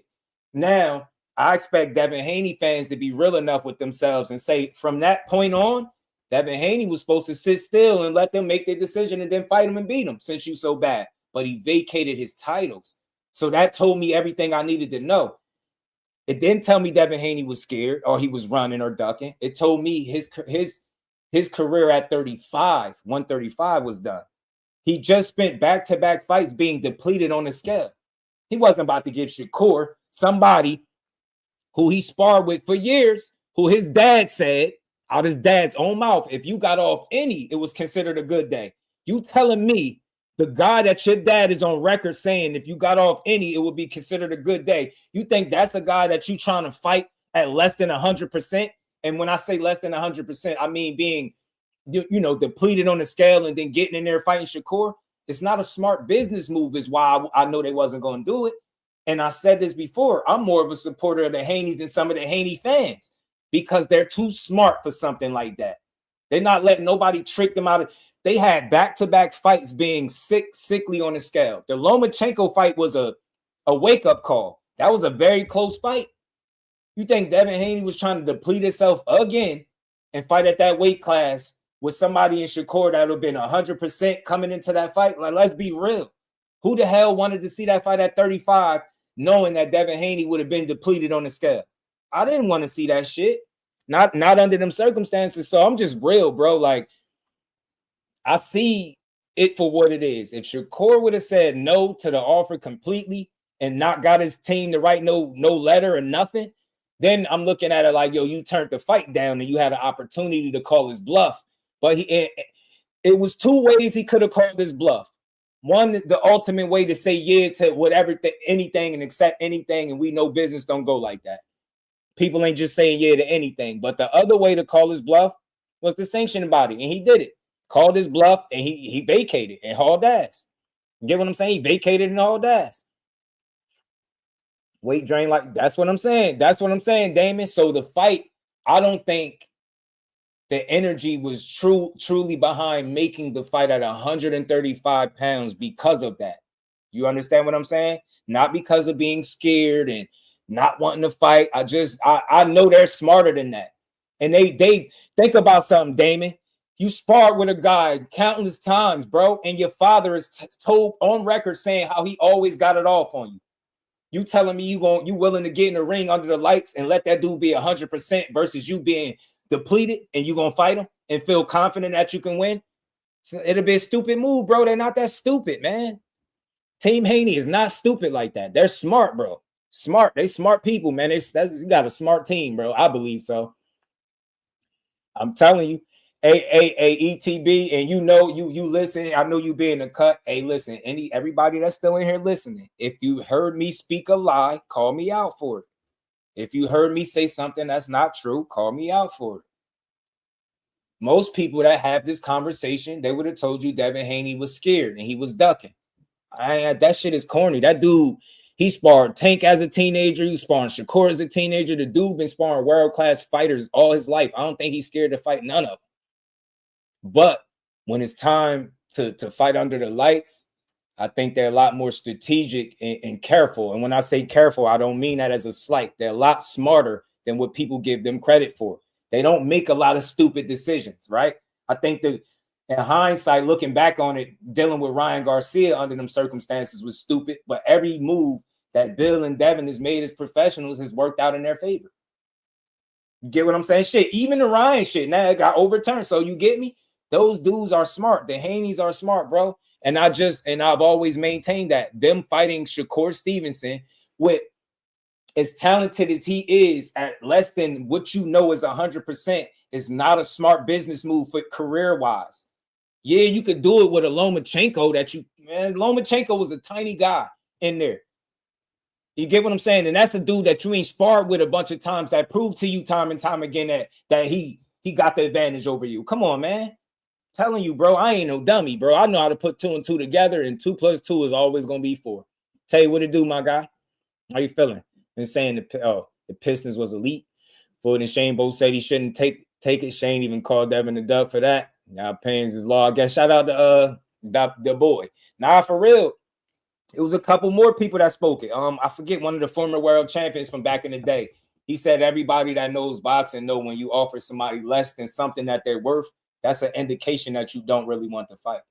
I try to give them the benefit of the doubt and say the reason that they made the offer the way they did so they could just say they made them an offer.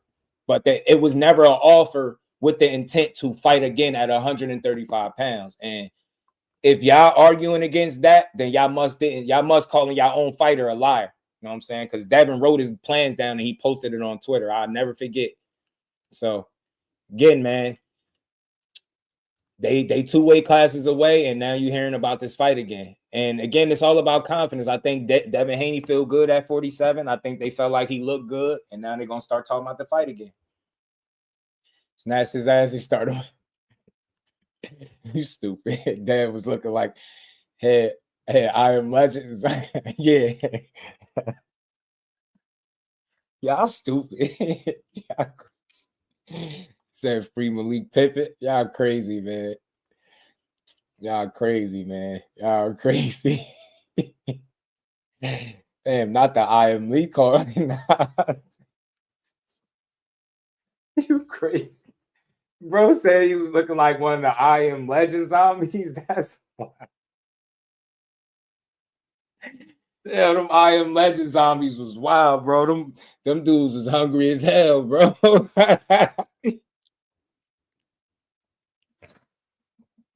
Y'all crazy, bro. Y'all wild, man. I can't messing with y'all. I'm not messing with y'all, man. But again, man, like I was saying, man, shout out to Devin and Bill. They stood the test of time, man. They got cheated. They took a loss for a minute temporarily, got it overturned. Got themselves back in the win column, back-to-back wins, Ramirez and Norman Jr. And now I think the interesting conversation is the fact that his name is back in the mix with guys like a Tank or Shakur. Even though, and look, I want to say this to Haney fans, Haney's fans. Y'all call Keyshawn a clout chaser for saying he'll fight the guy that put his name on the list, right? That shit made 0 sense to me. 0 cents. He put a lightweight name on his list at number 7, but as soon as Keyshawn opened his mouth, y'all called him a clout chaser, right? But he got Tank at number 3 on the list, but he's also on record. Do y'all remember the clip with Devin Haney more recently when he was talking to Blue Blood, when he said, I don't think the Tank fight gonna happen? He said it out his mouth. I don't think the Tank fight is gonna happen. I think that ship sailed. If that is the case, then why did y'all proceed to put his name on a list of the guys that y'all want to fight? And more recently, your dad went online and you called him out publicly after your son said he don't think the fight will ever happen. Is that clout chasing or not? I just want to know if y'all keeping the same energy these days. At the end of the day, Devin and Tank gonna be synced at the hip to a degree because of that viral sparring. The viral sparring and people wanting to see that fight for years. You know what I'm saying? It is what it is, bro. This is my homie, man. Sorry, JGB. We're gonna be who that? Who you talking about? Vince's Cousins. Y'all get on my nerves, man. I can't mess with y'all. Y'all distracted me, man. I'm not even reading y'all comments. I see 2 cents like, nah, man, we gonna bid. I'm like, what you talking about? Oh, man. I see some Larsa Pippen comments and everything. Y'all crazy, bro. When Big Supreme come in here, the chat just start cutting up. The chat just start getting crazy. I blame that on Big Supreme. Hit that like button, y'all. Smash the like button for your boy. Hit the like button for your boy. You want honesty? This channel, it throws real punches. Just Do Boxing gives you skills, heart, and culture. Straight up. I catch every drop on my lunch break. Can't miss it.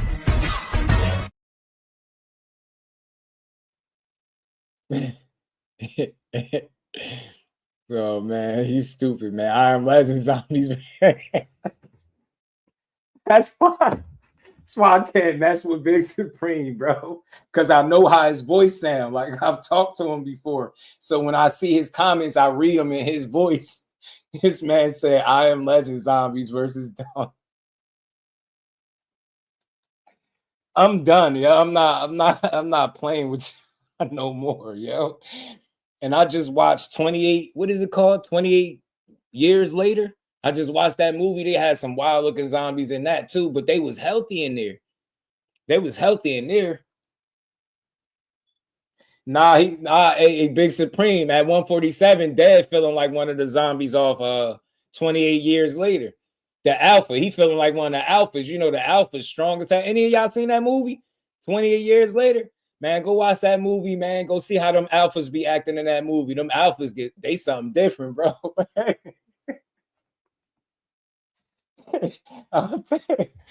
Y'all crazy, man. Oh my God, man. I can't play with y'all. I ain't messing with y'all.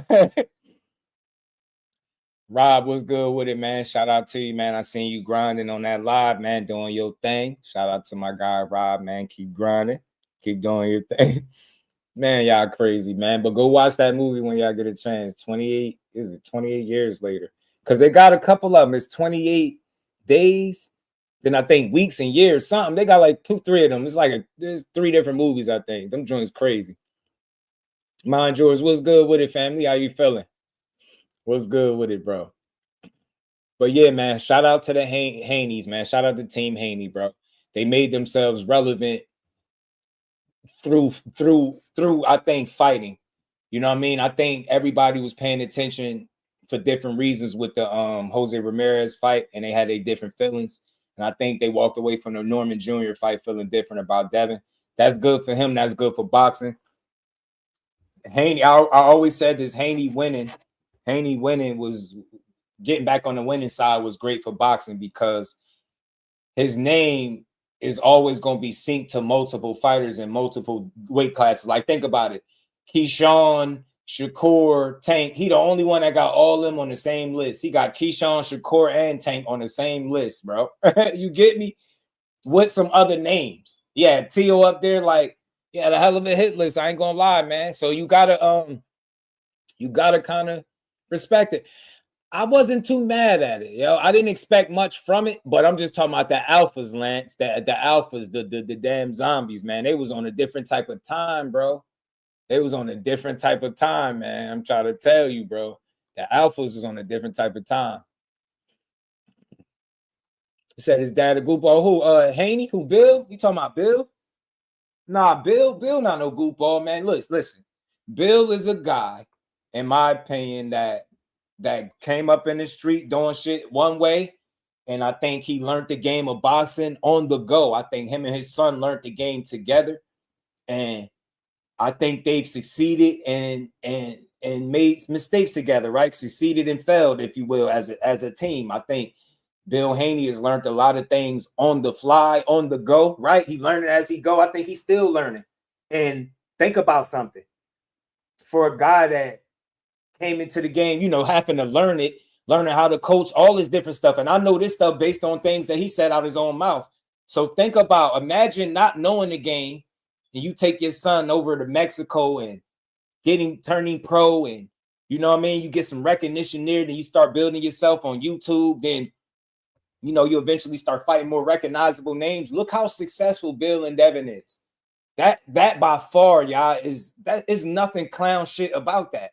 Now, some of the tactics that he's used to promote Devin, by all means, I understand that criticism, y'all. I get that. I swear I do. But yo, that dude ain't no clown, bro. Like, think about it. Bill Haney was your father. Seriously. And he guided you to be a multimillionaire, and somebody told you, yo, your father's a clown. Think about what you would say. Like, you get me? So, is he perfect? No. Has he colored outside the lines a little bit in boxing? Yeah, but I don't think Bill Haney no bad dude, bro.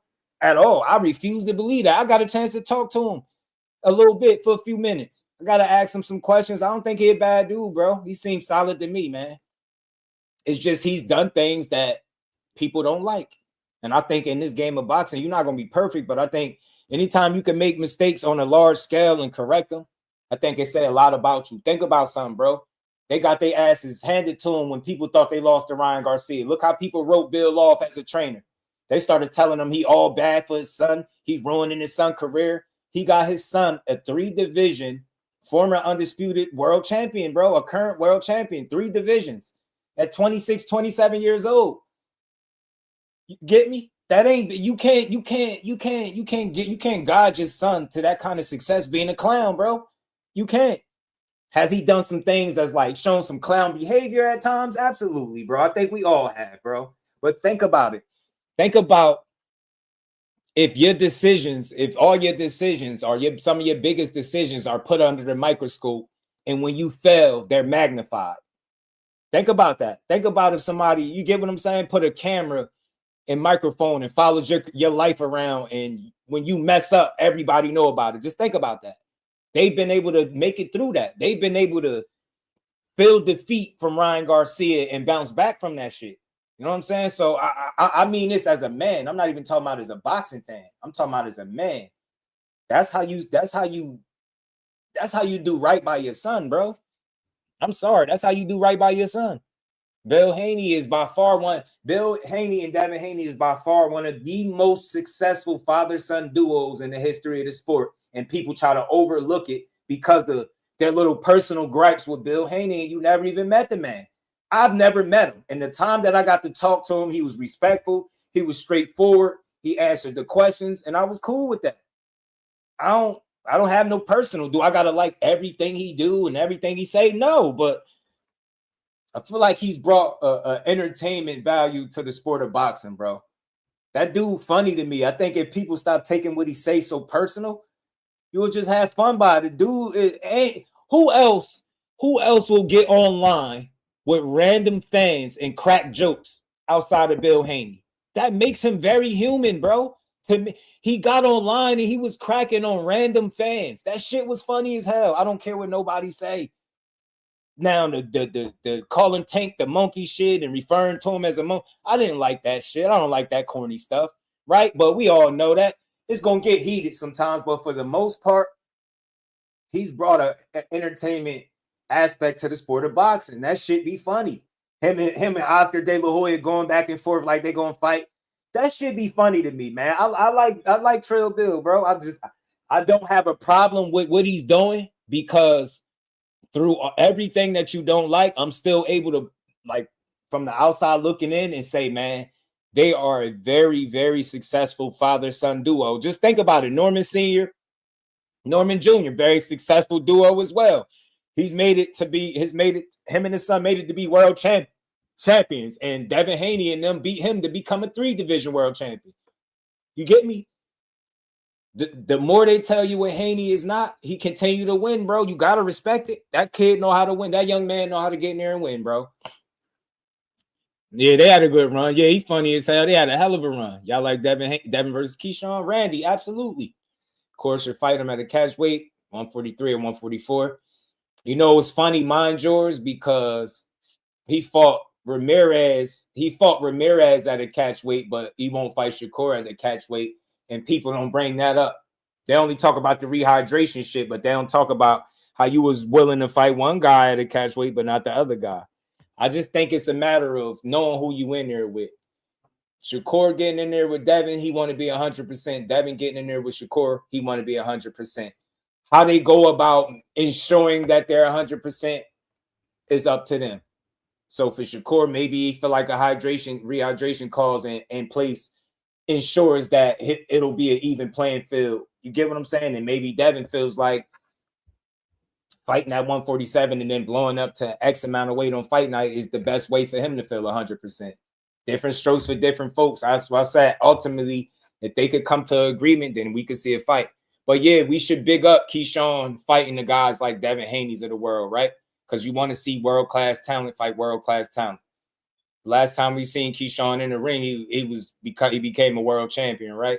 So he on that level. I love to fight with him and Devin down the line if it could happen. Tank versus Roach was a problem to some.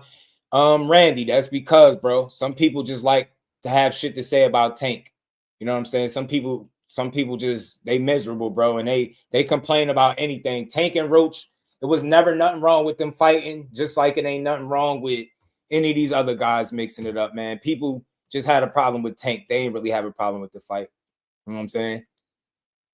Because and case in point, bro, when it came to Tank fighting Roach, everybody was saying Tank bringing up another he bringing up a 30-pounder, right? But notice how not one person have said that about Teofimo. Not one person has said Teofimo bringing up a 35-pounder in Shakur Steve. Nobody's giving Shakur that excuse. You know why? Because they know how good he is, and that shit ultimately won't be the reason he wins or loses the fight. It's not going to be because of the 5 pounds, right? So it's the same way with Tank and Roach. That fight wasn't going to be determined by the 5 pounds that Roach had to put on to make 135, right? And you've seen the way the fight played out. It had nothing to do with the weight.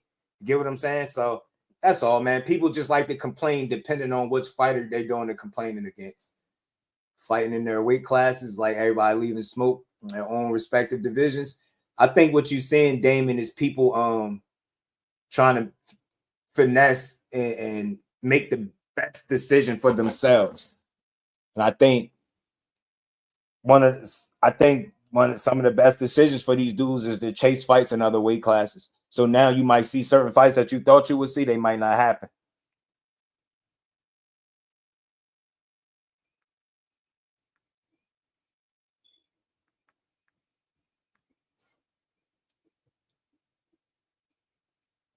Come on, man. Good fight, good fight.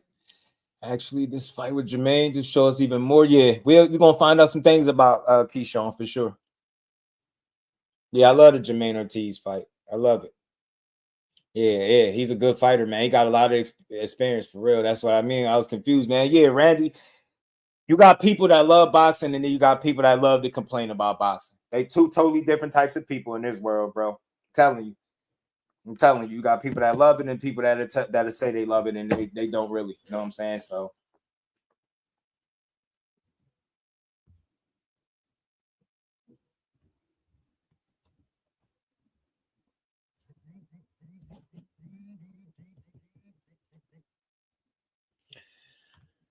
Jay almost got stopped by Adorno. That he did. He was looking like. That's why I feel like the reason he'll lose to Keyshawn, because I feel like overall Keyshawn better pedigree. I feel like he's more consistent from fight to fight. He got less fights, but he's been more consistent from fight to fight.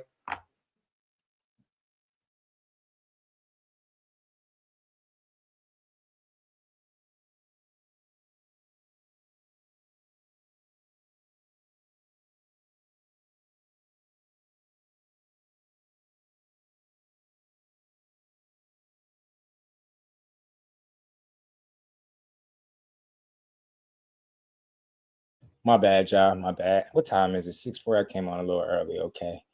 Malcolm Wisdom, teeth loose. And some guys can get other elite guys in their division. Yeah. So they got to go find the challenges. Case in point, Damon. Shakur Stevenson, you notice his attention directed towards Teofimo after him and Tank went back and forth on Twitter. When Tank told him he was turning his back to the fight and he ain't, it was over with, Shakur went looking for, I think, the next best opportunity for him. I think that's Teofimo. If you look at the landscape from 35 to 40 in terms of realistic opponents and available opponents outside of Gervonta Davis for Shakur, who was a better opponent than Teofimo? Who was more accomplished, better accolades, resume, all that stuff? Who's a better opponent for Shakur than Tio? You get what I'm saying? So I think that's what you're seeing.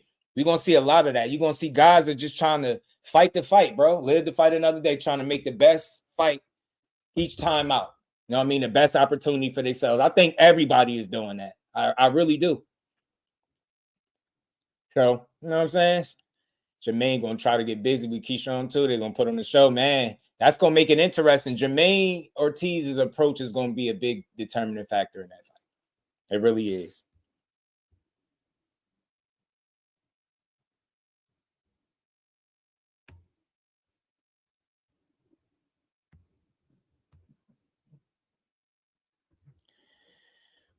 Boy, oh boy.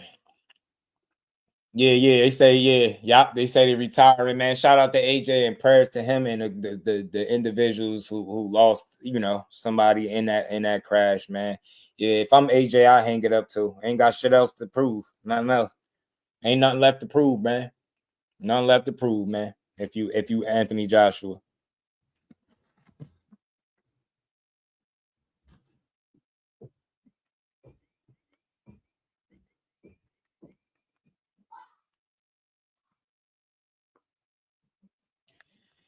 Man, oh man. Joy retirement, man. Yeah, man. That's one of the nastiest videos I've seen, man. It was very nasty. Nasty video, man.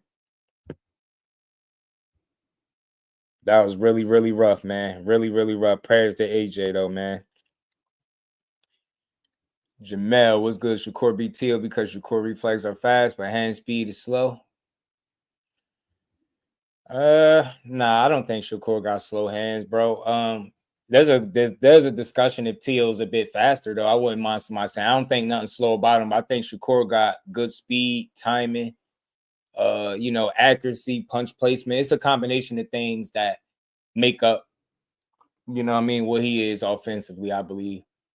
But may the best man win. I got Shakur, and I'm telling you right now, win, lose, or draw, they're gonna both get their respect. If Teal win, I'm gonna give him twice as much respect as I would as if he lost, right?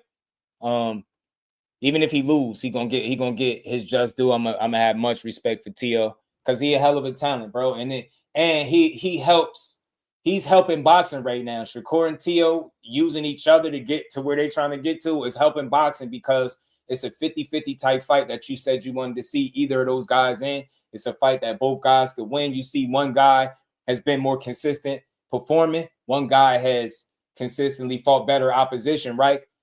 Is Shakur being a more consistent performer from fight to fight going to outweigh the fact that Teofimo is more athletic, the best fighter he's fought, and has fought the better competition, right? Or is Shakur, the Olympic pedigree and just that mistake-free kind of boxing match that he liked to fight? Is that going to be too much for Tio?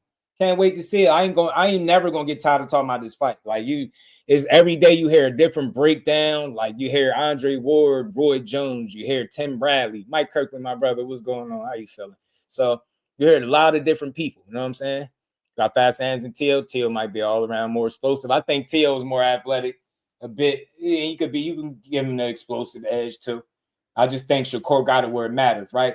If Tio got some advantages from a physical standpoint, possibly, right? I think it's fair to say that. And I feel like Shakur has the mental edge. And I think that's why I feel confident about him winning. If Tio was the kind of guy like that from fight to fight, he's cerebral, chess match player. He's an outthinker and he's setting traps and fighting mistake-free, then I would look at them from an IQ standpoint more evenly matched. But I just think from fight to fight, you've seen who they are. You've seen the best from Tio. You've seen the worst. You've seen the best from Shakur. You've seen him at his worst. Does the worst version of Shakur lose to the best version of Tio? Or does the best version of Tio beat the best version of Shakur? Some questions, man. Some questions, man. You never know. You never know, man. You never know.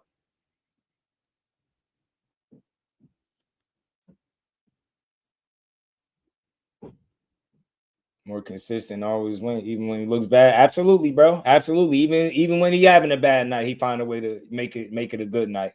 Because his worst night of his professional career was obviously De Los Santos, and he only got hit about 40-something times, 42 times or something crazy like that. So that's ridiculous. That's like 3 punches around you landing. So yeah, man. From fight to fight, he don't make as many mistakes, man. And we're gonna see if he's able to stay consistent with what he's been doing against somebody like Tio. He gotta get lucky early, yeah, for sure. For sure. So, man, just to wrap up, man, Devin Haney responding to Keyshawn Davis, I think it's fun for boxing. Neither guy should be labeled a clout chaser. They some real fighters, and I think if they find themselves in the same weight class, they'll make a fight. Keyshawn is willing to fight Devin. Devin is willing to fight Keyshawn based off what they said. Devin said, yo, you on the list. You can get it too. We can get it on. He said, you're on the list. So let's see if that ever happens. Far as Frank Martin, Richardson, Hitchins, shout out to my dog, L-Dub. He always the voice of reason, man. He gave me an idea that this fight more than likely ain't going to happen. And that the Ghost Martin team might not want that Richardson Hitchins fight as much as people saying.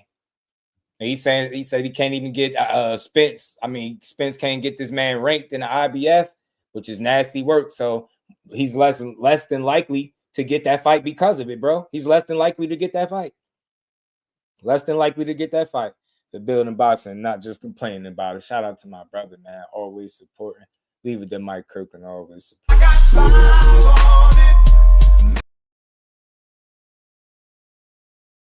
Yeah, shout out to my brother Mike Kirkland. Appreciate the love. Miles in the bank, you know it. That lead uppercut. I think Shakur too smart to get. I think he's too good defensively to get hit with that lead uppercut. It'll be interesting to see if Tio tries it though. You know what I'm saying? I think Core too smart, sound defensively to be getting caught with that silly ass lead uppercut that he was throwing, and he was throwing that shit from the wrong range and distance.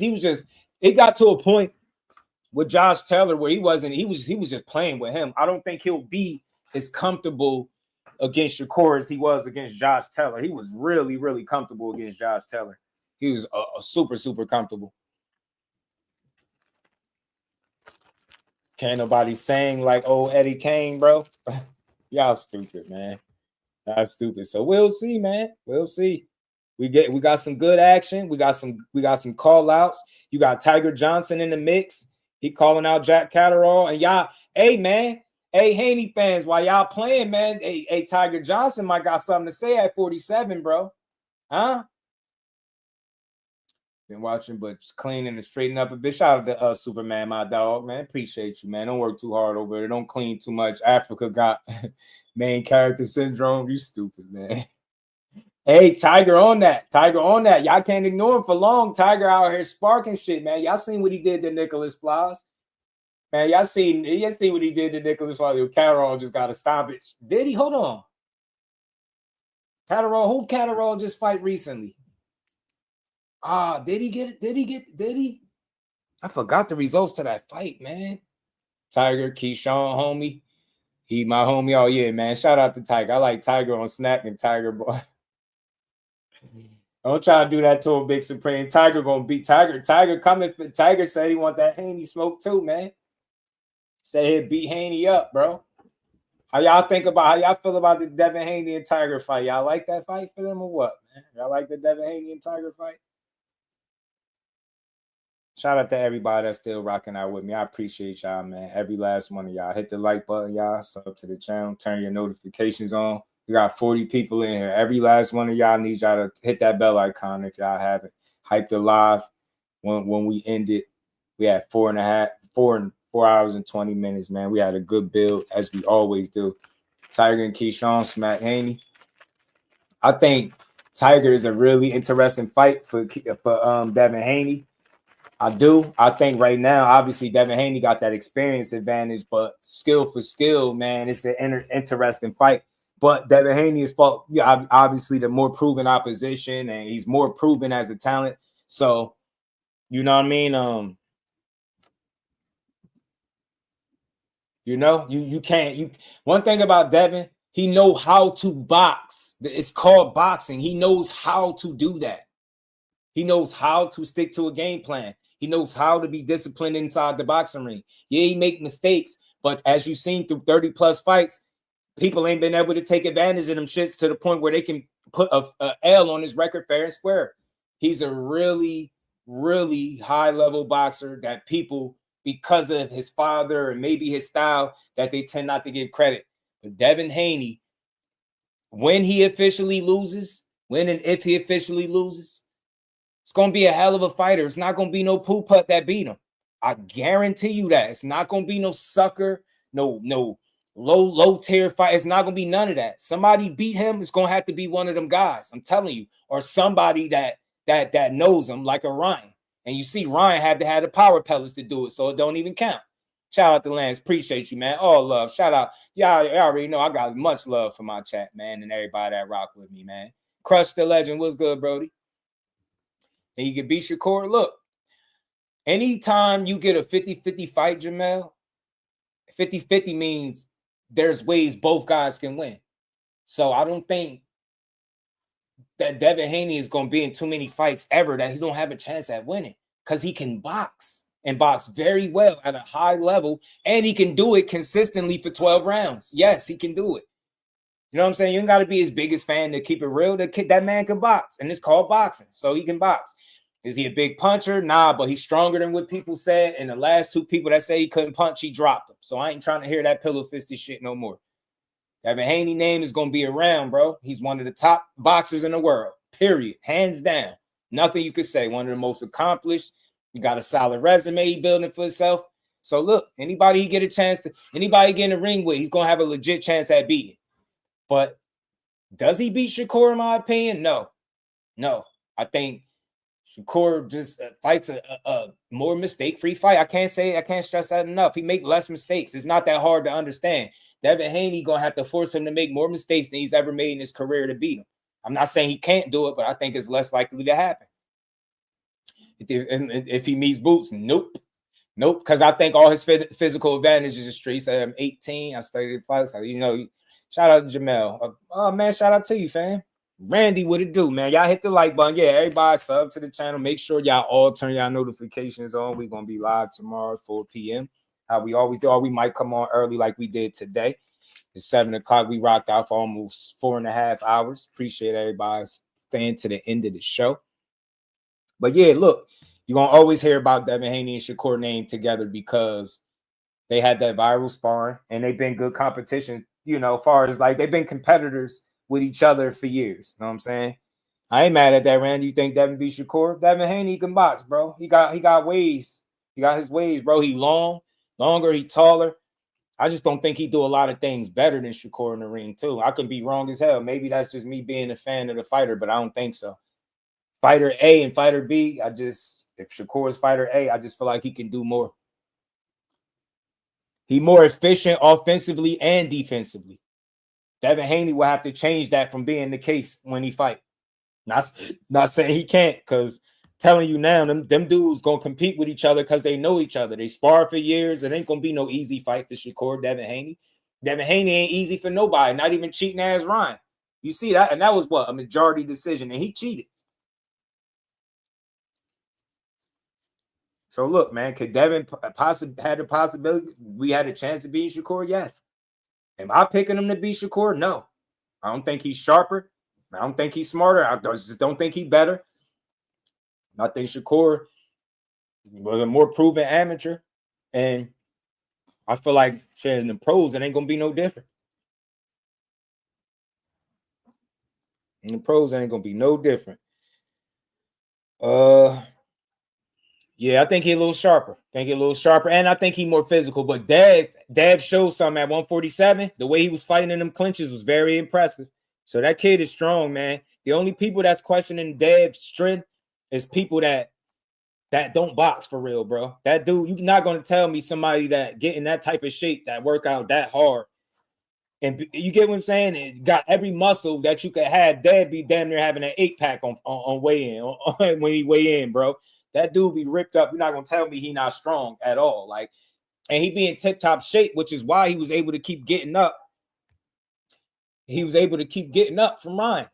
I think he was in some of the best shape he's ever been in, and I think that's why he was able to kind of weather them shots, them Osterine-induced left hooks and right hands from Ryan. Dev, T.O., physical abilities, athletically.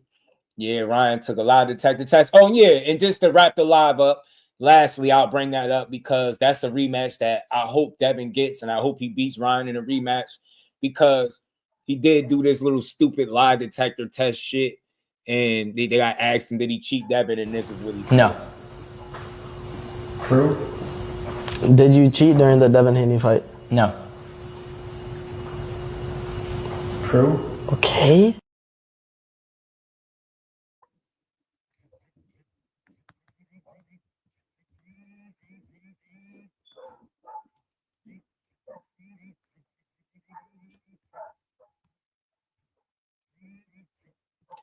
My bad. So yeah, man, look, Ryan, I don't dislike this kid or nothing. I just dislike the way he handled the Devin Haney situation. He was trolling him. The dude made a mixtape. You cheated him.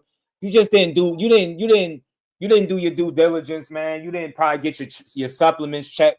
And my guy said he seen a picture with you and you cheated intentionally. So I'm gonna believe my bro any day of the week. Shout out to Ramon. What's good, my guy? Shout out to Jersey, man. RIP to Devon Porter, man, who was struck by a car January 4th, few days ago. Struck and killed by a car, man. Amateur boxer up out of Jersey, preferably Brunswick, New Jersey, which was dope. I mean, it was dope to hear that he was from my neck of the woods, but it's unfortunate that he was struck by a car and killed. That sucked. So you got to be stupid, man, if you think this is legit. It was legit. I don't know what you're talking about. And nah, we don't got stupid MFs over here. What if what's legit? I need to know what you talking about, Roscoe. What you talking about? It was legit. Shout out to my dog Ramon, man. What if we need to know it was legit? Ryan got enough money to buy a dude doing the test. I'm telling you. And we know them lie detector tests be full bullshit. Ryan didn't cheat. Why he going to such great lengths to prove he didn't? Right. You sitting down doing a lie detector test after this man, Devin Haney, done had 2 fights since fighting your cheating ass, and you done got beat up by Roley and neutralized and given a title shot when you don't even deserve one. The fact of the matter is, when it comes to dedicating yourself to the craft and being disciplined to the sport and trying to get the most and chasing legacy and greatness, Devin Haney and Ryan Garcia not even in the same conversation. They not. They two totally different fighters. And that's why I hope Devin Haney gets that lick back, man. I swear I hope he get that lick back over that guy, man. I swear I do. You guys could have been somebody. Devin could do more. He has better feet. Better feet? Nah, I mean, look, I ain't gonna tell you nah, Randy. I respect that. I just think he uses his feet differently, Randy. I don't think his feet better than Shakur's. I think he uses them differently. Who makes it better offensively is a bit of a stretch. I think Shakur is more efficient, and you can see the numbers. Shakur number 2 in combination punches landed in boxing. The only one ahead of him is David Benavidez. He lands over 50-some% of his power shots. Look, Devin ain't this accurate. Look at the accuracy, 52.2%. Power punch accuracy, 55.6%. Jab accuracy, 46.4%. These numbers are high. I don't think efficiency is not the area where you can make your strongest case with Devin.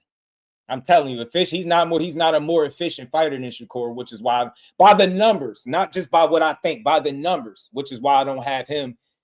I'm telling you, Randy, go look it up.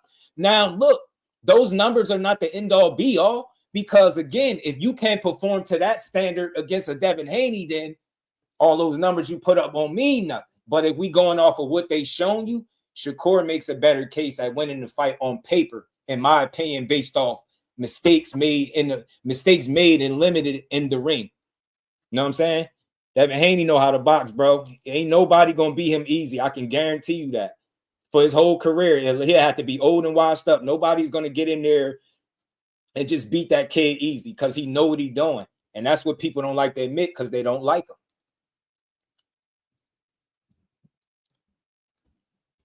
They don't like the man. So they don't like to admit that he good. But I don't got nothing against him. That dude could fight. I support him and I rock with him. I just don't got him beating Shakur if they fight. That's all. No hate, no shade. Back to Devin, but he does nothing better than Shakur. But he is way more physically strong than Shakur, so he can call Shakur difficulty. I don't know, ETB. I used to think like that too, right? Physically. But after hearing how multiple people, like, Sean Porter, when he was physically sparring, he said, yo, how strong Shakur is physically. And then I heard Terrence Crawford echo the same sentiments. And, I know my guy has been able to see him work in the gym with dudes that are much, multiple weight classes bigger than him. And he's held his own, like, from a physical standpoint. I respect where you coming from. I'll just tell you to look at that again. I'll ask you to take a look at that again. Shakur, when he decides to be physical. My guy Ant McQueen be bringing that up. He one of the few people that bring that up, Shakur's physicality. But I will say this, Devin is strong, bro. I think his strength is underrated. Everything boxing. I think his punching power is underrated as well. I do. I really do. But I don't think he do too much better than Shakur either. He could potentially, and I would love to know who's physically stronger. I just hope we see that fight one day. Fair and square, made a best man win, but I gotta go with Core, man. I see more skill. I see more efficiency. He more purposeful. I think he got more. He go through more of the alphabets, right? He checked more of the boxes to me. Respectfully, he do. Big shout out to my brother Mike Kirkland again, back in that super chat, showing love. He said Teddy Atlas got a top 10 list of the best feet ever in boxing on YouTube. He got Shakur on it. He knows boxing better than a lot of people, me included. Nah, that's a fact. That's why I said anybody that says Devin Haney has better feet, I would just ask you to look at it. How they use their feet are different.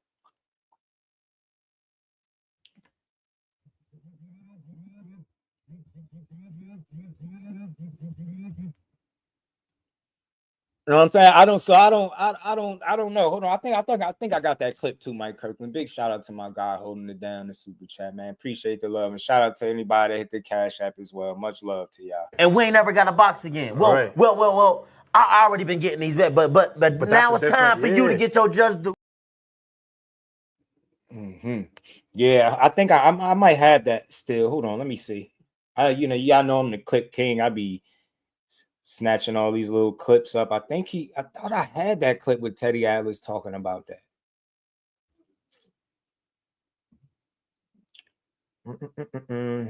Yeah, because he did. He definitely had a top list, and I do remember Core being on it. His feet, something most people don't talk about. Thought I had that shit in here, but he definitely put him up there, man, as one of the top guys as far as having some of the best feet. You got to think he rarely out of position, bro. Devin Haney just uses his feet differently. He uses his feet differently, right? How he gets out of trouble, how Shakur get out of trouble. Like, Core can be right in front of you and make you miss. Devin gonna use his feet to get away. Shakur can use his feet to get away, or he could use his upper body in defense to make you miss and make you pay. That's the difference. I think they just use their feet differently. I don't think Devin got the better feet, but he just uses skill set differently. You know what I'm saying? His attributes differently. But that man can fight, bro. Make no mistake about it. He can fight, and I like him. And I hope he get that fight with Ryan Garcia. You know what I'm saying? I hope he get the fight with him. But, man, we ain't been here 4.5 hours, man. Much love, much appreciation to everybody that continues to rock out. Y'all know we going to continue to build this channel. Sub to the channel if you new. Make sure your notifications on. Hit that like button. Make sure y'all hype the lives, y'all. Hype the live helps a lot, man. JP, Shakur feet are much better because he knows how to control distance and stay in mid-range with subtle movement to make you miss and pay. Devin just has athletic feet to get away and move. Yup, he use them different, bro. He use them much differently. He use them much differently. I think Shakur has more answers defensively on how to neutralize your best attributes and your best weapons. With Devin, you seen him consistently. You seen it with the Jojo Diaz fight, bending over to the right, constantly doing that. You seen him exiting over to the right with Jose Ramirez over and over and over again. Those things will catch up to him against a more cerebral fighter than Shakur. And ultimately, I just feel like Core the better chess player when it's all said and done. So that's my thoughts. But again, man, appreciate all of y'all. Another dope build in the books.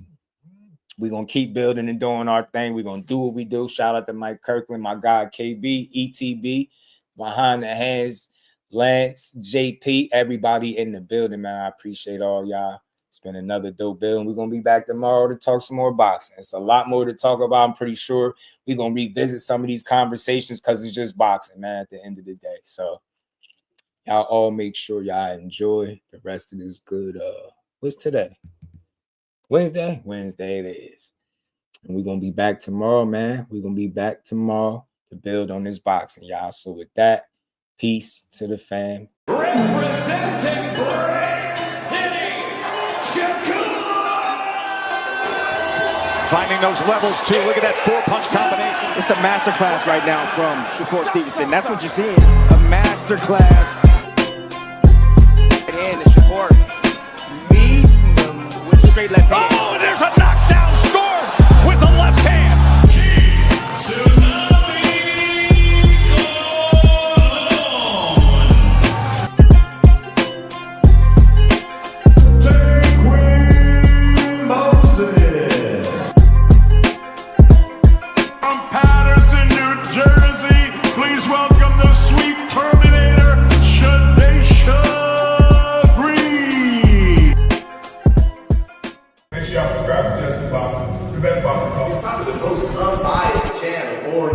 Right now, we're going to give him his just due. Shout out to my brother Just Due.